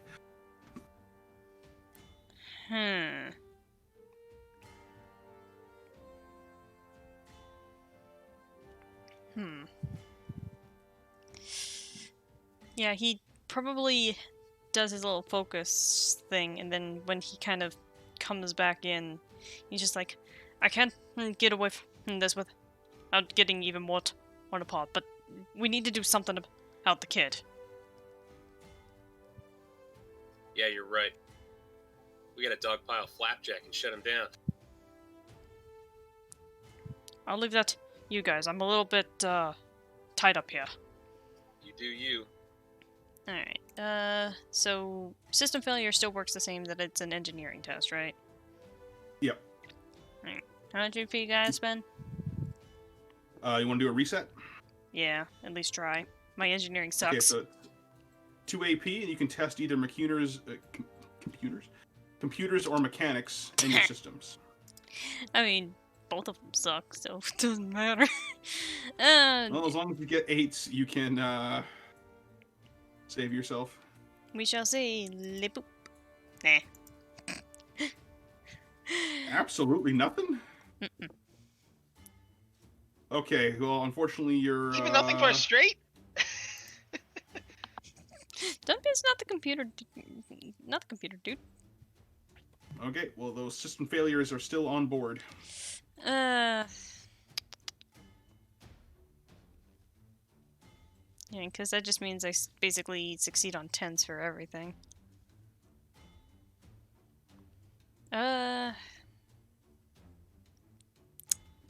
Dunban's the reckless one, I don't care. I'm gonna at least still have him try and smack Sakura Storm. Okay. His everything is rattled and offline, but he's gonna frickin' try anyway. Gonna spend 4 just because. For one big fuck you swing of 7 dice. Do I get anything for the Swords Master here? Or is that not really going to help in this I'll let you ignore up to 1 of your system failure tokens. Alright, so... that'll mean I'm succeeding on 9s. Better than nothing. Boop. Hey, there's 2 in there. Okay, Sakura Storm is feeling a little confident. She's only going to spend 2 on this and activate 1 of her swords. Well, okay, alright. What's with all the fucking 10s tonight? Just calm down. God damn. So yeah, you come swinging in there, and then she brings up one of her swords and blocks it handedly. All right. What the fuck? I mean, there's not much. There's not much Dunban can do at this point because his sensors are all over. So I'm just gonna say he's gonna go on the defensive, which also means one of my system failures clears. Yes, Hooray. it does. All right, Woodsman time. All right, so the Woodsman turns to you, Toughbreaker. Its one arm still just revving up its buzzsaw. And it throws itself at you. Hey, come on, pal. Call Butterknife. Come on. And he just ignores you, and he's gonna slam you with his heat saw. All right. Here we go. activate shield. Swing. Only 2 successes. 2 successes. All right, I'm gonna spend. I'm gonna activate 1 shield, and I'm gonna spend. We'll just do a single AP. No, let's do 2. This thing hits really hard. So I've reduced it by 3, so I'm succeeding on 7s. That's correct. 8s. Oh, succeeding on 8s. You don't just subtract 2 AP and then the 1 shield from 10? Or no, just the 1 actually activates it, right? Sorry, no, I didn't hear you activating your shield. Yes, you are succeeding on 7s. Yeah. Oh, right on.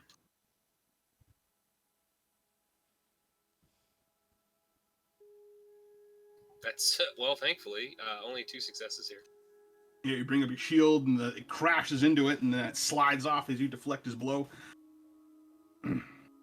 That's That's right. And then he spins around, bearing his chest to you, and you see one of his mecha peck doors fly open, and a bunch of rockets fly out. Oh, shit, here it comes. And he's going to empty payload. Oh my god. I'm glad I didn't spend all my AP. And here we go. 7 plus 6 dice. That brings us up to 13. So 10 dice, 3 result bonuses. Whoosh. Oh, Jesus. Okay. That's... Hey, Blaz, can we have some of that luck, please? No, it's mine. You are that 7 is bumped up to an 8, and the rest of it doesn't matter. So that is 6 successes flying at you. I'm going to use Explosives Expert to force myself to have the shield. I'm sorry? One other thing. This isn't just regular rocket pods. These are Shatter Pack rocket pods. So as they fly out of the tube, they explode into like 6 different little bomblets as they're flying at you. And so what will happen is that you will re-roll 1 successful die on your evade. Oh. They are mean and dirty. Now, you want to use an Ordnance Expert, right? Use Ordnance Expert to basically tackle into him and hopefully cover up as much as that as I can on my chest shield. I don't know what you'll afford me for that, but well, we'll go for it. And I'm spending 2 AP, succeeding on 7s. I'll let you... You're spending 2 AP? I'm spending 2 AP. I had 2 left. And 1 You're shield activating left. a shield? Yeah, and I want to use either that or Cunning Strategist to just try and, like, keep the bomblet from spreading is what I'm trying to do. Just to clarify something there. So when you're spending AP, it starts off with you spend 1, succeed on 10s, spend 2, succeed on 9s. And then if you activate a shield, then it counts as you having spent 1 more. Yeah, I get you. I think I did misunderstood last time. I think I took damage. No, it's already happened. Whatever. We'll just move along. Yeah, I honestly think you should get a discount for that, but I understand. Okay, so regardless, it's 8. Well, you do get a discount technically because when you activate the shield, difficulty for free. You get 1. You reduce the difficulty by 1 more. So if you spent 2 AP and activate a shield, now you're succeeding on 8s instead of 9s. Understood. And what would my affinity grant me? And to paint the picture for you, I'm trying to shove my shield into it to keep the explosion radius dense. I don't want it spreading all out.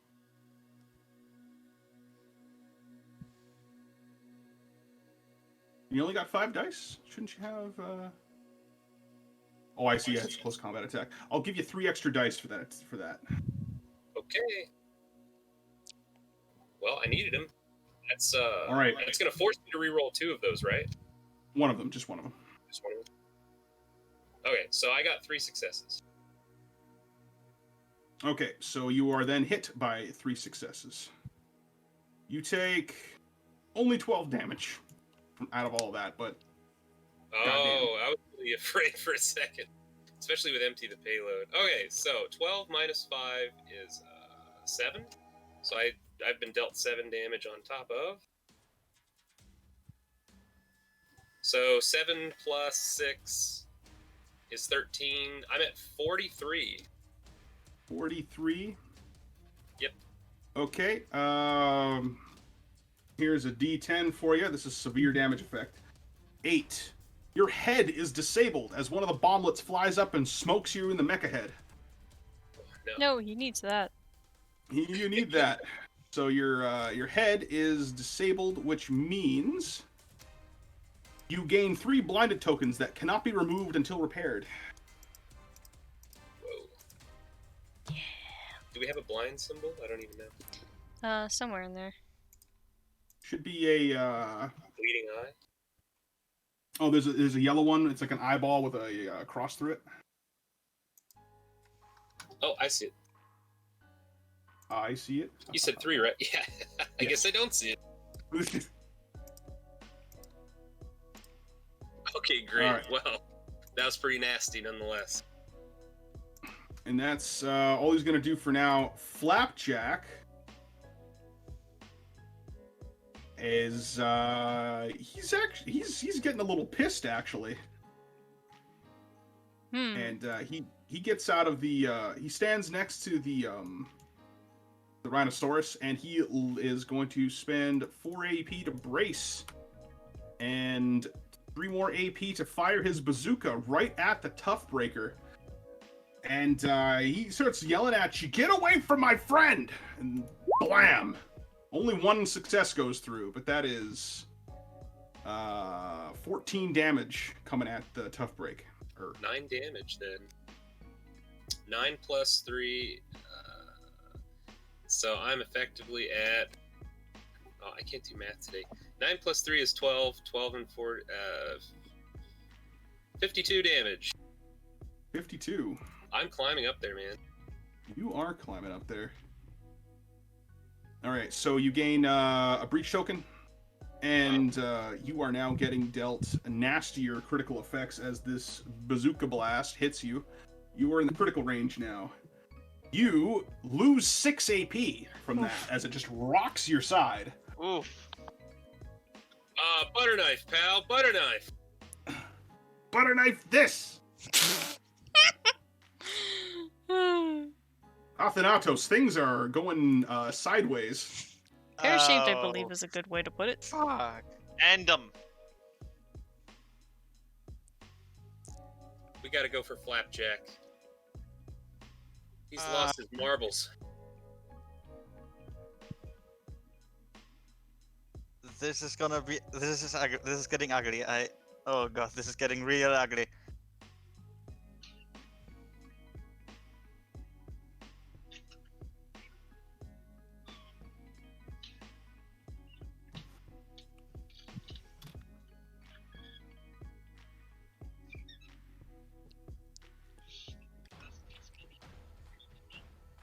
Okay. I move up to here.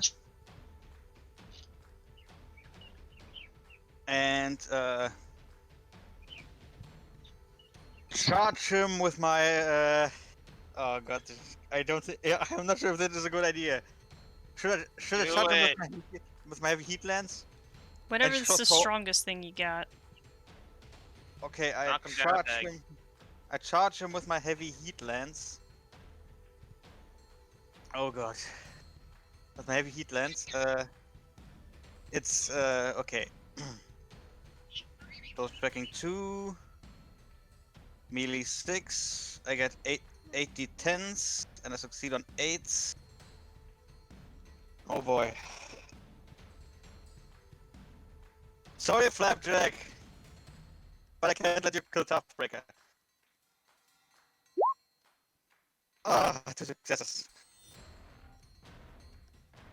Okay, but because I throw everything I get in it, because because of the bonuses I got, charged attacks and strong arms, it's 16 damage, and if I charged him, does it help me anything? Yeah, you used the jet slam, didn't you? I simply just charged him. Oh, Right. nice. Object More or your less jet boosters? I mean, I could for the last one. For the last one square I was moving, because I got a weapon which will reach 2. Yep. So what that'll do is it adds smash and Your weight class. +1 total damage per success. Weight class. I got 0, so that won't. So help. So I still got plus only 1. smash. he got 2 success. He got 2 successes here, so he gets 2 extra damage and he adds smash to his attack. So Flapjack 16 is. base damage and 10 multiplier comes this way. Ow! And then the 2 extra damage from the boost. 18 base damage, I think. You would add the 2 on top of everything else after it's calculated. Oh, okay, then it's Yeah. 28. 28 damage coming away. Okay. then Oh god, Flapjack I is going I get the creeping suspicion this was a terrible idea to do this. So Flapjack is going to spend all of his AP and activate his shield, so he's succeeding on 7s with his evade here. He manages to get out of the way. He deflects your shield almost supernally. Almost as if he saw it coming. And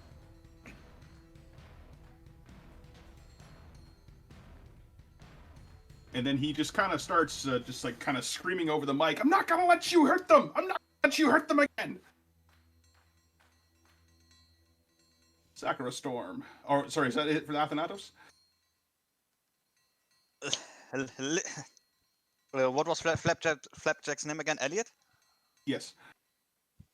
Listen up, Elliot. Something is really wrong with Woodsman. We're getting a really weird image through the communications channel. I don't know what's going on with him, but it probably isn't good. And you firing on Toughbreak, I probably won't help that. We don't want to hurt him. We don't want to hurt him. But something is terribly wrong right now.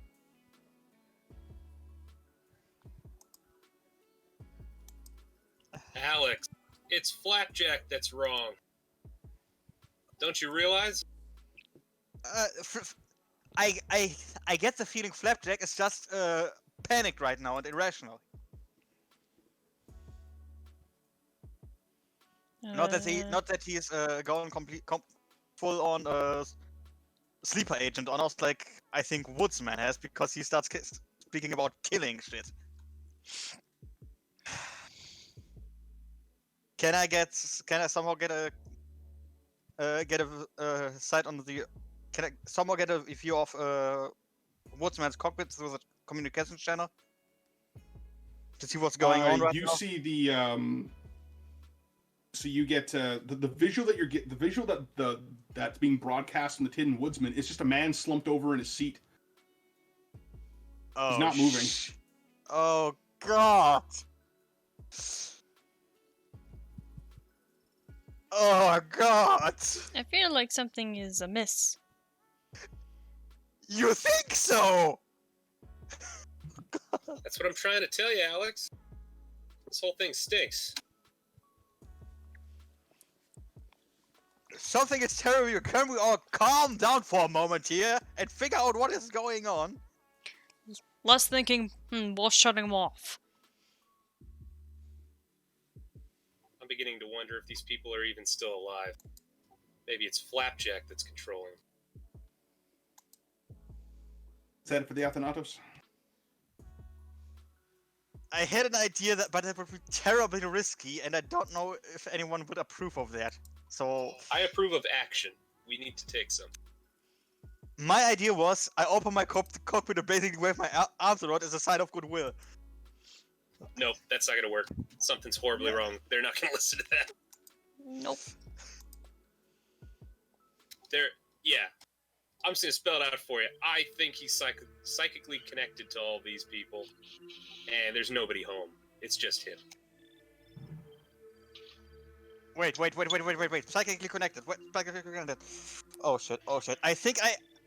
Oh my god. It all comes together now.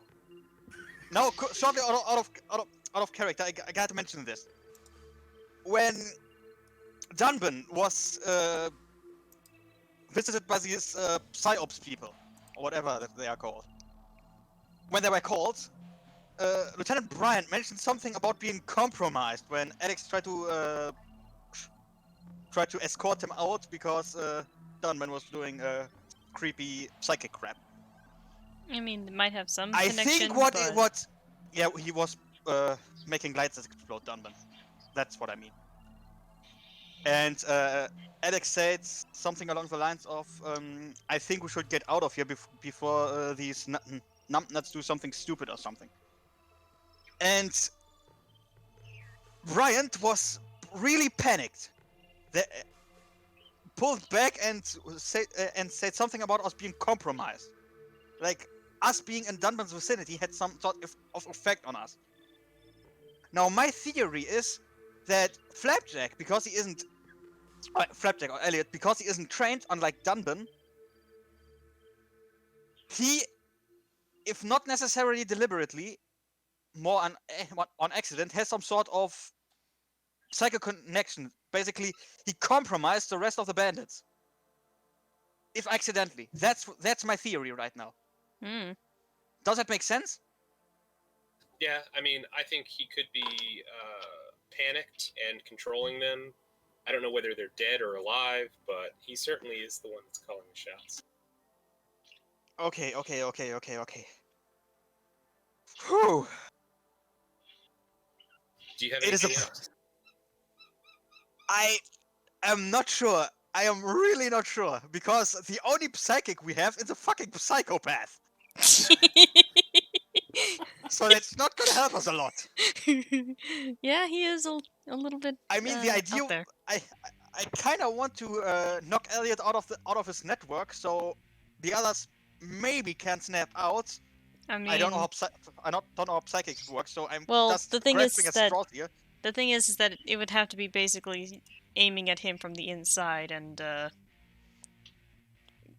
that's either tearing open his cockpit and just wailing on him in there, or that's really it.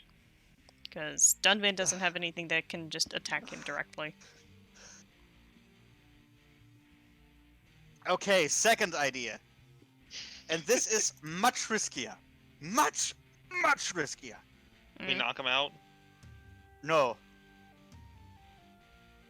Athanatos gets next to him and Alex boards Flapjack.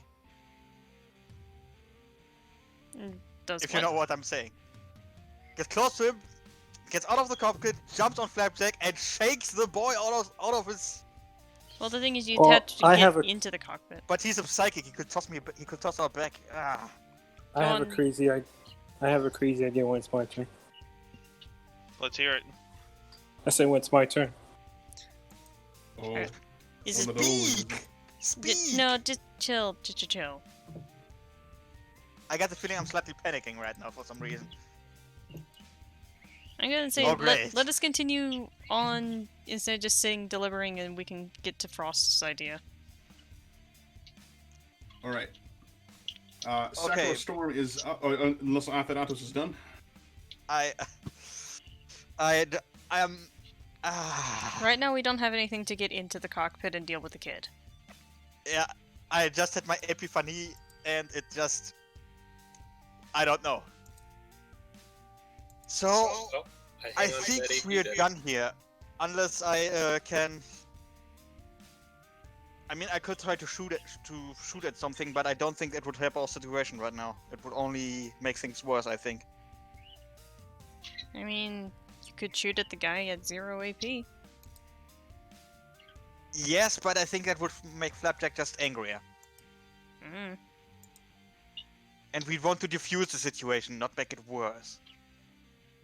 Best you could hope for is damaging Flapjack and, like, disabling him somehow. I mean, I could fire my pulse laser at him. Let him have it. Okay. He has no AP left. Wait. Oh! Why didn't I shoot him first and then charge? Oh! Sometimes doing the opposite order works just as well. Okay, pulse laser. 7 damage. 7 multiplier. He succeed on 7s. Could Wish I me- just make a suggestion of inching ever so slightly closer so you can get your close tracking bonus? Ah, yes, I got 1 movement back because I jumped the last one. Wait, I still Hey. need to it. I still need to add the heat for that. 1 heat per square. Right? It's 1 plus weight class heat. So and I got for- 0. yeah, for you it's just the 1 heat, Okay. and it's allowed Then I move 2 movement, but you can move 1. thing closer, use my last movement point, and then fire on him. All right, go And I ahead. got close tracking of 2, which means I got 9 d10s. I really need to get a better computer so I don't have only 1 close tracking bonus. But I Okay. never have money. Oh, you can buy the attribute improvements for your mech too. Those That's are also options as true, well. but that still requires money. It does, Okay, yeah. Flapjack, I'm trying to help you here. Here we go. Helping you up, blowing you up. 1, Oh, well, 2, 3, He can't 4, do anything about it. 5. Oh. Oh god. I'm so sorry. I'm so sorry. No, you're not. Pulse laser. A rapid All right, fire so- 4. That means 7, 14, 21, 28. Plus 3. 28. 31 damage. Oh god. Okay, so he's taking 25 damage. He can't do anything about it. Oh, up from 28. Or sorry, not 28, from 8. So he's up 33 damage now. Which means he just straight up loses 3 armor. It's gone. And please roll me a d10 for a damage effect.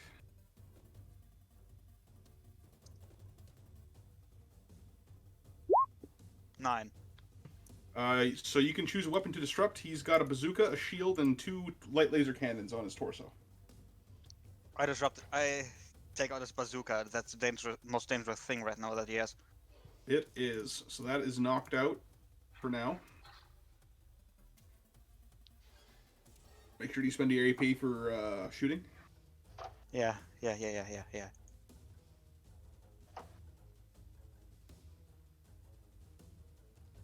All right. And I get heat from the shop. Yep, free heat. Blah, blah, blah.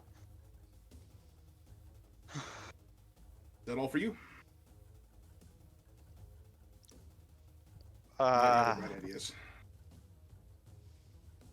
I wrote Alex as this emotionally cold character, but now, oh god, it all sinks down on me right now. Oh god.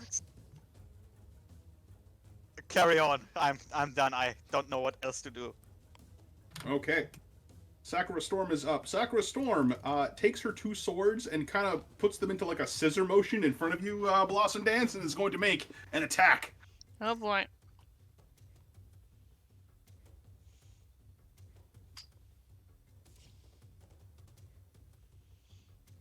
Okay, so here's the first one. 4 successes coming at you. Alright. Am I still gonna get that double usage of the defensive from my sword, Yep. or okay? Mm-hmm. Yep, you can get that.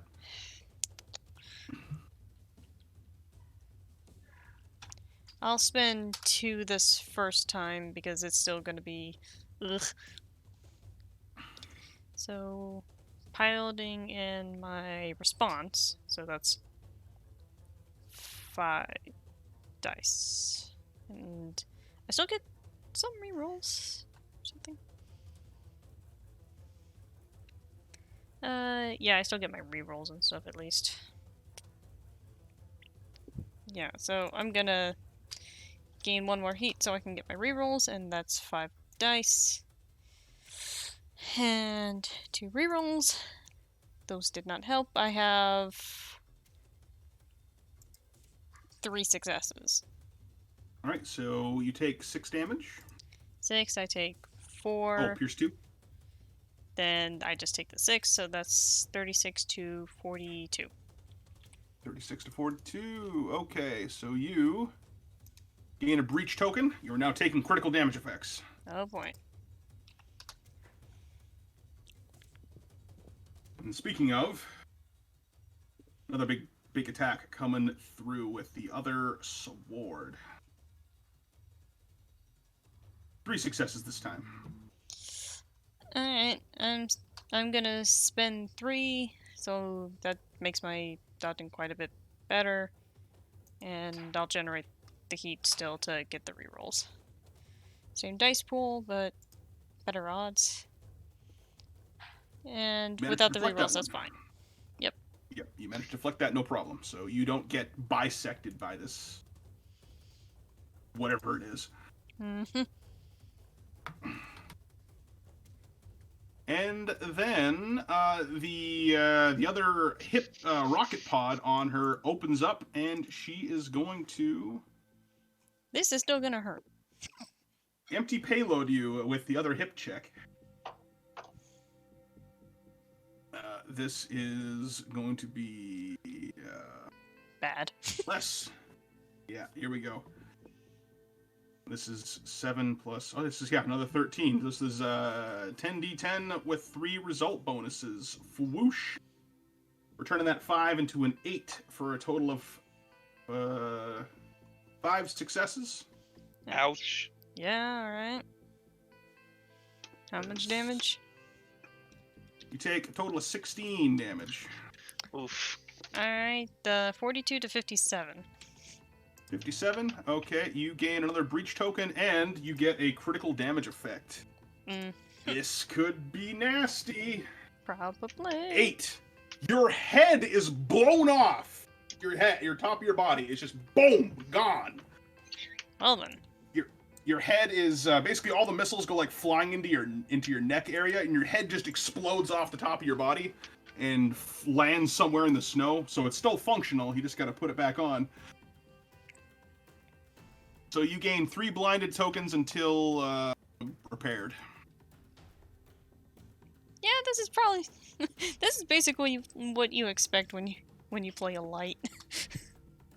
Yeah, this is about it. And that's all Sakura's gonna do. Big Score is currently on the ground, not having a good time.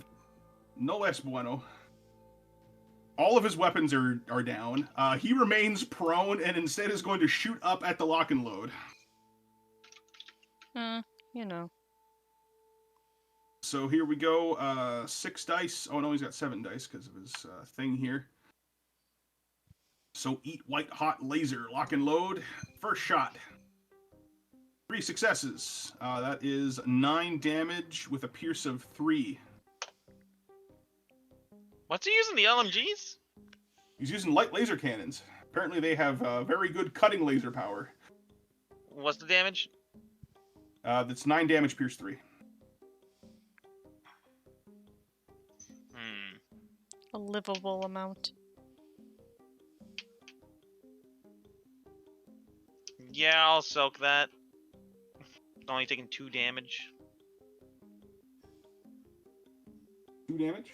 Okay, so you take the 2. Yep, and I lose that point of ablative. Second shot. Same deal.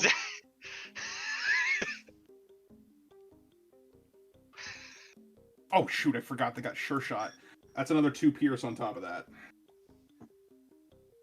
Don't worry about the first one, just yeah.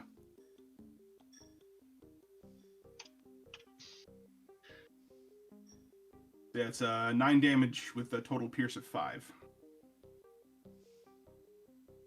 Well, you know, just casually. You gonna tank that or dodge it, or what are you gonna do? He has no other weapons that can actually hurt you at this time. I'm gonna spend the 2 AP to dodge it, and even though Okay. it's in close quarters, I can still dodge move, right? Yes. Like say, like here. Yep. He has no weapons that can exploit you. Just so that he'll be firing into his allies if he decides to do anything funny. There you go. That's thinking. Which I think like that's cutting the corner on Toughbreak, so I'd say I wouldn't hit him. And Bird, stop eating my arm hair. You think you're funny man? And gonna roll the dice. I think I'm good. Yeah, you managed to dodge out of the way as he shoots up into the sky, and then he's gonna spend his MP to stand up. How much does that He's cost? like, this is awkward. Well, this is awkward. Spends 3 MP to stand up, and then he's gonna be like, whoop, whoop, whoop, whoop, whoop, and gets out of here. Can't exploit him. And his all of his stuff comes back online, and he turns around towards you with his shield and Zook ready to zook ya. Balder, what is your big plan? Yeah, I'm Joke's on curious. him. Yeah, same. Okay. Plus, how much damage can I survive as a person? As a person? Yeah, I I have body one. That's a very interesting question for us. It does say character damage threshold's 80, but I feel like that's really too high for a person. Well, no, you see, you go down as soon as you hit more than 40. Yeah, I'm that's sorry, what you go down if you hit 30, but you die if you go take 40 or more damage. So basically, Frost, you can take the 30 damage before you are knocked unconscious. Okay, guys, I'm going to do a stupid idea. How stupid we talking? I'm going to spend all my AP to do this, all my affinities, everything I got to do this. Okay. And I'm going What to the take hell are you character gonna do? damage to do this. I want to EMP all their mechs. Ah, what If was you the let me. machine? I'm What are you going trying to- I'm basically using my tech sage and my smart mech to get, and since we've been talking, I'm basically trying to get through the mechs, shut down their computers. That's why I'm asking, can I blow everything to do this? Do you have a device that'll let you do that? I have an affinity called One with the Machine. But you don't have like a system jammer or like an ECM. Thing? Sadly, no. That's why I'm probably going to You're take first. And That's you're what- really far away.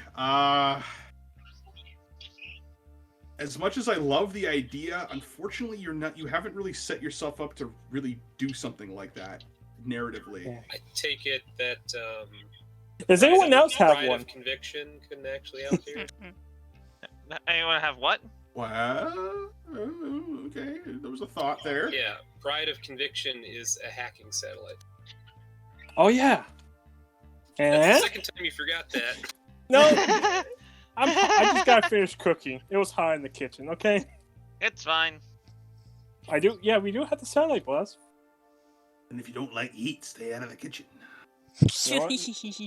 No, I don't like the heat. But I go in the kitchen anyway. Okay. So, Frost, you want to use your satellite dish? Yeah. All right. So, And- Frost, and I basically know- what you're going to be doing with this is you're going to be broadcast. You want to basically broadcast a scrambling signal up to the satellite. Yeah, down to the mix. Okay. So, Frost, in case you know that if this goes sideways, you could end up damaging the satellite if you do this. Oh shit. It's worth the risk. But That you'll was a be able hefty to. investment. You'll be able to broadcast a big just like EM pulse down on top of these people. Basically, everybody will have to roll systems Oh god. to not get frazzled. This is the best shot. Dunban's already frazzled. How much worse can it get? Yeah, you'll be fine. So Okay. Frost, this will basically, yeah, like you're gonna be making a sensors computers attack on literally everyone on the map except for yourself. Yes. Oh god. Also, would you allow me to possibly take that dump truck damage from the satellite to myself? Or do you just want to deal with the satellite damage? Because I'm willing to take it as a person.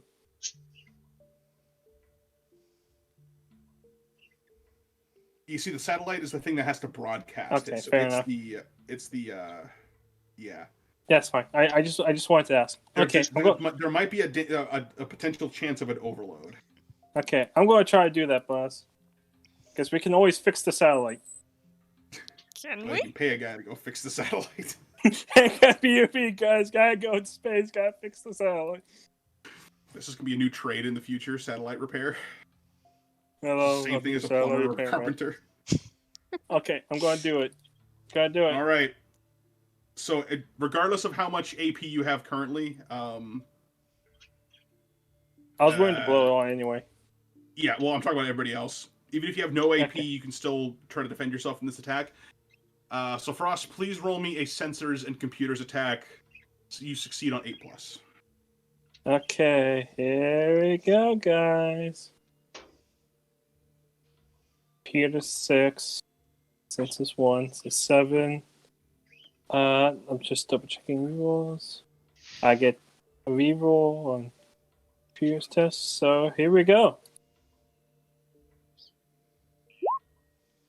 That's a lot of 6s. I got 1 though. That's Oh boy. I said we're probably going to have to go fix the satellite. That's most likely. All right, we'll have to go fix the satellite. so Balder. Yes. So you broadcast a scrambling Scrambler. signal up to the satellite, which is then just broadcast down on top of this battlefield right here. Big Score is attempting to not get screwed up by this. Let's see what happens. Succeeding on 8s. I'm kind of sad. Big Score is all right. Sakura Storm is all right. Titanium Woodsman. Okay, so you.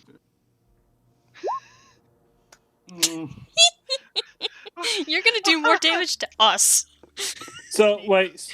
Rhinoceros Rex. Wait 1 second. Hey, he got hit by it. Yeah. Wait, what do they need to succeed on, Plus? They're succeeding on other stuff. On 8s. I'm going to turn that. Which one was the second one? That was Sakura Storm. Yeah, I'm going to turn her 9 to a 7. So I have one like that. So she fails. And then finally, wee baby Flapjack just double deuces up into the sky. He's jebbing. He's jebbing. Hey, I got 2 out of 5. I caught that as a success. That's 40%. Alright. You've managed to Got 2 of them. Cross. What is your computer skill at right now? 6. All right, so you've given Sakura Storm and Rhinoceros Rex 3 system failures each. Now for the rest of the group. Good luck, guys. Have fun. Bye. Look, like I said, man, you can do more damage to us as a collective. Lock and load. Please make a systems and computers or mechanics check. Thank God I rolled low, so you guys actually might have a chance.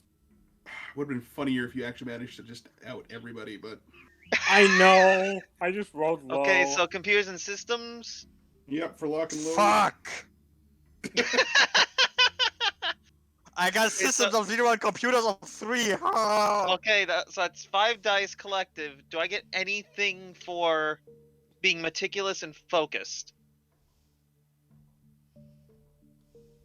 Unfortunately, your training is in the medical field, not so much in counter hacking. Can't blame me for trying. Nope, I ain't. So 5 versus what, 8, you said? Yep. Okay, you're all right. Blossom dance. Tap A quickly to not die as fast. You said computers and systems. Or mechanics and systems. It doesn't matter. It does not matter.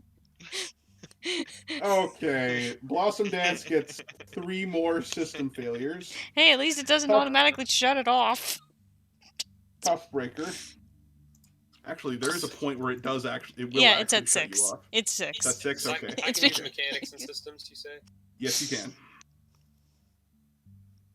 That's why I said at least it didn't shut him down. Nothing. I'm disabled. Ooh. You are. Oh, do you already have? I'm sorry? Do you already have system failures? Those are They're the blind blind tokens. Oh, those are blind The tokens. Okay, so other you ones are breach tokens. Okay, so you get 3 system failures on your mech, and then finally the Athanatos. I succeed on what? 8. You got this. You got this. Gott, steh mir bei. Like I said, you did more damage to us. Oh, Also, gosh.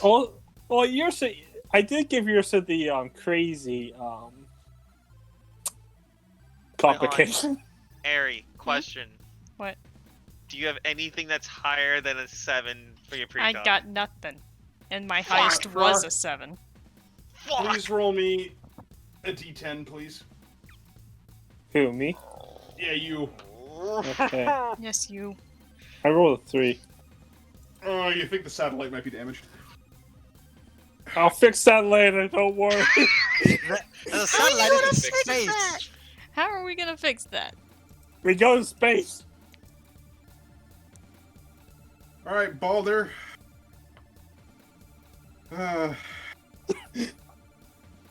Guys, I think I did it.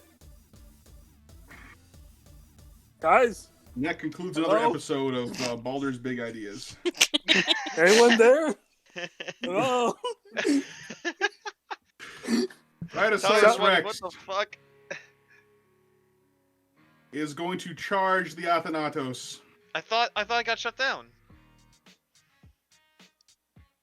I got 3 system failures. It's not shut down. It's just Ah. really hard to do anything. Oh, actually, no, he can't hit you with that. In fact, he can't hit you with anything.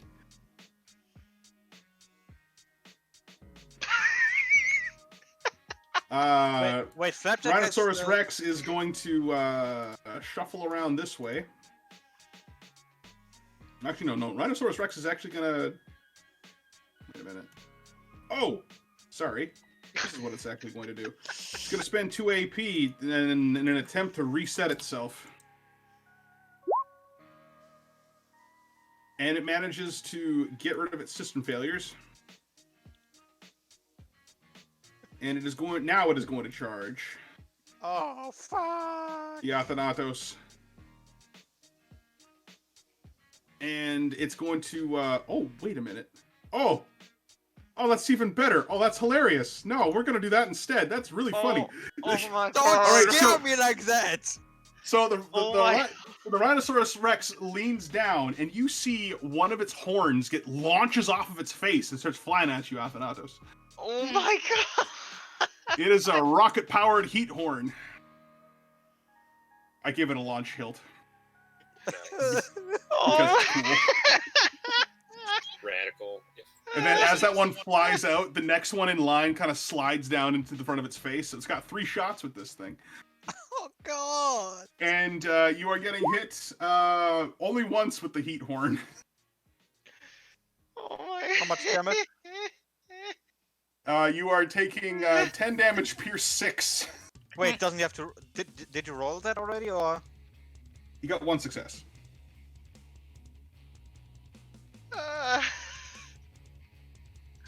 I kind of want to block it, but I know he's gonna try something new.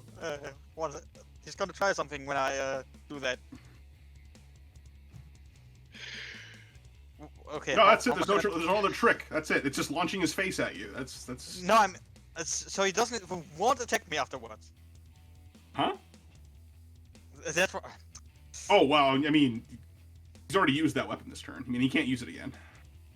Does he have any other weapons that he could use Nothing against that he has to brace for. And remember, you also got a lot of system failures on you right now. I know.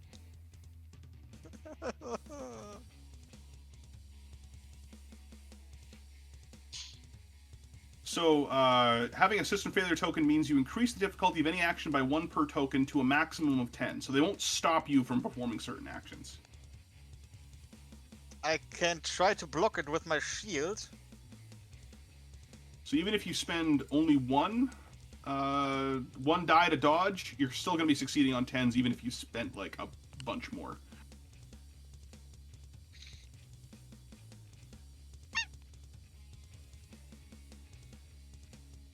Oh, I tried to block with my shield. Since it's one-handed, it's gonna cost me 2, I think.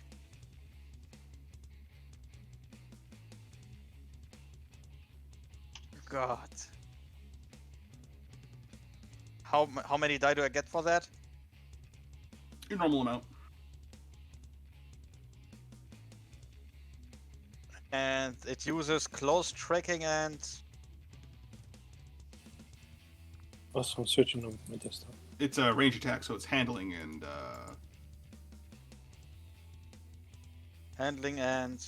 insight.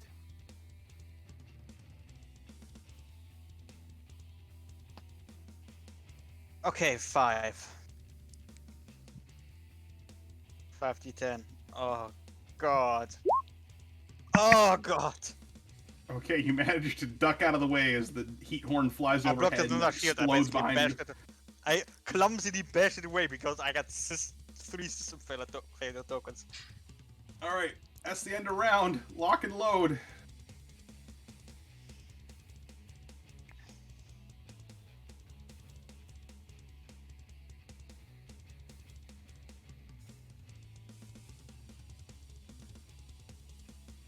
DJ? I'm just baffled by all the shit that just happened. I mentally shut down for a moment. You're so just were like, guys, I got this. Bow. I don't got it. I'm a genius. don't get it. Oh I don't get it. Hmm. Oh my lord, just what the actual fuck?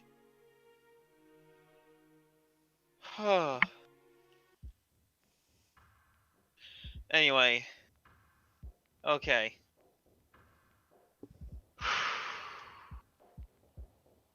Okay, what am I actually going to do? Because Sakura Storm's got 3 system failure tokens, so she's got next to nothing.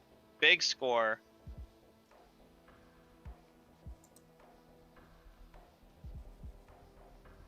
Remember, your commander has told you that Flapjack is the key. Yeah.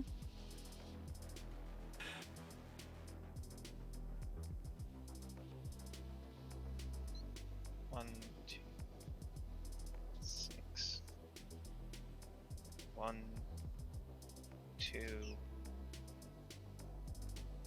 Ooh, that'll bring me to 10 heat though. That'll bring me to 10 fucking heat. There's not a shorter route. There's not.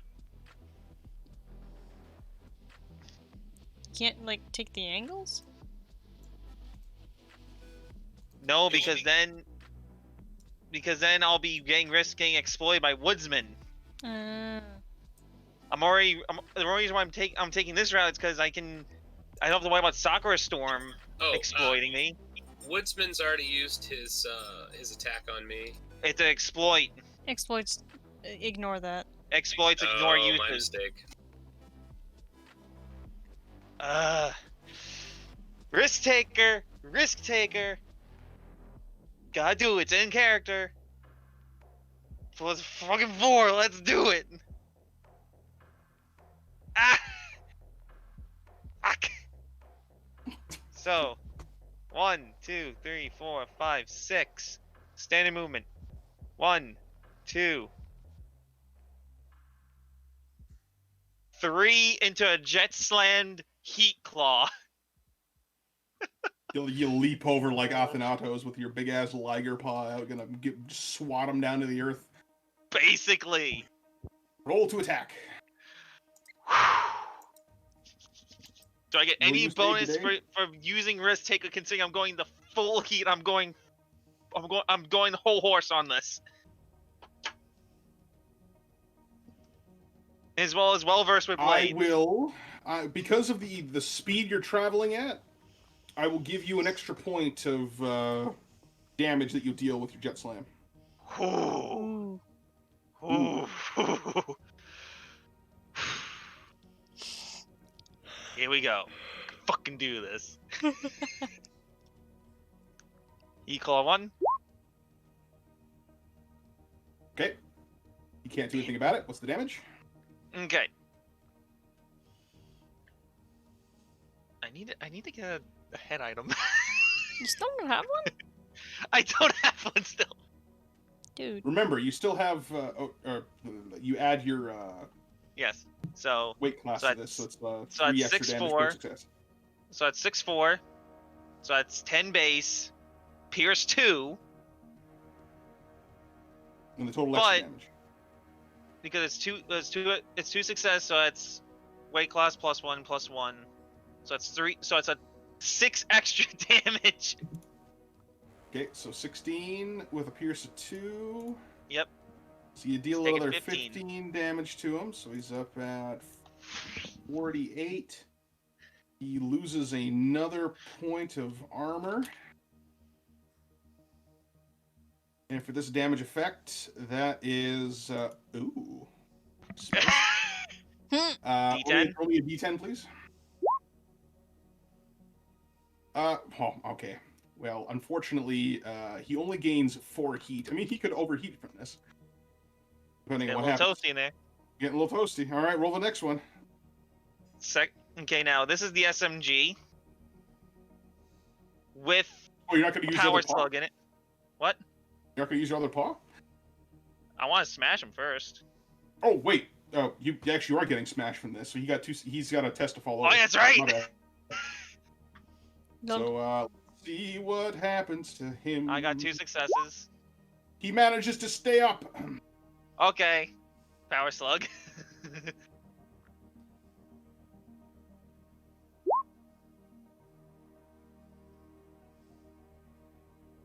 Fucking rerolls. Nope. Well, balls. That's 14 damage 14 damage. with smash. Just 14 damage with smash. Oh boy, he's up at. Ooh. Oh boy, is this actually gonna happen? Is he? Did he reach that point? Nice. Very Oh, nice. boy. Okay, so you leap through the air, and you slam down on top of him, and you you throw him off balance. Then you start shooting at him like crazy with your SMG power slugs.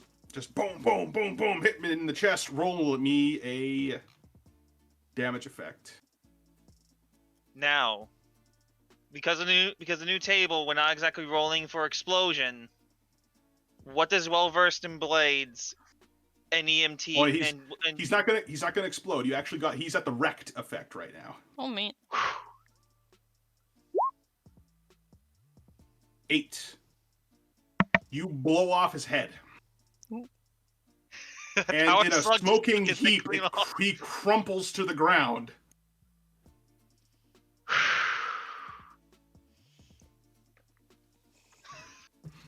And as you do so, the Rhinoceros Rex looked like it was going to charge Athanatos. It moves one space, but then topples over. But The Titanium Woodsman goes to swing at the Toughbreaker with its other good arm, but misses you and moves this way, and then falls on the ground. Kersplunk. And the Sakura Storm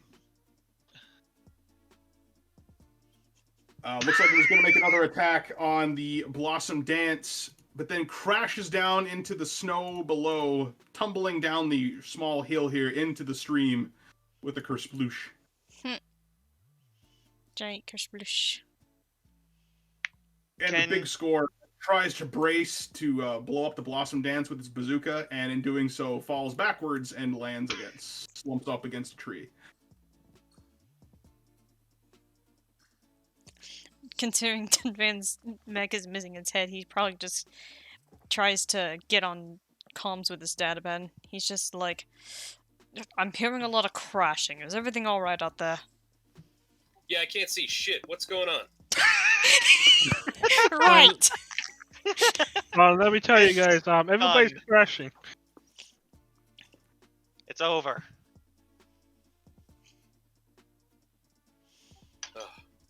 Thank Now, God.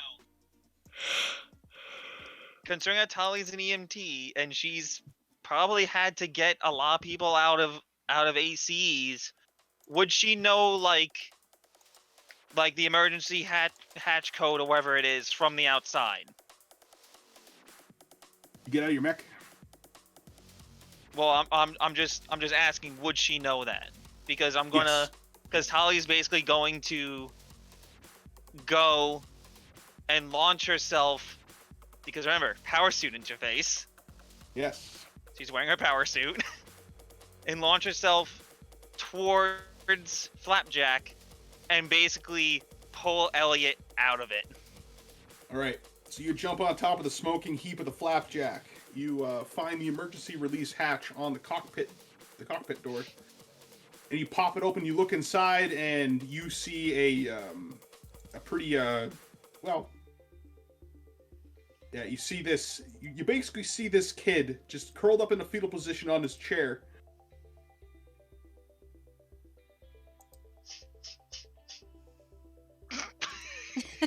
Just the silence. It's the bird. The bird is what made me laugh in the silence. All you hear is some silent sobbing coming from him. It's over now. Come outside and get some air. But they're dead. They're all dead. Can't hear them anymore. And Tali's is gonna short circuit for a moment. Did you animate their bodies somehow?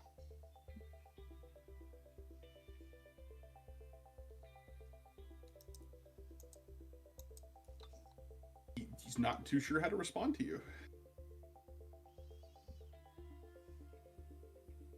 Did you somehow manage to resurrect the dead? And she just pulls him up by the straps of his suit and just pull him out of the cockpit. Well, it's more like you kind of grab his cockpit chair and just rip him out of there because he's still strapped in. Well, okay, she's not gonna damage his AC. She's basically. Yeah, you unbuckle him and you haul him out of here. And All right. The Toughbreaker opens up. The cockpit hatch slides open, and a bunch of pancakes slide out. You see Hans emerge with the pancakes stuck to his forehead. In the attack, a couple of them opened up in the cockpit. Got syrup everywhere. What the fuck's going on there? Is the kid all right? I don't know. No, Elliot. Not gonna hurt you. Just tell me what you did. Note she's actually using her bedside manner here, so EMT training. all right, make a presence and charisma check. With bonus? With a bonus, yes. Woo! Okay, so what's the bonus?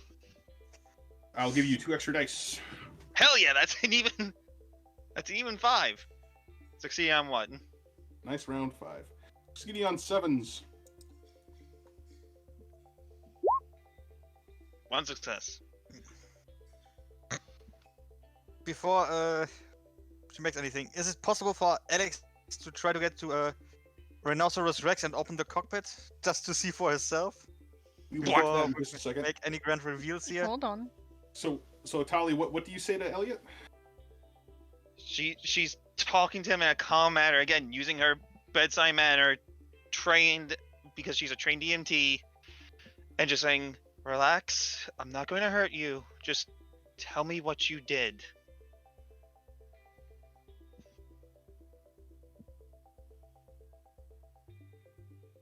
Well, we left town.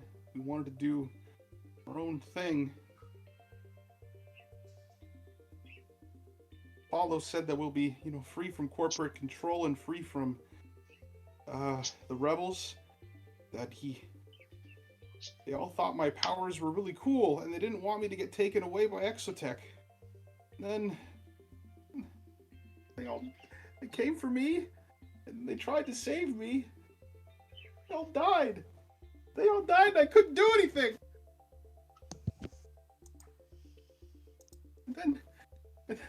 And they came back to life, and they killed everybody else.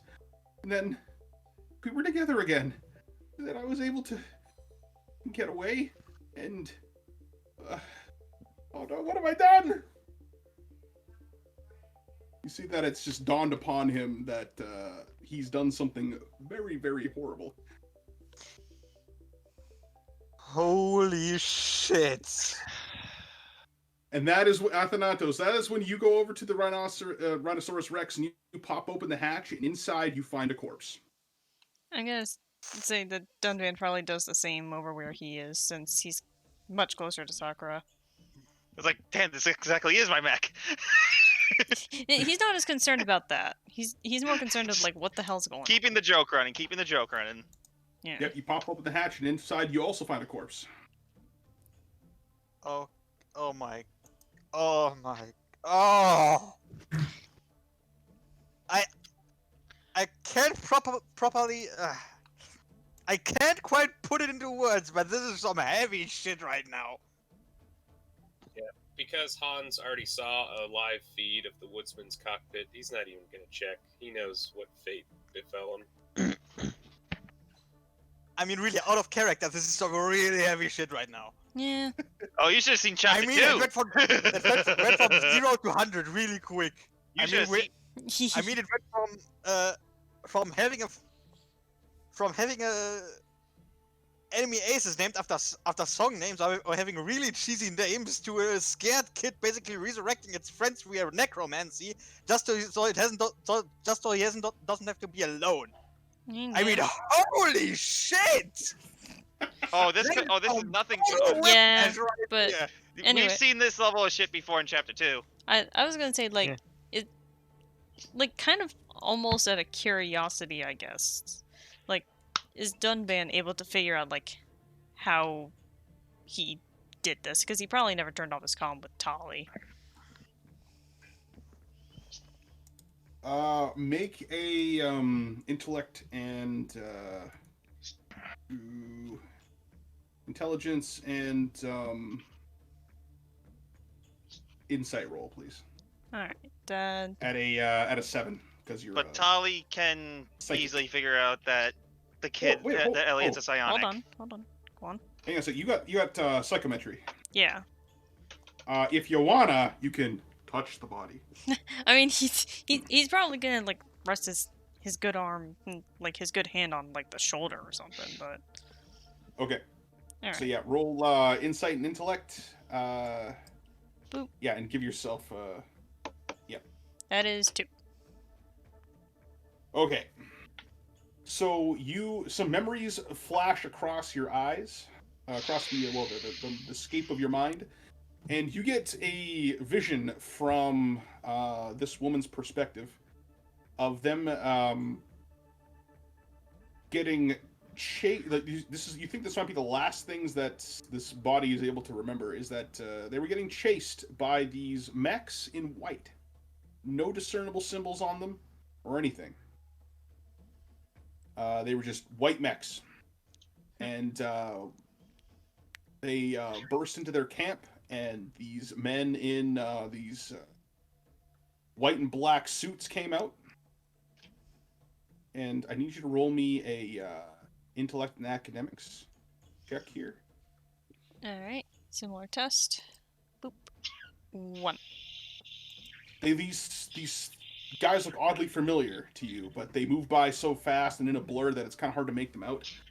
Mm-hmm. And one after the other, they begin gunning down the people who stand up to them until this body that you're getting the memory from gets shot, flops on the ground, but they're still kind of aware. You think they might have still been alive a little bit.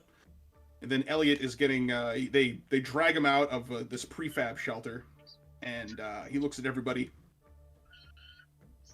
and he just screams. This like big kind of like psychic burst kind of comes out of him, kind of pushes these guys down, and the body that you're getting the memory from gets back up, and just kind of drunkenly stumbles around, grabs a gun, starts shooting the people that are still alive, and you see the other people who had also gotten shot are getting up too, and they're starting to move around and, kill people. And that entire time, you are feeling the presence of somebody else in this person's head. You're basically getting like Inception right now, of getting like a memory within a memory. And you feel yourself, your mind kind of wandering, and it moves right into Elliot's brain, because he's nearby and he's connected to these things. And he is terrified. Absolutely terrified. Yeah, probably as he goes to, like, basically mentally disconnect himself, probably like a flare of fire comes from his hand. Bastards!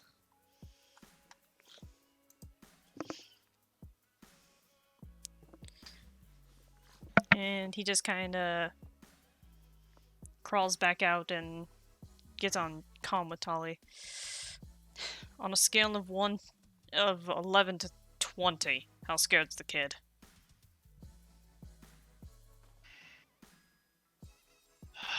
You take your best. You take your best bet. Guess. I'm putting it at a 17 based on what I can see.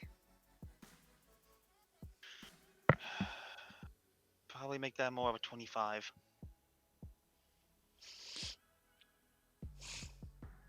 He's come to the realization of what he's done. Well, I don't blame him.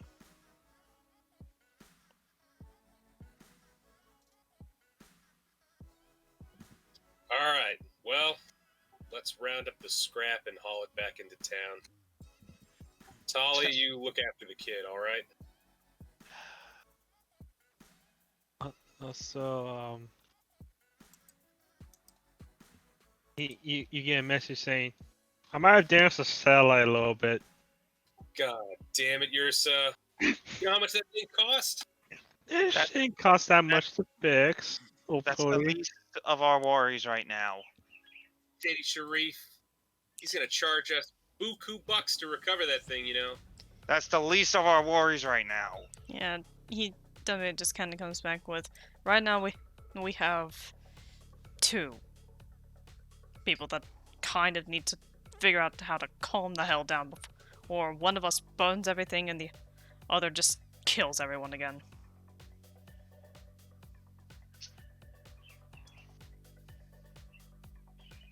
I'll begin diagnostics and she goes back inside for a minute. Anyway.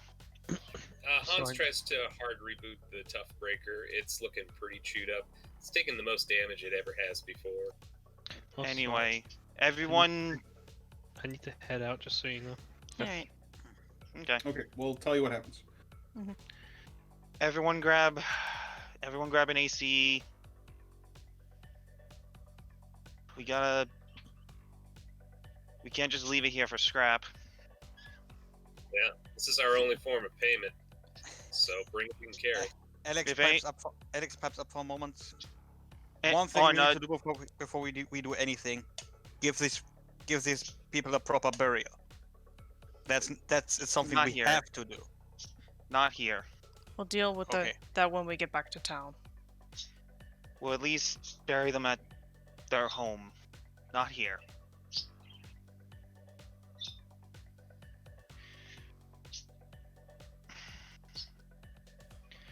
If anything, the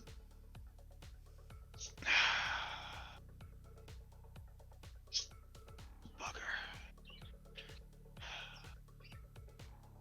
Each of you grabs a mech. I'll haul it back to town. That's right.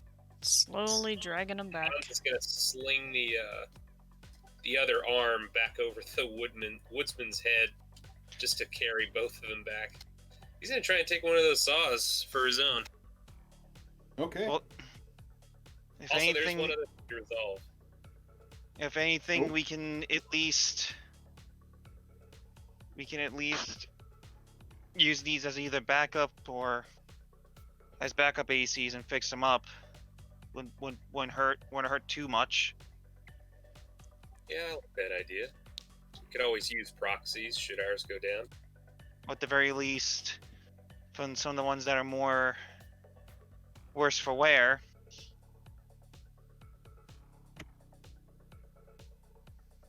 We can at least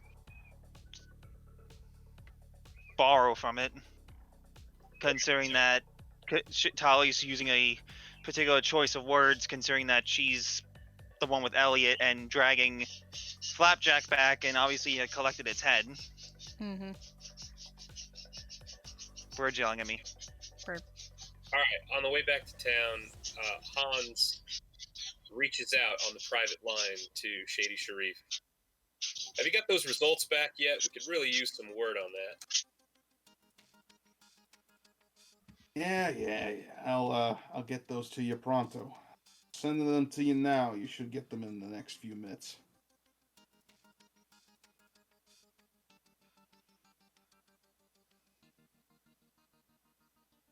Is that something we'll be delivering next session? We can do it at the end of this one.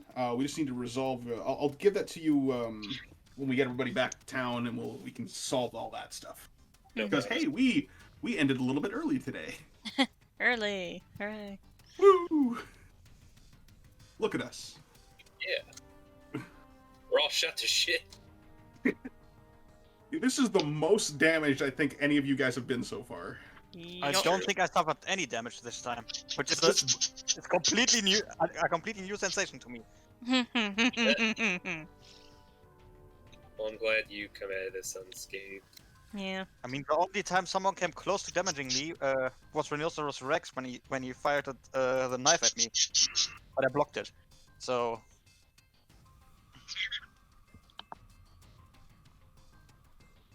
Yeah, I got no damage.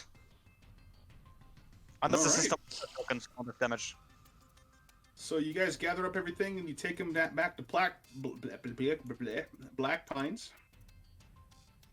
And they are all amazed that you managed to take down every single one of them, and you got Elliot back. And the sheriff kind of meets you like outside the town, and he's just like, "Well, dang it! I didn't expect you to get through all of them, and you brought back all their mechs too. That's just incredible." Just doing our job, sir, and we're good at it. Now, question: Do we keep the mechs as well as payment, or? Well, as far as I'm concerned, those are your rights of salvage. You did the work. You're gonna get paid. Okay, and if anything, Elliot's. Listen, I hate to go back on a deal, but I mean, you got all those mixed parts right there, and it looks like some of them are pretty well intact. If maybe you could just accept that as your payment, that would be that'll be helpful to this town here, because we've got too much. Yeah, we'll be satisfied with and that. I'm certain there's people in town who'd like to take some of those parts off your hands, no problem. As long as you keep the maintenance part of the deal, that's satisfactory with me.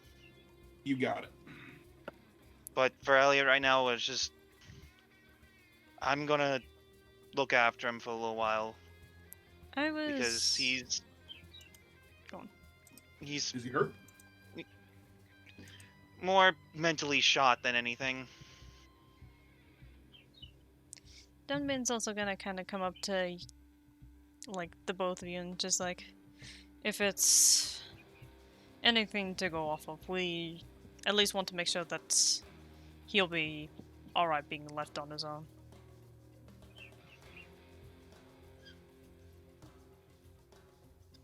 Does he have any family around here? I'd like to talk to them. Well, that's the thing. Doesn't. Oh, he's an orphan, huh? Good fucking lord! The punches come in out one after the other. He was as far. It's a bit of a sad story. He had parents, two of them. He lived here in Black Pines. His father, unfortunately, had died in a logging accident. It was just him and his mother, and we tried to help them as best they could. But well, that's when. Actually, no, I'm going to back that up. Not that. We're going to different backstory for him. Oh man, retconning. Yep.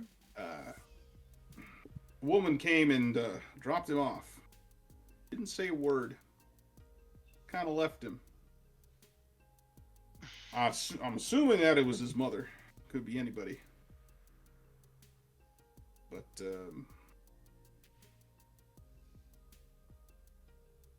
what was this woman? What was this woman dressed like? I didn't really get a good look at her face. It was dark, you see. Middle of a blizzard. I don't know how she got here, or if she had a vehicle, but she just disappeared into the snow.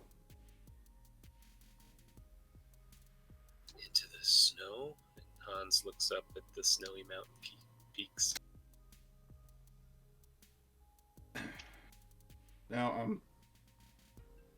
I'm guessing she might have been as special as Elliot here, because no doubt you probably he's got some strange intuition, that kid. Oh yeah, you think? That would have been real helpful if you told us that up front. Wait, you mean there's more? It's nothing of importance. We'll be keeping an eye on him for now, if not indefinitely. I mean, shoot, I just knew that he was really good at poker. Yeah, that's what he's good at. Whatever you were just saying. Just a lot's happened with the kid. All right. Let's leave it at that. I'll send some people up to your place to get your mechs fixed up. Looks like you two had one hell of a scrap. It's Yeah. one way to put it. Yeah, the Toughbreaker is leaking a brown fluid, but it's actually just the spilled syrup from the cockpit. How much syrup were in those things? Oh, Aw. extra syrup. Ugh. Love the Ah, syrup. oh, What? you're never gonna get that out of your seat. That's okay. I Every love time, the smell. every time you get back up, you're going to hear the peeling. Sticky. It's going to sound like you're just pulling the factory plastic off a new TV screen every Yeah. single time. But And hey, know at least when that he opens exact up his sound. cockpit, he's gonna get that nice mapley smell. That's right. Actually, he's pretty happy about that. Now imagine the smell of it when it overheats. Ugh. Ugh, Ooh, burnt Smells maple. like buttery pancake. But All right. yeah, kind of after we talk with the sheriff, I kind of want Dunban to like pull Talia aside for a second before they get too caught up in other business. Okay. And he's gonna go. I'm gonna be quite blunt about this. I think we're Yes, gonna I have to take the kid with us. Considering his mental state and his particular talents. Yes, I was not going to leave him here. Well, it's not so much even that. It's more He has no one. I kind of understand where he's coming from. Having untrained potential and a life such as that is a dangerous combination, as you've seen. Even if it's something temporary, I do have family back at home that he could at least hang around. I've also dealt with my fair share of unfortunate folk as an EMT. Drunkards, overdoses, quite a few muggings. It's not a nice sight. No, but if I can even get him to a point where he can at least better control himself, because I can't say I'm quite well controlled myself. But you have some discipline on it. Yes. If anything, I could probably at least see to get him a flight out to Arasan, and he can stay with my sister. She doesn't understand our capabilities, but at least it's someone to look after. Exactly. Just, at the very least, teach him a little bit about his talents and how to at least properly get a hold on them, not necessarily use them. It will probably be one of my biggest undertakings, but at least we have a more concrete idea of what's going on.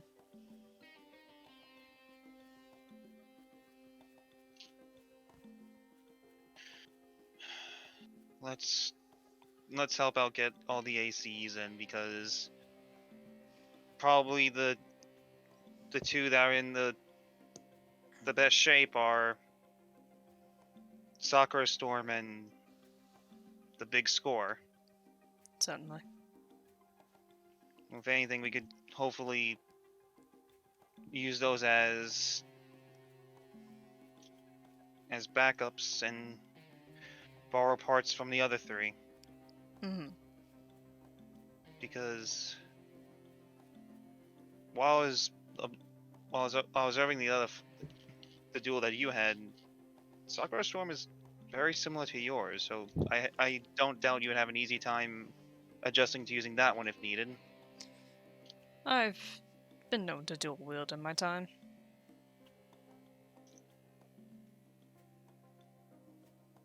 Tali smirks and stifles a chuckle.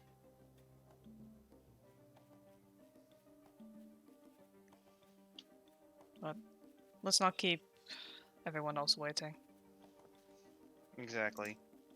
And then Tali is going to bring Lock and Load towards their hangar, and then slowly help everyone else bring the other mechs in. So you guys got a big old pile of scrap. Well, And there's not a big old pile front- of scrap. Like that one's probably scrapped. The Rhino's pretty decent. Woodsman's scrapped. Sakura That one's really good, that didn't one's take good. too much. Well, I think Yeah, the like- Woodsman just lost a limb, and well, it is pretty dinged up. In addition, Yeah, like like to be honest, like the Rhino, Oh, Sakura Storm, and Big Score are out of all of them the best in shape. Like Sakura Storm barely even got hit. Same with Big Score. I also just realized that the Titanium Woodsman actually would have went down earlier. Whoops. It was thematic. It's Well, actually, fine. the last time it got actually got attacked, it should have gotten wrecked. I so missed he wouldn't have swiped at me again. It's Eh, fine. whatever. It was thematic. You gotta have a little. You got a chance to have a little horror show. Yeah, the It cinematic was a was better. zombie mech. Woo. Woo. But Husk isn't here. But don't worry, you guys are gonna get a redonkulous amount of cash out of this, I think. Well, it's Which if is we why choose. which is why the sheriff was just like, yeah, could you just like keep the scrap and we'll call it square? That's So fair. Flapjack the mech is just it's done. It's all of its stuff is just messed up. Yeah, that's getting Um, scrapped and picked apart. The Rhino can be There's- fixed up if possible. There's a guy in town who will buy it off of you for 10 grand. I mean, if they can salvage even at least the weapons from Sakura, Dunban really wouldn't even give a damn. Well, no. Like if anything, I'm wanting to keep at least Sakura Storm. I was saying if we have to scrap it. Yeah, which I would like to have at least one or two backup ACs for us, just in case something happens. Because, and Ari, I'm not saying this to point fingers at you, but your tactics are very risky, and Dumban doesn't have the risk taker complication. No, That's just something baked in. that's just baked into the whole fact of him being the wild boar. He just Yeah, does exactly. that. So I'd like to at least have a spare tire for Dunban. You know what I mean? A spare tire, you say? Yes. I mean, I'm not blaming him. Like, if we can keep the Sakura Storm and I just slowly also over time thematic. build it back, yeah, no, I'm not going to complain about that. It's also Just in case. thematic. I mean- I'm not trying to favorite Airy here, but it's just a matter of like, considering how much damage Dumban seems to always take during combat. That's just the There volley might- of a light. Yeah, exactly. That might be. Yeah, exactly. There might come a time where he might just have to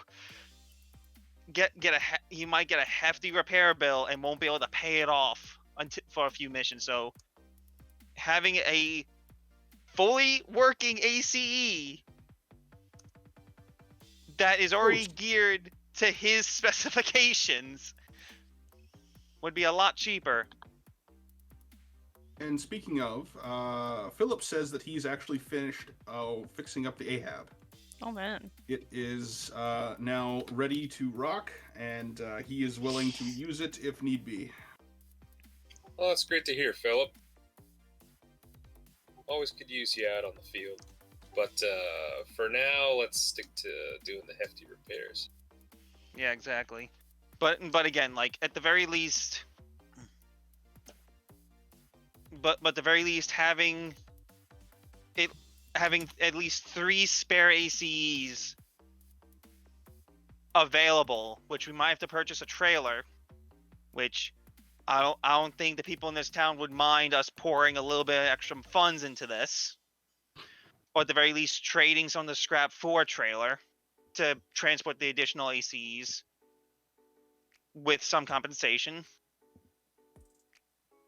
Because they would again, be ecstatic if you decided to invest in their small town.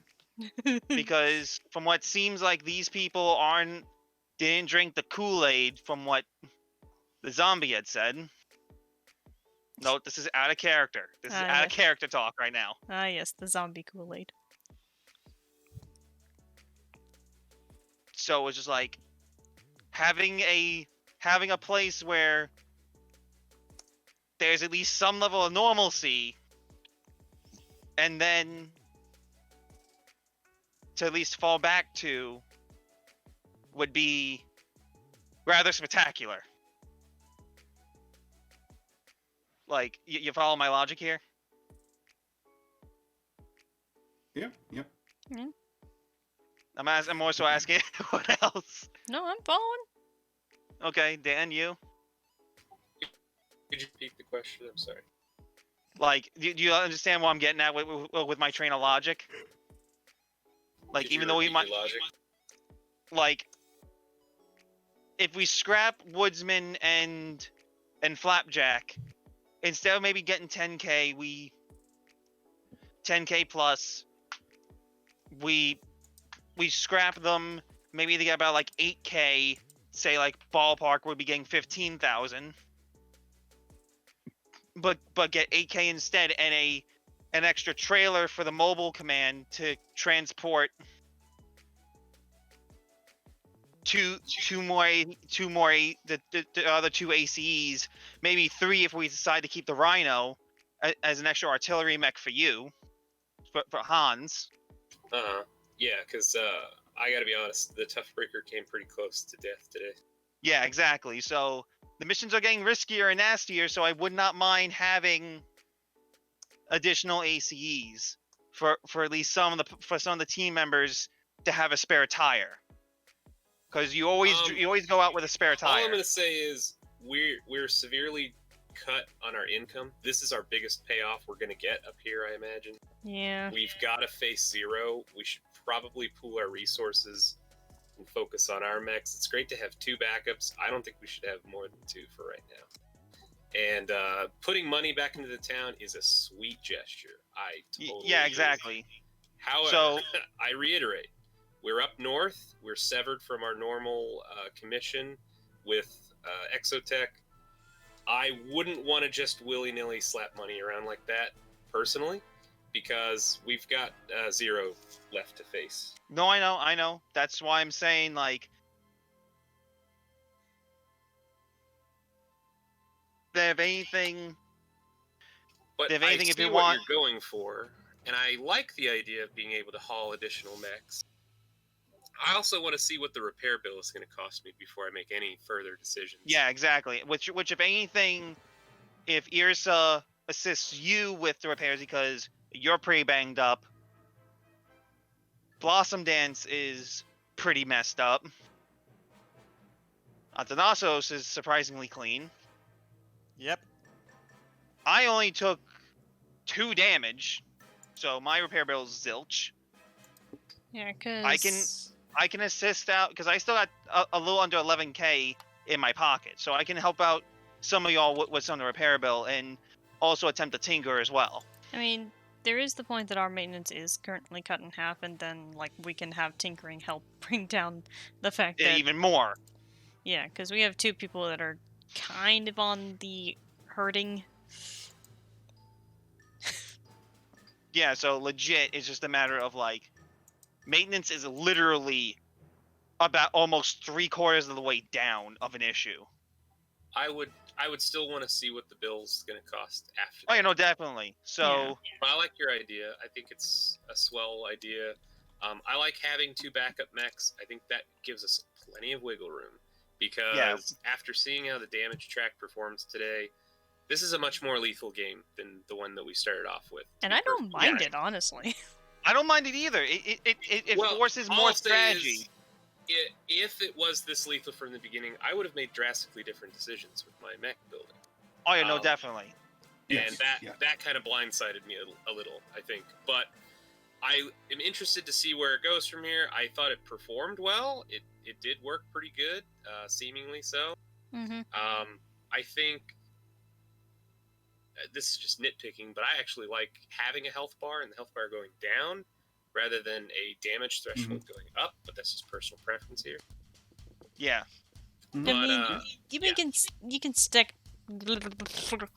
Technically, it is still like you're going from 80 down with the more damage you take, but you know, semantics of how it's presented. Yeah, but at the same time, with I can make slight adjustments to the damage track to be more in line with something a little more intuitive that we're kind of used to, very, very easily. I think that's not an issue at all. But that's it. Sweet. But for you, okay. I do think it's very lethal, though, and it is. I'm just being very frank. It is a very different game than the one we started off with. Yes. And I'm going to be making heavy modifications to the Toughbreaker because that was a close call. I think I was being still a little too alpha strikey for this type of build. I put a little too many AP into attacks because what I got back was a pretty serious blow. Yeah. You were also fighting the one guy that I built to be just an absolute monster in close combat. Right on. Yeah. And you'll see why when I show you the damage profile for the heat chainsaws. It's so that's aberrant. Yeah. Right. It's not the norm. Okay, because that was terrifying. Blast was also rolling really high today. Weapon. I was also rolling really high. Yes, I was rolling super high. You were again, when I said what the hell before when I came out from the bathroom, that was not like an angry that was not like an angry what the hell. That was a matter of just flabbergastment. I mean, take this into consideration too. Toughbreak is in the fact that I have actually a pretty dodge-based mech. Like I have result bonus, rerolls and stuff for close combat. And, you know, my stuff is geared to dodge close combat, and I had the AP to dodge the close combat. And because Blaz was rolling high and I was rolling low, I got absolutely trounced. So it's not even so much of if you have a defensive build. Defensive builds are also going to turn into Swiss cheese if you roll terribly. Yeah, exactly, which I'm going to say I was pretty good. Issue. Yeah, I was very much that today. I was very much not rolling very well, despite the fact tilted. Because I'm very much the one that is not supposed to be getting hit. But boy, if I get hit, I get hit.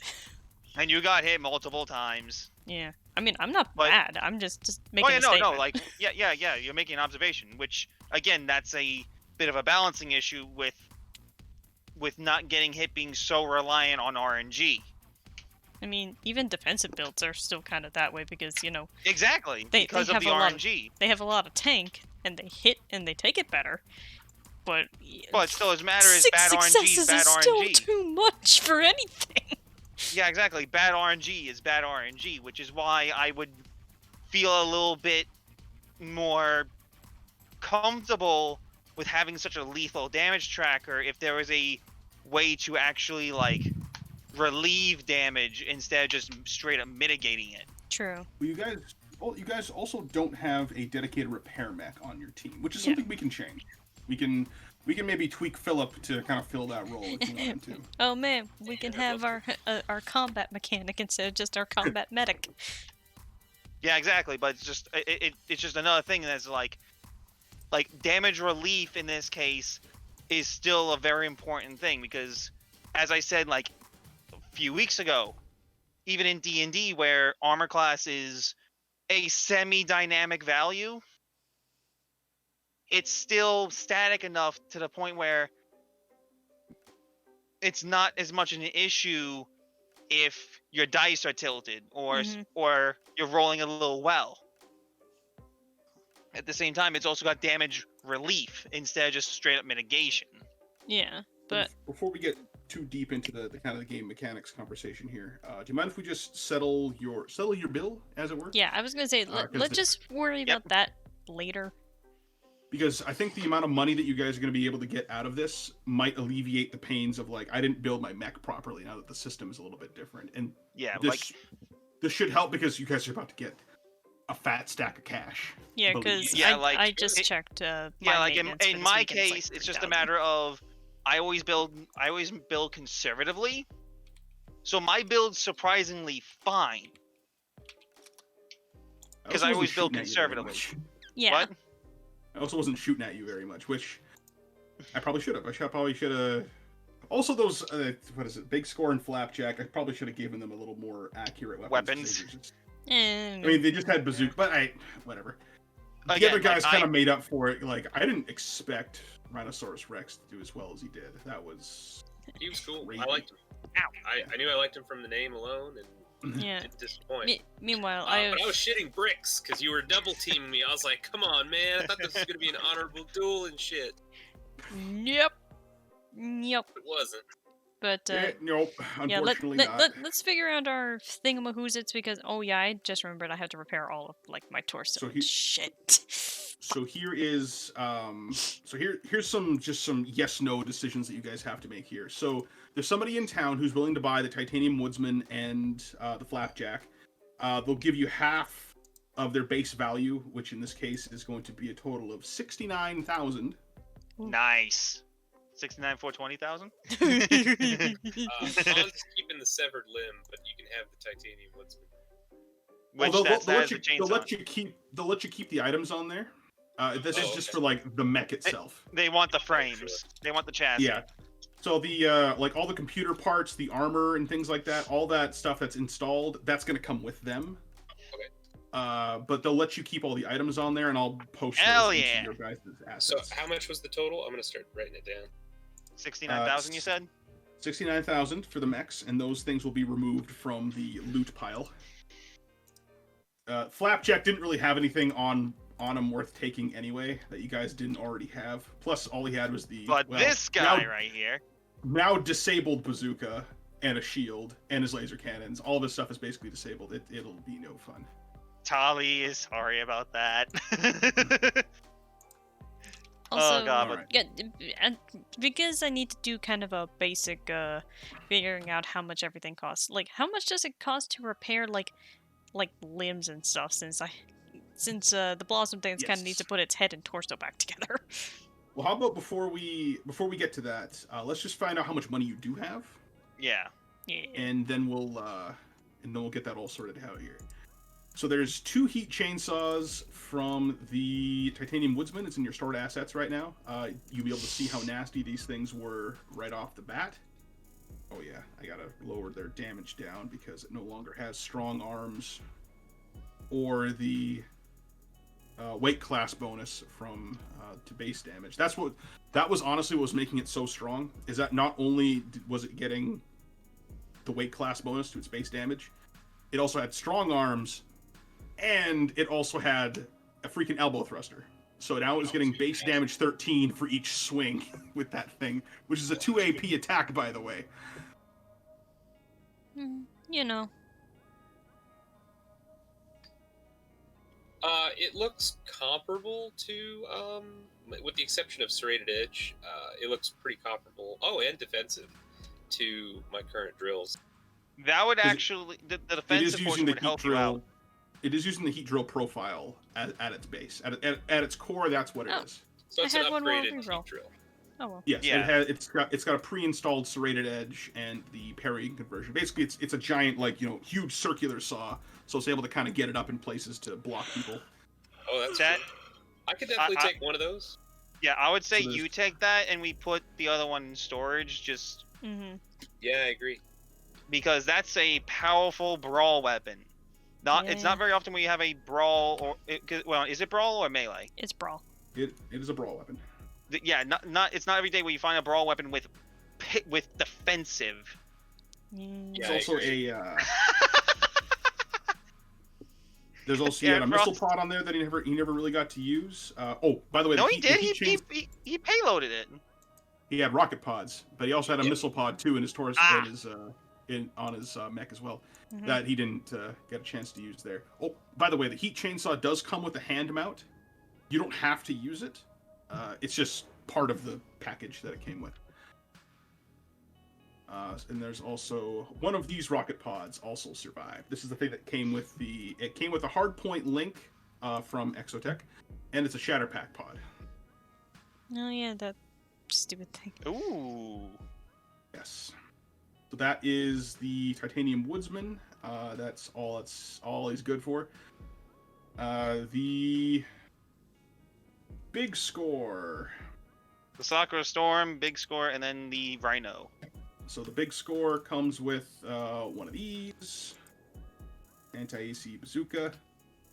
It's got a shield. Oops. And it's got 2 of these. 2 light laser cannons with a beam focuser. Ooh. With bore. Ooh.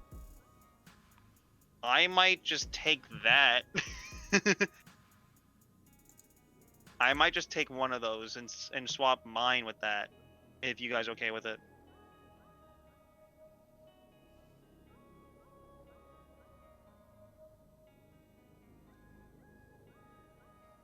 Well, I got my eyes on the rocket pack. I don't think I would use the anti-AC bazooka unless I swap something else out. Or I could just get broad shoulders and put more firepower on the shoulders. You probably could actually become You the become mid-range Heimdall too. artillery. Yeah. Oh, by the way, What? remember to save What? some stuff for Frost to pick too. Yeah. Yeah. Well, I took one of the heat chainsaws. I have my eye on the rocket pod, but if anybody else wants it, you're welcome to. Yeah, exactly. And Oh, are we also do you guys want the big score, or do you want to sell that one? What's the status of the big score? So the big score is here. I'll just you know what? I'm just gonna copy and paste the whole thing here. I'm gonna onto take out another the- sheet? Yeah, we're gonna put it onto the NPC 25 assets? damage on it. Oh. Yeah, here it's got. So I'm gonna put it underneath the Ahab. Or you know what? Since this thing isn't very wide, I'll just move it to the right here. It'll be beside the Ahab. Righteous. As long as we can see it. Mm-hmm. So that is the big score. Hey, it's got durable design, which is not that bad, and on a heavy, that's actually really good. Oh, this is supposed to be a medium mech. Oh, whoop. Okay. Sorry about that. But still, durable design, that's not that bad And the reason why it was able to take so much damage from you because and of not strike plates. because of strike plates. Yeah, strike plates is really good in this new system. Yeah, because before it was only Same a with- one-time 10 point reduction. Same with durable design, because limiting the amount of breach tokens you get is really powerful. Yeah. And but still, like, considering that's a feature, would you have to choose it at creation? I feel like that also balances it out, because once again, this new system, this new damage calculation is really lethal with very little damage relief. Yeah, I don't regret taking Built to Last, where it's basically just hold together light. It does the Yeah, same exactly. effect, though. Like, I can still go into the negative, but it means nothing in the end. Yeah, exactly. But, You guys can hang on to this one, or you can turf it. You do have 2 more mechs you can look at. Let's look at Sakura Storm, which that's the one I really want to keep for dumb ban. mhm. All right, here I'm just gonna make a whole big. Oops, let me just make a big thing Spread. below this one.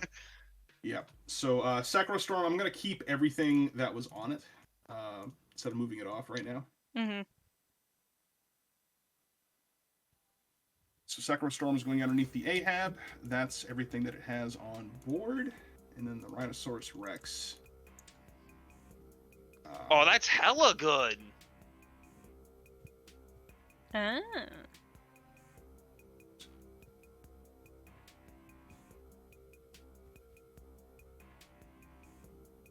Rhinoceros Rex was the only one between the three of them that actually had an additional feature. Yeah, the powered That link thing is. the powered link isn't anything I particularly care Wait. about, but So is it a base heavy or is it a base medium? Base medium. That's actually really good. I like it. Yeah, that's absolutely something that Hans could pilot successfully. Yeah, definitely, because again, it's just a matter of like it gives them a tanky alternative, which still has pretty good movement because the beast frame. He's basically getting a light quad effect without the speed penalty, Mhm. Yeah. and you can still use your chainsaws, just mount them on the front leg.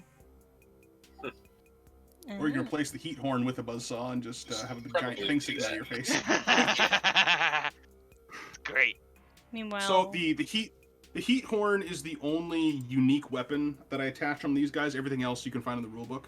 The heat horn, the only special thing about it is that when it has the launch tilt option, which is that gives it limited ammo 3 instead of 1. So basically, you can fire off its horns like missiles and stab people. Great. meanwhile, yeah, those heat swords are. Yeah, basically the entire thing for Sakura Storm is like, okay, that's actually kind of cool. Yeah, like Like, I'm probably not gonna have Dunban pick anything off of it, just Actually, in the case one he thing needs to. you might want to pick off of it is that there was a unique item also on here too, the Yeah, the magnetic fluctuator, Yeah, I saw which that. turns on your the swords. defensive. Yeah, turns defensive into shield. Which, what would that? Whoa, that's Oh, great. it means that I can block even from far away. That's right. Yes. That's sweet. Yeah, I was thinking of having him pick off the heat swords, or at least Because, yeah, one, like- because the two-handing a one-handed makes it easier to use. It would be a Yeah, little bit of a exactly. hit to his damage output. DPS, but if it gives him consistency, the DPS will stay roughly the same. Yeah. So I might have him pick off one of those at a later point, but So But as yeah. I'm understanding this right now, we made 69K Yep. before selling these 3 mechs. Yeah, I would like to at Yeah. least keep 2 of them, I agree. namely Sakura Storm and the Rhino. If we wanna, Yeah. if we wanna pick, if we want to have Big Score as a general use mech, which we cannot easily do that from its setup, we can. Yeah. And then we can always just pick apart the Ahab and sell that. Oh, we you lost want to someone. turn Big Score into our dedicated repair mech? Well, again, Sorry, it's my just connection died. It's Oh, okay. okay. Well, it's just because looking at the Ahab, the Ahab is, well, yes, it's still a medium. So the difference between the two of these is the Ahab is a dedicated missile mech that has high sensors and it's got all these really cool, missile pod weapons and things like that on here. And it's more specialized in a particular direction. Plus, it's also amphibious. The Big That's Score pretty helpful. is just like it's a blank slate. You could do anything with that mech and it wouldn't feel out of place. Yeah, exactly. enough. So it's just a matter of like, what do we want to do? Do you want to haul around these 4 mechs additionally, or do we want to? to? We have to buy the trailer, which is going to be very pricey. Wait, I am kind of curious though how the Big Score ended up costing more at base than the Ahab. I don't know what I did there. Something happened. I gotta. a little GM magic got sprinkled onto the Ahab. It's 50K at base for a medium, and then it got preemptive targeting, which gives it. Okay, yeah, that should be more. So the Ahab should be worth more. But again, it's just a matter of we got 69 in the bank, and our maintenance is already being cut in half by the town helping us out, plus our additional efforts with tinkering can cut it down even more. Yeah, Yeah. because definitely both Toughbreak and Dunban kind of need that. Which, Really if do. anything, Blaz, can Yep. I finagle that because my mech got so little damaged and Atanatos got so little damaged that I didn't get damaged at all. point that the outside help that we're getting will be solely focused on Toughbreak and Blossom Dance. Yeah, because Baldur didn't take any damage either, I think. Yeah, Baldur got nothing. Because it was so far away. I'm gonna insist that the Baldur deploy closer next time because it's a heavy mech, and it's a body that could But- take some fire. But the away thing from is, us. it's a long range mech. They're generally Artillery. not. Generally, artillery mechs are going to be heavy, and they're not going to be in the fray. Let me tell you that they are generally usually not in the fray, Sitting ducks in the Well, I fray. understand But that. unless here's the there's problem. another artillery or a gunner. If all of us are on the front line, but that mech, we're all gonna get the shots, and this huge, heavy-armed juggernaut is just gonna sit pretty. I think it Yeah, should no, be like- deployed a little bit closer to be an enticing target. Frost probably should deploy a little bit closer to the action comparatively. especially if he's going to be using those drones. Yeah, but the point more or less is that artillery mechs are always going to usually be in the back, and it's going to be other artillery that are aiming at them. I understand that, but I think giving the enemy something to shoot at besides focusing Us. on us is gonna Yeah. be a good thing. Yeah, It's definitely. good No, like, to- it is good to I wouldn't say cluster up as a team, but it's good to be kind of in the same general Formation. area. Well, yeah, formation as a team. Even if you are on the, like, I feel like being on the edge of the map is. I mean, it's kind of. I know you can do it. dickish. It does feel a little. It does feel a little cheap. Well, because honestly, you couldn't engage with the Baldur unless you spent a whole couple turns getting to it. And then Yes. at that point, you'd probably just be shot down. Pretty much.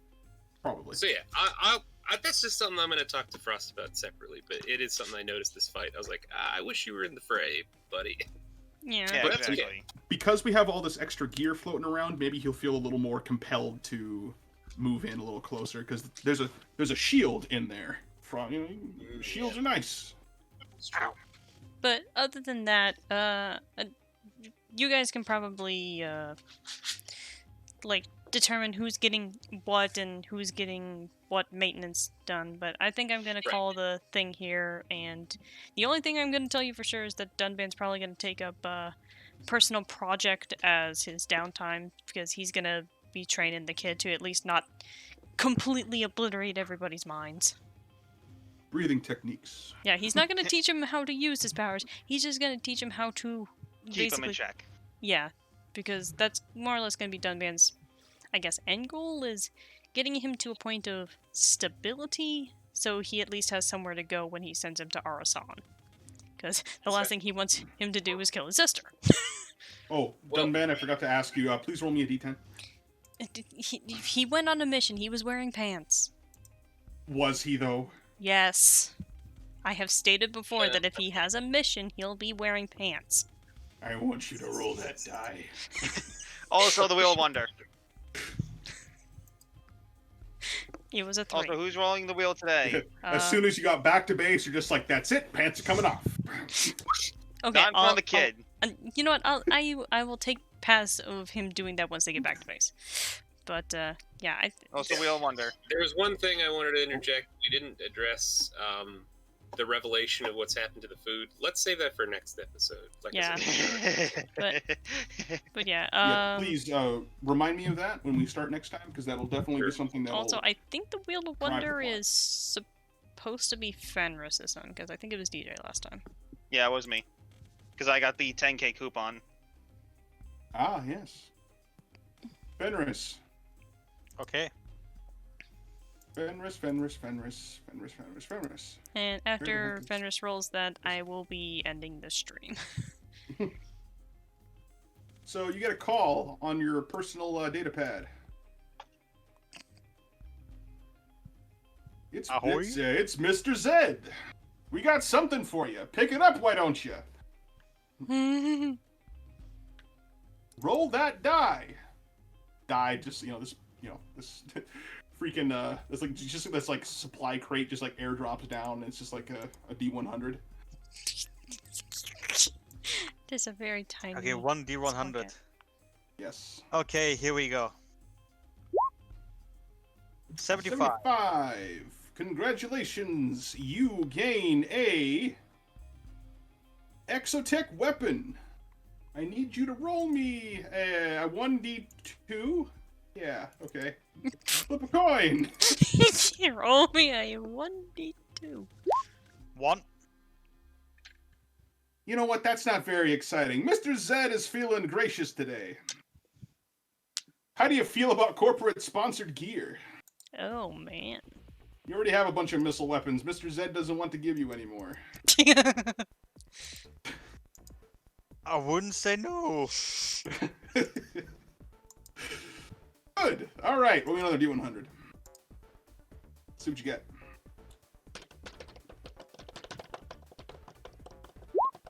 81. 81. You. Ooh. Oh my. Oh no. Oh, good heavens. Oh no. What'd you get? All right, your package should be arriving shortly. Oh, here it comes now. Man, that's And quick. Fenris, you look up into the sky and you kind of squint a bit. That looks like a giant sword. Oh, I'm curious at what he got now. I'm curious at what he got. And if you would please direct your attention to the stored assets. This slams down into a hillside nearby. It just slams into a giant rock and the clouds part. Basically, it Streams Excalibur's of itself. sunlight gleam down on top of this sword. Congratulations, you've gotten yourself a Merlin Motors Galatine Power Sword. Ooh. Holy shit! Now Hey, see, Fenris, I think you have a new toy. now see, that is really good. The only thing it doesn't have is the reach, which means you don't have pokey ability. But hey, But I the can thing make a is- mod with it. Isn't there something like extended tilt or something?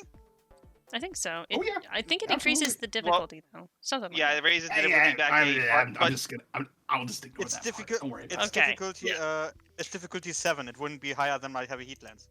But the thing is, but at the same time, like, you wouldn't have to run into the issue of making sure that you move up that one extra space again just to use your pulse laser.